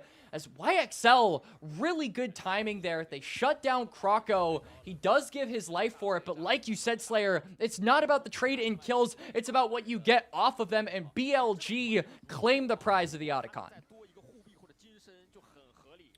YXL, again, we talked about there's no Knight here. He's given off a pretty good impression with a couple of these snap plays on the Azir, and may have more space to cook now that he's got that Seeker's arm guard. And we have another fight brewing. 3rd Drake of the game here. And it's LNG with the inside track. Bin has been playing security guard at the hottest nightclub you know right now with how he's been able to zone some of these teams. But On's trying to break down the door, and they found the perfect pick onto Bulldog, who they took his flash off of him earlier on, cashing in on that investment. And LNG have no way to contest further around this Drake pit now. I love how BLG keep forcing on that issue. Bulldog is such a clear target for them to go for, and they just rush him before he has any time to react. I think the go button as well for BLG to start out that chase was 1XN having to catch the mid lane wave. They know that Aphelios isn't present to lay down the damage in this fight, so they quickly make a play. They secure the kill onto Bulldog, and they will pick themselves up another dragon. BLG getting these small, minor advantages, but they're starting to stack up now, Slayer, as the Baron has made its way onto Summoner's Rift. Cole completed there for Viper. I'm willing to bet will be a shield bow completed on back. Oh, okay. Could be a right, Hurricane. So, yeah, he's going to get the Hurricane in Phantom Dancer. Phantom Dance. Or LDR. Yeah. Yeah, I know my AD carry items. I'm definitely the AD carry player. Wink. Guys, it's Demacia Cup, all right? Spare me half the flame per usual. It's also 3 a.m., guys. All right. Yeah, I can't really use that excuse after doing a whole year of LPL. All right, you well, could use that. You could use that excuse. Yeah, I got can, you with I that can. one. 3 items for Viper. That's the main point, right? 3 items for Viper with Baron up. The Unara has reached that point that you pointed out as a win con for BLG from the draft. Yeah, and this really is the timer for BLG to start flexing that item advantage. I mean, 1xN doesn't have 3 items yet. This Aphelios isn't nearly as strong as we need him to be. And I just have to mention how funny it is that we have Collector into LDR. It's like, all right, I'll use this to deal with squishies and assassinate them. But then I'll also get this to deal with the tanks. What are they going to do now? I got something for you, buddy Bin. And then Bin's just like, you forgot attack damage, buddy. You don't have any of that. He needs the IE to complete the trifecta. And well, that he does get that done, right? So 1xN takes it expedited back. He now is an accelerated Aphelios. We'll see how much these marksmen can shine as the only people on the Rift with 3 items, and everybody's eyes drifting towards the Baron pit. Yeah, 1 pick, and I feel like both of these teams are going to immediately make the call to pull the trigger. It's just a matter of who is the guy that steps up a little too far. And there is no clear picture of who that could be. I mean, Bulldog has been the main recipient of a lot of bullying from BLG over the past couple of plays, but he now has his flashback up. Everyone actually has that summoner, except for On, because of the spell book. So we are going to be, I think, waiting a little bit until one of those picks comes through, unless LNG just decide to YOLO it and start the Baron anyway. Start it. They've got it almost done really here for low. 1xN. Kiting out On pretty well. Moonlight Vigil is going to go wide, though. Missy gets the charm. The Baron does Viper's reset. not here. And YXL has the pick onto Sheer. Bin gets the kill onto Missing. Viper finally showing up, but they got all the heavy lifting done without Viper because it's just Bin and his giant health bar causing a huge conundrum for LNG. Giga Bin might be back, at least by Demacia Cup standards. 4 kills and Baron to BLG. Yeah, and Bin is unkillable in the fight. I mean, Viper comes in, but he's sinking his fangs into an already dead corpse as all of LNG have been taken out. BLG win out in that fight. The Baron will be their reward. And yeah, let's get a replay of how this exactly started. So, eyes on Bin right now. Like you said, that up on Missing. Moonlight Vigil goes wide. Yeah, level 16. Just casually, and just rams into 1xN. Half HP of the Aphelios immediately after that one spell goes through. Tank, by the way. Listen, you guys want to know why they gave 80 carries 7 items? You just saw right there for 2026. Exhibit A. Exhibit A. Surely top laners aren't arguably more buff than 80 carries for next split, right? It's the mid laners, in my opinion. I actually think mid lane is the most buffed in Season 16. Those empowered boots are no joke. That's not a popular opinion there, Quack. So we'll have time to discuss it a bit later. Let's take in, well, a defensive Grim Deliverance from Sheer. That's never good. And the BLG Baron power play stacking up more gold than you can count. Yeah, now BLG are looking to sunset this game. They've got a pretty significant gold lead at this point. All of their champions are accelerated. They've got the Baron and plenty of tanky members to be able to withstand the damage the turret puts out as Krako and Shun are just having a bit of a dance party here. Let's see if On decides to join in. Come on, Somebody On. orbital cannon that. Yes! Oh, I did hit On. All right. Krako, I was like, he broke up the BM. He has to die, but BLG are too far ahead. It's been running right at. How does he hit 1xN again? He hits 1xN again, bro. And there goes the game, exploding around the giant scion that is Giga Bin. We talked all about Shun coming back in, Viper's debut for BLG, but your Game 1 MVP for Billy Gaming is going to be that giant tank of a man known as Bin on the top side. And here comes the final march. Bulldog doesn't even have mana near his own Nexus. It's time to wipe down the last 2 members of LNG. Down goes Sheer, down goes Bulldog, and down goes LNG in Game 1. And a lot of people, anticipating that BLG would be this explosive team, that they would look for every possible opportunity, that they would be this micro-centric group of 5 who just always hands check their opponents. But we saw the complete opposite of that, in my opinion, and Exactly. it is for the better. It was a macro-oriented game. It was surgical. It was precise. BLG taking those calculated risks and being able to run with them. But when it came down to execution, you know that they made it count. So huge game for BLG. The start of their soon-to-be 2026 season. And Look at Ben. yeah, damage graphs are very telling at the current moment, Slayer.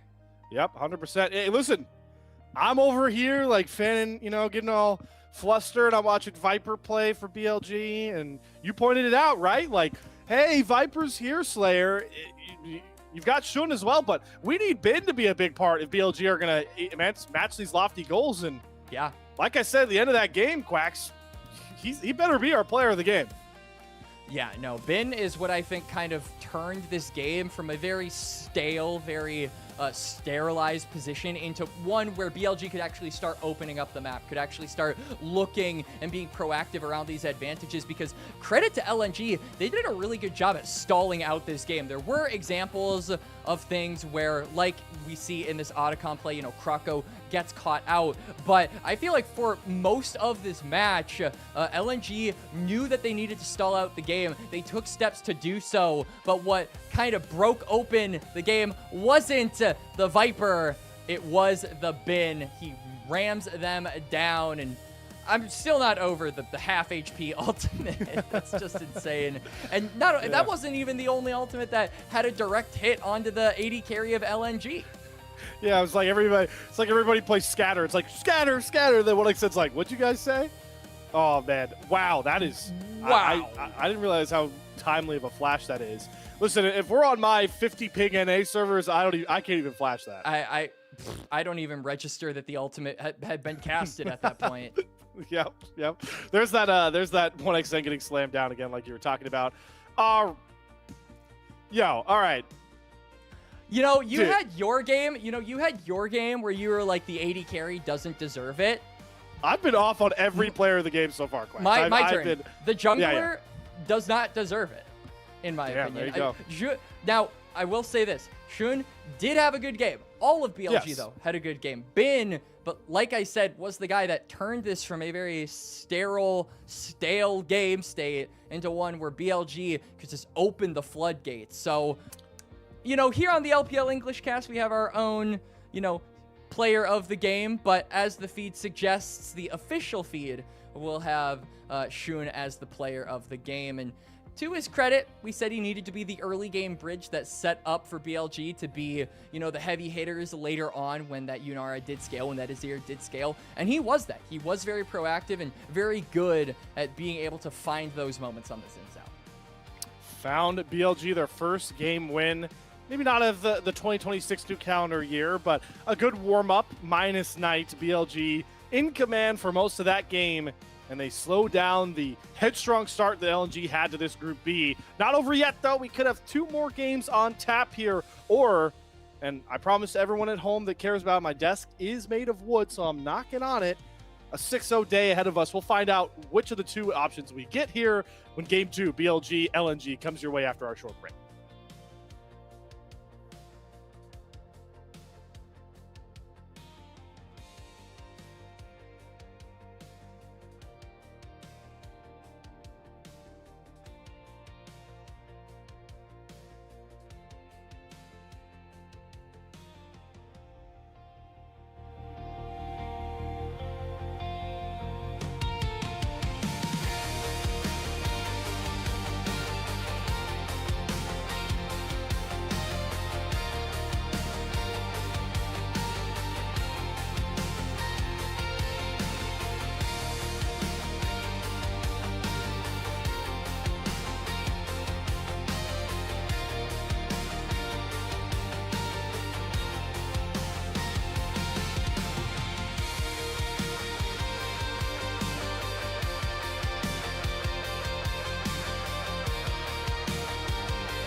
Glad to have you all back with us here on the official LPL English Twitch channel, the unofficial English coverage of the LPL in its current iteration in the Demacia Cup. So myself and Quacks chopping it up with you guys the last 2 series, and we are in some uncharted territory for myself, Quacks, and that is a 6-0 day. You don't get those very often, and the way Game 1 went for BLG, I think we're pretty well suited for it, but jinxes can happen. Yeah, like you said, your desk was made of wood, so just knock on it. But Sure. We'll see what happens here. Honestly, all things considered, I feel like LNG, this was an organization that, like we said, pretty much upgraded in every single role other than top, where you could make the argument of an upgrade, but I think most would tell you it's a side grade. And I feel like going into game number 1, we weren't expecting them to really be this team that was capable of toppling BLG. We kind of have labeled them as the dark horse, but I will say, on a positive note, Slayer, they didn't do anything particularly egregious. I actually thought that they played a relatively clean game. It's just that they couldn't keep up with the pace that BLG were setting and controlling throughout game number 1. So if we can see LNG wrestle control here in game number 2, maybe find that proactivity in creative ways, I think there is a solid chance we actually go to game 3, because BLG had a very slow, methodical game, and LNG, if they can upset that and be a little bit quicker, could possibly throw them for a loop and give them some whiplash.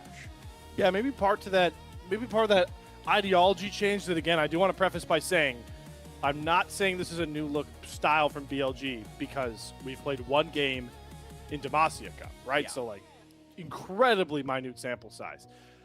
But, I was talking a bit with our own ALK battery before we all were at break, and wanted to just clarify, a little bit of the background on it. But you have Danny in here now for BLG, right? This is the world champion Dom 1 coach, coached IG, coached Weibo as well to some pretty good Worlds finishes. A lot of people are pretty high on Danny coming in, and it would be cool to see him kind of rebuild the strategy that BLG goes about with each game. Because, again, for people who did not watch a lot of BLG outside of maybe Worlds, MSI, in the LPL, this was the hands check team. Like, they lost a lot of iffy games because they tried to hands check early and lost. Hey, best example for you Worlds watchers, 100 Thieves beating BLG. They tried that and they got smacked around. So Danny may come in here and say, listen, we're very talented at hands, but let's win the mental war of these games, and then fight when we're in great spots to try a hands check. Maybe this is the early beginnings of that, Quacks, and we'll potentially see more of it in this Game 2 draft as we get underway.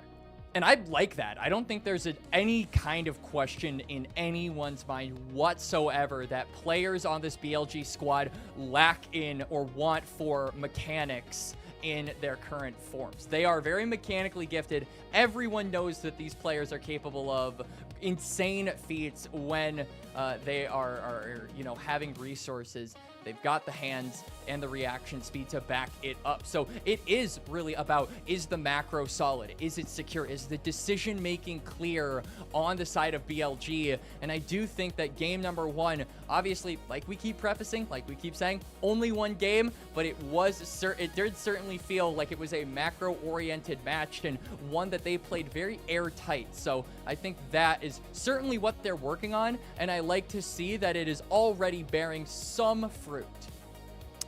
Keeping an airtight seal on some of these bans as they carry over. Mainly want to point out that BLG will not give Sheer his Rumble. So the jokes I saw about Tabe giving Sheer his 2 champs will go away here from the JDG series. Danny will knows not get better, to play. though. W Yeah, coach. Danny knows better. He steals the Scion for bin in game 1 and then continues to ban the Rumble away. Wukong, though, much like Wei for IG in game 1, does get access to it with a very good B1 pick there. So, Krako, great champion. Sheer gonna grab up that Wukong for his jungler, like you said. Now, BLG probably just gonna try and deny a pairing with the Wukong. Obviously, you think of things like the Azir Wukong, like the Orianna Wukong, but those are either banned via manually or fearless away, and so I think Talia is probably the next best thing up and available. I wouldn't hate if they just went for a jungler here. ADC being picked this early, especially a Misfortune, is a bit strange to me, because there are plenty of tools still open that haven't been fearless and banned away that could interrupt this champion's bullet time. I think most notably to that Leona. We saw it in the first series we casted earlier, Slayer. and the Misfortune will be locked in here for Viper. I am a little bit concerned about this pick being drafted early on in here for game number 2. Yeah, so now it becomes, you know, how many interrupts do we have available? Because that will really spoil the bullet time. I do think, though, it does give Viper the main thing, like a really big lane bully. There are very few that can go toe-to-toe with Misfortune. A lot of space creation as well with this Talia. But a new popular pick, as bored as we have been with most of the mid-lane pool, has been the Syndra. And Bulldog will grab that one to, you know, it's the classic punish for missteps champion. If you misstep, one Scatter of the Week can really spoil things. And, you know, so far what BLG have shown is pretty immobile, so they're not going to have any real way to dodge that Scatter of the Week other than their innate movement. Obviously, the innate movement of Misfortune is higher than almost every other champion, so there's a little added bonus for you, but it will be Bulldog hunting, prowling for some of these, you know, QE combos onto the backline of BLG, and now BLG just need to be drafting champions that can protect against that, or make it so that even if the Scatter of the Week lands onto your backline, she doesn't get in range for ultimate, and so that's where I think this Ambessa pick really comes in clutch, being able to, you know, kind of call a lot of that attention over and say, hey, target me, don't target my backline. I'm over here, and I'm ripping apart your champions. Into the second base fan. Ban phase we go, Quack says. We'll start to target away. I would assume most of these supports. I think Braum is an excellent ban from Danny, right? That just spoils the bullet time. What supports do you want to see, you know, pair with the comps you see so far, and what you've, you know, thought about stylistically for these two teams? I think the big two ones are you know, the Alistar and the Braum as ways to really either pair well with the MF or you know, deal with it. But Alistar has obviously been fearless. Braum is obviously banned away. It does, though, have to come in the form of engage, so I wouldn't hate like a Nautilus or a Rel for either of these teams. I think they're both decent at interrupting the bullet time or setting up for the bullet time to really pop off and take over, win you a fight. Keep an eye out for some of those champions. I do like the Vi.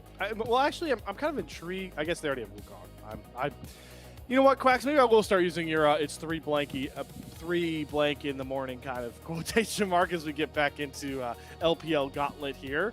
The Wukong is obviously going to be the threat for Misfortune. Leona and Braum going to be the bans on to missing. So both just clear bullet time denials, right? You've lost the 2 easiest ones you can go for. And now, kind of the $1 million question here for BLG. I don't imagine we'll be seeing the support, or no, we might see the support picked up right away. I was going to say we'll probably want to see the Rel from BLG just to set up those bullet times. And, you know, one of the biggest advantages of one of the, you know, I would say most defining characteristics of this player, he's got such a good eye for when to go in. He's got such a good eye for engage timings. He has since the beginning of his career. And Rel, as we saw in, you know, the series that we just casted with Jue finding all of those opportunities on, will inevitably be finding those as well. So I'm excited to see him on this pick, linking up with Viper, this confluence to really set up and smack down the team fights. Like I said, definitely a big fan of the Ezreal, one of our, I believe, most played Ezreal players across all of 2025 LPL. I like that, pair actually. It with the missing Bard. All right, so this is a not a usual pairing, I would say, in the bottom lane. But Bard is, you know, kind of fallen off in priority a pretty significant amount since we exited Worlds and kind of went into these other seasoned tournaments such as the Demacia and Kespa Cup. I'm not really sure why that is, but he is a really good answer into the Misfortune. Misfortune, you know, uses that ultimate, boom, turn them golden and delay the, you know, damage from coming through. So I like this from LNG, and BLG going to round out their comp with a Trundle. So similar to last game, it is the job of Shun to be that early game agency character and really build that bridge for the late game threats drafted for the rest of the BLG lanes to take over when the time comes. He was hovering the Jarvan, and obviously that would synergize really well with a bullet time. Wonder if he wants to trade that early skirmishing because he knows, hey, listen, who are the best 2 targets for a Cataclysm? It's like, Bulldog's a really good one, but Ezreal has that arcane shift. There's always the Bartle. I kind of like going off the jar, though. I felt like the obvious pick. And as you mentioned, Shun, who got first blood in our game 1, will look to do what I really associate Shun's best gameplay with, which is those early game decisions, early game skirmishing. It's one of his best characteristics as a top jungler here in the LPL. It's why champs like Kindred work so well in his arsenal, because early game decision making dictates how you're going to set yourself up for the mid and late game. And I think that in this kind of a situation, the same can definitely be said for the Trundle. I really want to be seeing Shun recreate the style that we saw from him in game number 1. Just be constantly in the face of Kroko, look for these aggressive avenues, and the player cam looks like it's staring into my soul. I just have to change subjects real quick. It looked like he was staring directly at me. But yeah, all things considered, my eyes are on this Trundle early to make things happen. And if he can transition that gold into his carries, boom, it's a perfect, seamless bridge that BLG have created to pass the torch, if you will, onto champs like Viper's Misfortune. Here we go. Once again, returning to the fan favorite Winter Blessed map for potentially our final game of the night here. Group B Demacia Cup action. And as much as we talked about the AD carry matchups, supports, even our junglers, our game 1 player of the game, Bin, if you thought him winning Sion into Zahen was a big win, let's see what he does on this Ambessa that was one of his best champions, even if it was a bit of a down year for Bin in 2025. Yeah, Bin now has a little bit more agency in the laning phase, so I wonder if Shun is going to pay him a visit in the lane matchup. Obviously, when you're facing off against a Cassante, it is highly preferable that you do that before level 6 so that he doesn't have the opportunity to throw you over to another side of a wall and then take you to a 1v1 situation. But we'll, for the time being, just see Shun stick to his guns and play around Viper. We can see starting on that top side, so we'll end up toward the bot crab. This is a lane where if Viper, can play in the minion wave correctly, they really should get a lot of push and priority and start to get tempo for Shun. Like you mentioned, he's going to path down towards them. We'll see how much fighting LNG want to do for level 2 here, because the prospect of the upfront damage Misfortune brings and a full crash down combination from this Rel can be pretty dangerous. As well, there is the crash down whiffing from on, and just like that, I think 1xN and Missing should be able to grapple for level 2 first. They are playing a little bit timid. You can see they're bullying it out. Yeah, they actually don't hit level 2 first. So on taking control of that mid bush, I've seen supports die to take control of that mid bush. So that just gives them a little bit more agency to move around. We'll have to see if Kroko can do anything later down the line, as he's actually pathing away from the bot lane matchup and into the Cassante. I think this is the smart call. You want to be pathing away from the Trundle because you know how dangerous Trundle is early. You as Wukong just simply don't have enough power in the first few minutes to actually match him in the dueling department. So trying to avoid the certain death 1v1 that you would run into if you were pathing on the same side as Trundle. Both junglers threw down pings, so they recognize that they're pathing away from each other as well. Should be Shun that finishes up his clear a bit earlier compared to that Wukong, as both top laners get down to about blinking health bars. Yep. But with, two full clear merchants out of these junglers, I don't know if we'll expect much early action, but as I say that, well-placed seismic shove from YXL. Flash off of Syndra early is a very scary prospect for LNG. And now Bulldog is kind of just going to have to chill under his own turret. We're expecting Shun to be super proactive in these opening minutes. You can see he's actually skipping out, immediately taking the crab, just to see if Bulldog will overplay his hand in the lane and punish the flash. Well, great scout of the week, though, comes across from Bulldog, so YXL can't get close enough to make anything of that pillar work. Decent look there from Shun, but good eye from Bulldog to make sure they're kill to be found, and that does slow down Shun's tempo. Kroko completed the crab before looking towards mid, so he's got a bit better of a timer coming back out on the map. That's really just beneficial so you can get the experience, hit that level 6. That's really when you, as Wukong, are trying to fight as long as you're getting level 6 around the timer of those grubs, I think it is, on pace for LNG. Before then, you're not really looking to fight. That's also the timer I think missing in particular on this Bard is going to be looking at to start freeing himself up and maybe trying to impact this top side a little bit more.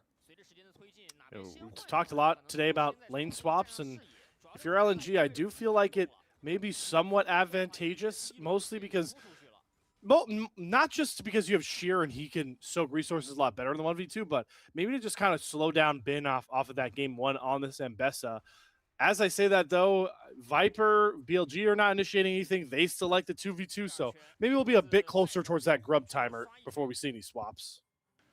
And the grubs obviously have, main benefactors for both. Is missing, gets chunked out. I thought maybe On could have found an engage there, but no one ends up actually committing to the 2v2. But yeah, I mean, you give grubs over to Trundle. I mean, he will knock down a turret super quickly, plates be damned, if you actually give him the chance to do so. And then YXL, we're obviously expecting this Talia to be, in the side lanes around the mid game, because you'll have that level 2, level 3 Weavers while to join up in any fight. So it's just these champions that are really good at abusing the side lanes on BLG that would really benefit from collecting that objective. And it seems like off this recall, we may be looking to initiate a swap. Bin is also channeling his reset, so that is more than likely what is going to happen.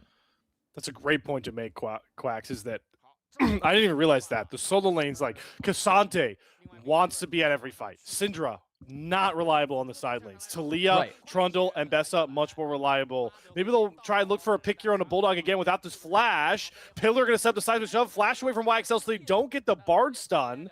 But Bulldog kind of just walks on out. Krako shows up with no ultimate. A play falling pretty flat there for BLG. They actually end up losing a flash across that entire engage, and they don't even catch Missing, who goes right through his portal to safety. Oh, seismic shot, crash down, Bulldog. There's just not enough damage. I mean, Shun can't get in. This Talia doesn't have any power to really threaten kill. Yeah, both of these teams are just jockeying for control of mid because they want to get their, respective mid laners on a timer where they can reset, get items, and be really strong ahead of this grub fight, which will inevitably ensue, I would imagine, in about a minute. Crucially, Krako also does hit level 6, so that Cyclone will be there for LNG, their main engage tool, if they do choose to actually jockey for this topside objective. Yeah, good cancel there from On. That is what we love our supports for. It's just being annoying nuisances with any resets that are trying to come across here. Neither TP should be up for these top laners. Grub's up in about 35 seconds. Again, another kind of slow-paced game from both of our teams, but Grubs matter so much more in this one. And Shun being first towards the top side indicates the BLG will at least have first hit onto these Grubs.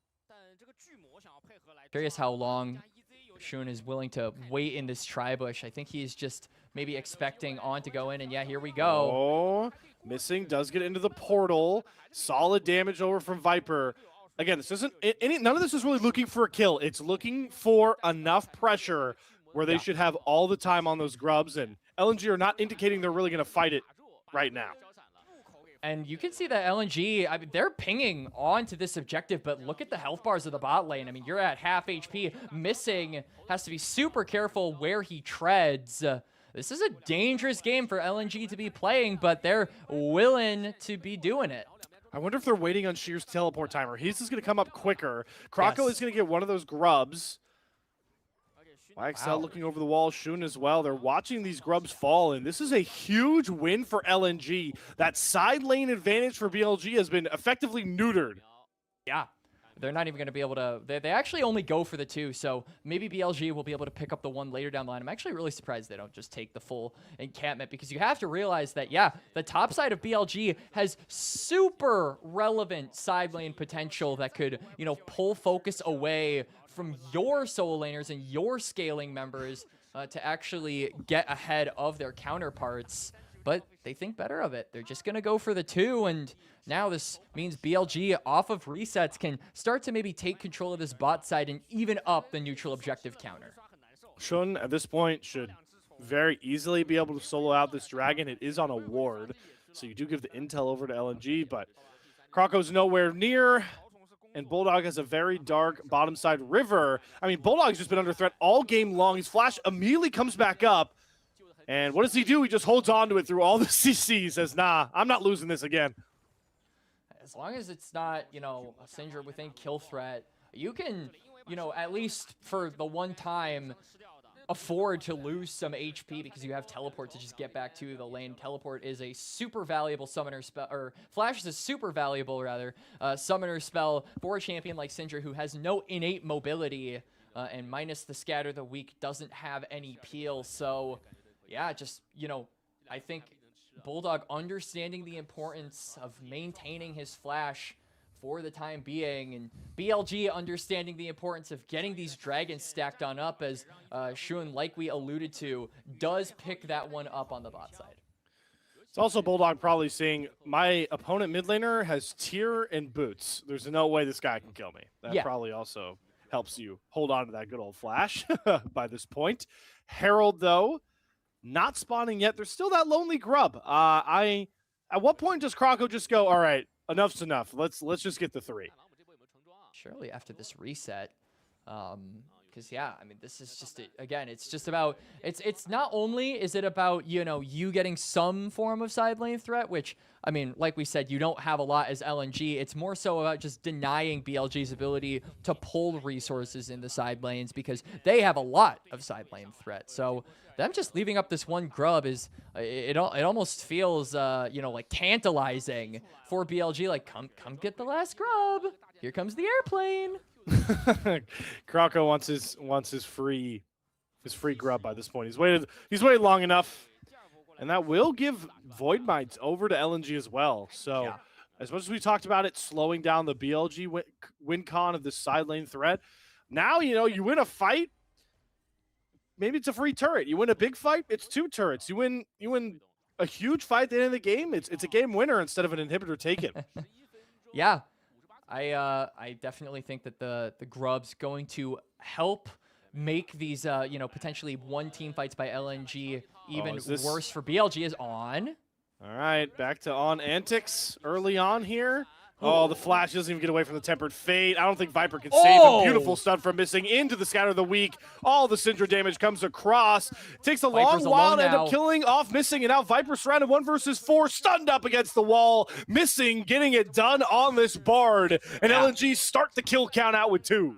The Tempered Fate Flash just barely there, just barely clipped by the Bard ultimate, and that does allow them to re-engage onto the fight. I think if that Tempered Fate didn't hit, it would have almost certainly been a dead play in the eyes of LNG. But now that they get those kills onto the bot laner, look at what they're doing. They're using those grubs. This is what we talked about, and YXL is here, but he immediately dips. And now they're having to try and force a dive onto a Cassante. He goes all out to pull Bin back under turret aggro. He's going to get rid of the wave as well. Well played by Sheer here. Doesn't even give over the kill on the weak side. Only gives over a couple of plates. The public execution for Bin is going to go off to the left. LNG putting together a couple of great minutes here, and it all starts with classic on getting caught, I guess. Yeah, on. It was perfectly fine, I feel, up until this point, but the Tempered Fate just finding its mark here, and then, you know, as if that ultimate wasn't cool enough, missing, Flash Q barely finds the angle to get the wall slam and land the stun. And then Viper just nowhere really left to go. I like that he also holds on to his Flash, realizing that his time is near and that he needs to preserve this in preparation for the fight around the dragon in a little over a minute. First items coming through for a lot of these mainstay players. Thormail versus Eclipse is going to be very intriguing from Bin versus Sheer, as Sheer continues to try and just be annoying enough for Bin and not carry through with this Ambessa. Curious off first item spikes alone, knowing these champions quacks. It's a gold lead for LNG, but which one of these, you know, sets of 5 brings a little more combat power off of first items you're seeing? I mean, I would actually favor BLG. I mean, this, granted, I feel like this, this Trundle is doing a lot of the heavy lifting. It's kind of like that one meme where it's like Demacia at 100% of its power, and then it shows like all the champions from said region, and then the bottom text is Demacia at 99% of its power, and it just has Galio. I think that kind of is a good way to illustrate BLG right now. This Trundle really is that early game bridge. And they still can build on it, though. LNG, like we said, just have a little bit more power indexed into them. And now I like this dive coming through. Yeah, this is not a tank Cassante, and they don't even need to go for the dive. They're trying to burn down the turret, and they'll get it. Temper favor this time missing, not going to land it. Immediately gets crashed back down on Krako nearby, though. Flick back lands onto missing, and they pick up the kill. Krako goes in, trades support for support, and now with the Cyclone wants to go after YXL. Shun trying to play bodyguard, but the alcove is not helping them. They got to slam back through. A seismic shot from the grave comes out from YXL. Does Shun have enough damage? No. Public execution going to hit, but not onto Krako. Ben flashes after him and eviscerates him down as Sheer joins the party as well. 2v2 cooking here, but Ben has too many dashes for that pesky Syndra W to land the slow. And I like that from BLG. They don't immediately, you know, throw down onto the kill. They take their time with the turret. They get themselves more space to play with. 1xN, though, is going right into the face of Viper. But do you not know who you're dealing with, my friend? He doesn't go down, but Viper gives him a reminder that he might not be that guy. That's one way to look at it. You know how I like to see... I'm already going against my anti-Viper fanboy propaganda. 1xN is not afraid of anybody. He is arcade shifting at Viper. That is a man playing with no fear. And you do love to see it up against, like you mentioned, one of the kings of the marksman class. Missing might get caught here again. It's another flick back from YXL. It's going to set him up for a kill. The scatter of the week from Bulldog. Too little, too late. Pillar onto Bulldog as well. Shun going to run him down. Scatter doesn't land the stun onto Shun, but it pushes YXL away. And with Krako guarding, the rest of the play fizzles out. And now, I mean, there's so much standing gold onto the map. BLG are going to turn tail onto this Dragon, get their second of the game. But the Herald is also available as 1xN just arcane shifts forward. Now YXL, though, he's actually not going to commit to the kill, but I, like you said, love the confidence that this Ezreal is playing with. If he had a few more resources, I feel like that confidence could be backed up by just sheer damage, but we'll have to wait a few more minutes until that big 2-item Ezreal power spike comes through. Well, Quacks, why would you want to rely on sheer damage? He's playing a tank this game. You got me. had to get one of the dad jokes in. Had to get one of the dad jokes. Viper gets caught. I mean, he's getting stun locked. Oh, well-timed flash gets over both the Bard and the Syndra stun. But Misfortune without flash is a very, very juicy target for a guy like Krako.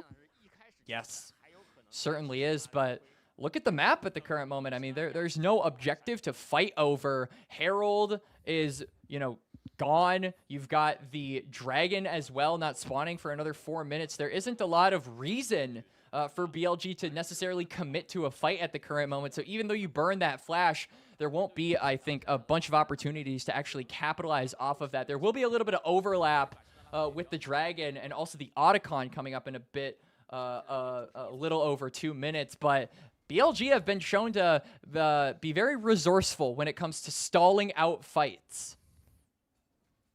Good to see a little bit of a further look into the itemization. Viper sees a fully armored up Sheer and goes, yep, I got to go LDR second this game. So that is going to take some of the oomph out of Viper for a bit here. Meanwhile, 1xN, very close to Moramana stacked up. He's been one of the safest and better Ezreal players that we saw from, again, like Group Nirvana, which I'll put the catalyst on, or the asterisk on. But knowing Ezreal as I do, Quacks, and you know I do. Yes. Once he gets the Moramana, a lot of damage is going to come out of this Ezreal. Absolutely, and I hope that LNG can find a timer to really, you know, play around with that. 1xN will be, as we saw, very, very, very clearly in the mid lane. He's audacious when it comes to engaging. He's not afraid to be up into the faces of these BLG members, and so I do think that with this item spike, that is a good pairing to have. It's just a matter of, can LNG find opportunities? BLG have done a really good job at just saying no objective. All right, no problem. We'll just wait until our conditions are good, and that's not what LNG want to be dealing with right now. Stun down for Bulldog. He gets the combo onto YXL, has to flash, gets the slow onto Shun. I don't think Shun cares about the turret, but he does care about missing nearby, and that will shut down any further play. But that is, again, flash off of Bulldog. Yep. So now, very clear targets for both teams, Slayer. We were talking about how Viper with no flash on this Misfortune is going to be the immediate target for someone like Krako.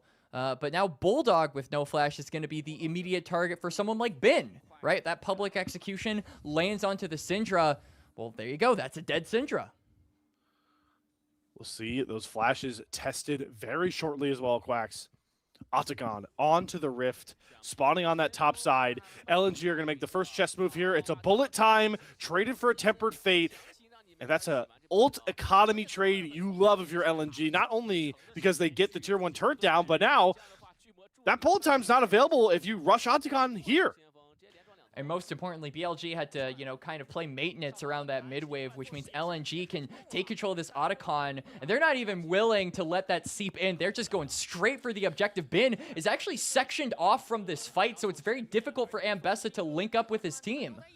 All right, BLG know the Otacon is nearly taken down. About 5k HP. On is trying to lead the charge through here with Viper. They're going to TP in Sheer and finally bring Bin over. 5v5, battle lines drawn. Stun gonna land onto On. They're gonna try and burn down the Rel, but it's actually Sheer going into the backline. They're going after Viper without the flash. The all-out is gonna pull Viper under the LNG turret. Re-engage though for Bin. Poly execution. He's going after 1xN on the backside. Great Weaver's Wall. Pins 1xN between a rock and a hard place. And can Shun win the smite fight? Yes, he can. Otacon secured for BLG. And it's Bulldog that's now gonna try and do the heavy lifting, but the dashes are too much to deal with. Gigabit is back and ripping, roaring, and ready to go in another game here.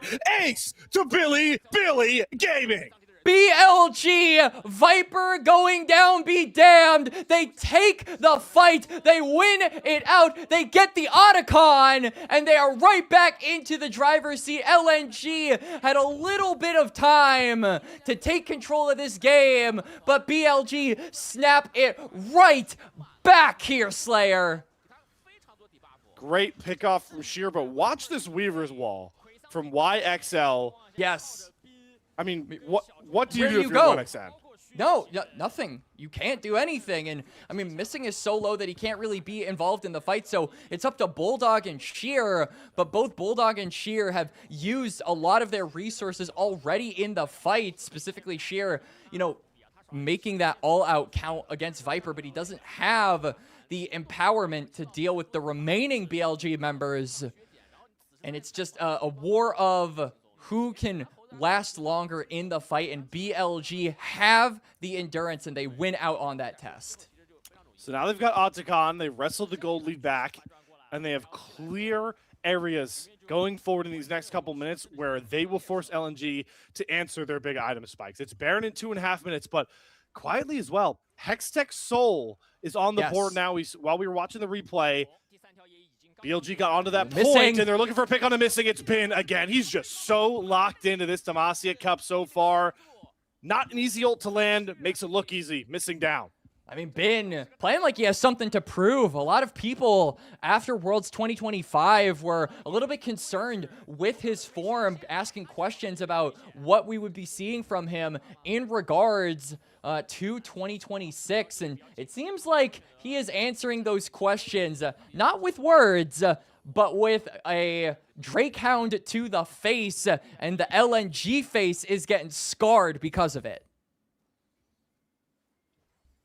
He's just so locked in, he can't even show his face. That's how locked in Bin is right now. No mic, BLG, no though, cam stream, right? From Bin. Yep, just only lock in. You know it's business zero pleasure when you get the no mic, no cam stream, and that's what Bin is dishing down on to LNG at this point.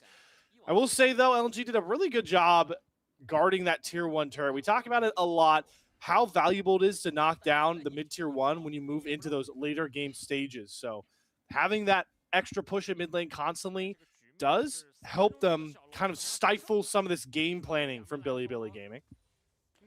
It does, and the big plan here for Billy Gaming is now just in regards to this dragon, right? You mentioned it a little bit earlier, Slayer, but this would be Soul picked up for them, and a Hextech Soul at that, arguably the most versatile one in the entire game. And LNG, they need to be the ones taking steps to gain control of this bot side river, make it difficult for BLG to walk into them. But the top side is so tanky. I do not see a way where LNG can realistically burst down the Ambessa, and that is the big target that they have to be worrying about in a lot of these fights. It's part of the reason why. Do you love this Spirit Visage pickup from Shun's second item? Because yeah, you really need to burst Trundle down to make him ineffective, right? Longer fights, better for Trundle. So denying the real only burst champion that LNG have as a threat kind of feels like a home run pick. I actually do like the Spirit Visage. I think that you obviously... Yeah, I can be a color caster sometimes, guys. I mean, the big thing is that mostly the damage profile of Ezreal, like, it's coming from abilities, and then Bulldog is also is basically the only person on LNG that might be able to get the burst down off on Bin with those splinters. So you're dealing with the only member, you're building against the only member that actually has any sort of threat level onto you, at least until 1XN completes his armor shred item, which he hasn't even started yet. So it's going to be a very long time until 1XN can actually start threatening the frontliners of BLG. And unfortunately, that is Ezreal's bread and butter, is front to backing. So that is a very big problem that he's went after the Spear of Shojin third, which is very valuable, but the Shirelda's missing is going to be a great problem to point out there. Quacks is BLG have slowed the game down, and I wonder if this is because they want to force the lose-lose scenario here for LNG, where it's give up Baron or give up Hextech Soul. I think if I'm BLG, I'm taking the buff that's permanent. You know, you got like a timer to make Baron buff work, but Soul, that stays on you the entire game. And like we said, it's a Hextech Soul, so it's very versatile and has just a lot of really good uses across the board. I think BLG should definitely be prioritizing that one, though I could see a world in which they put YXL or Bin to solo the objective while putting everyone else on the top side to deny LNG that trade. Ooh, that's an aggressive but smart way to think about it. I think Bin could easily, at 3 items, deal with a Hextech Drake on his own. It all starts with mid lane prio. That pain point of the tier 1 turret up for LNG is no more, and BLG have made it clear that they want not just a Hextech Drake, but I really think by them starting this up like this, they want to fight. And they're walking LNG in. TP right on time for Bin. LNG need to keep this game alive, or BLG call quits to our series. This fight really could dictate it. Pillar going to force the Trickster out of Kroko. YXL and On are both looking for a flank here. They're kind of entrapping LNG. Bulldog taking a ton of poke. Missing is already far too low. The exhaust will not save him. Viper takes him down. Sheer goes all in, but he is all alone. No further follow-up, and Bin says, your backline is mine. Poly execution in. Tries to chase down Bulldog. Flashes right after him. 1XN doesn't have the damage to deal with Gigabin, and now his one exit has been cut off by a giant Weaver's Wall. A clean as an ace as you can get. BLG back at it, knocking down LNG. It looks like they're going to sweep our series. And it's BLG at the start of the fight, closing their jaws around the heads of LNG, and they bite them off. Bin with the public execution, allowed to wreak havoc on the backline. And let there be no doubt, let there be no question that BLG came here to play for the next season, and they will be a team you must keep your eyes on. We talked about, oh, do they trade Hextech Soul and Baron? They get their cake and eat it too at this point. They get the Baron. Shun secures the Hextech Soul. Let's watch back There's a masterful fight from Billy Gaming. I love the positioning. On and YXL on one side, Bin on the other side. They entrap LNG in this corridor, get 2 easy kills, and then Bin keeps landing these public executions. He, like you said, makes this very difficult to hit skill shot look easy. He re-engages the fight for his team, and his team joins in him to get and secure the ace. Dragon Soul acquired, Baron picked up, BLG. The only thing left to do, I have to think, Slayer, is to blow up that damn Nexus. And they'll start the Baron power play siege shortly here. Looks like they're going to split into a bit of maybe a 4-1. Overload on the top side is very intriguing, but the main win of that last fight shows up in the items. Rallies is now done for YXL. That's annoying to deal with those slows. LDR done for Viper. Anyone that steps in front of him can get it. Now got Shun as well, super tanky. Bin has a QSS to continue to reset these dashes. It is going to take a mistake from BLG to open this series back up for LNG. It is, and LNG, you know, they have to find some moment to pull the trigger. They have to find some way to capitalize on this mistake that you're talking about. But BLG, you could see how reserved they're playing, how cautiously they are taking this game. They're not giving LNG an inch to look for any kind of aggressive movements. And all the while, they are slowly closing their grip around this game, around this series. Oh, missing. Another seismic shove.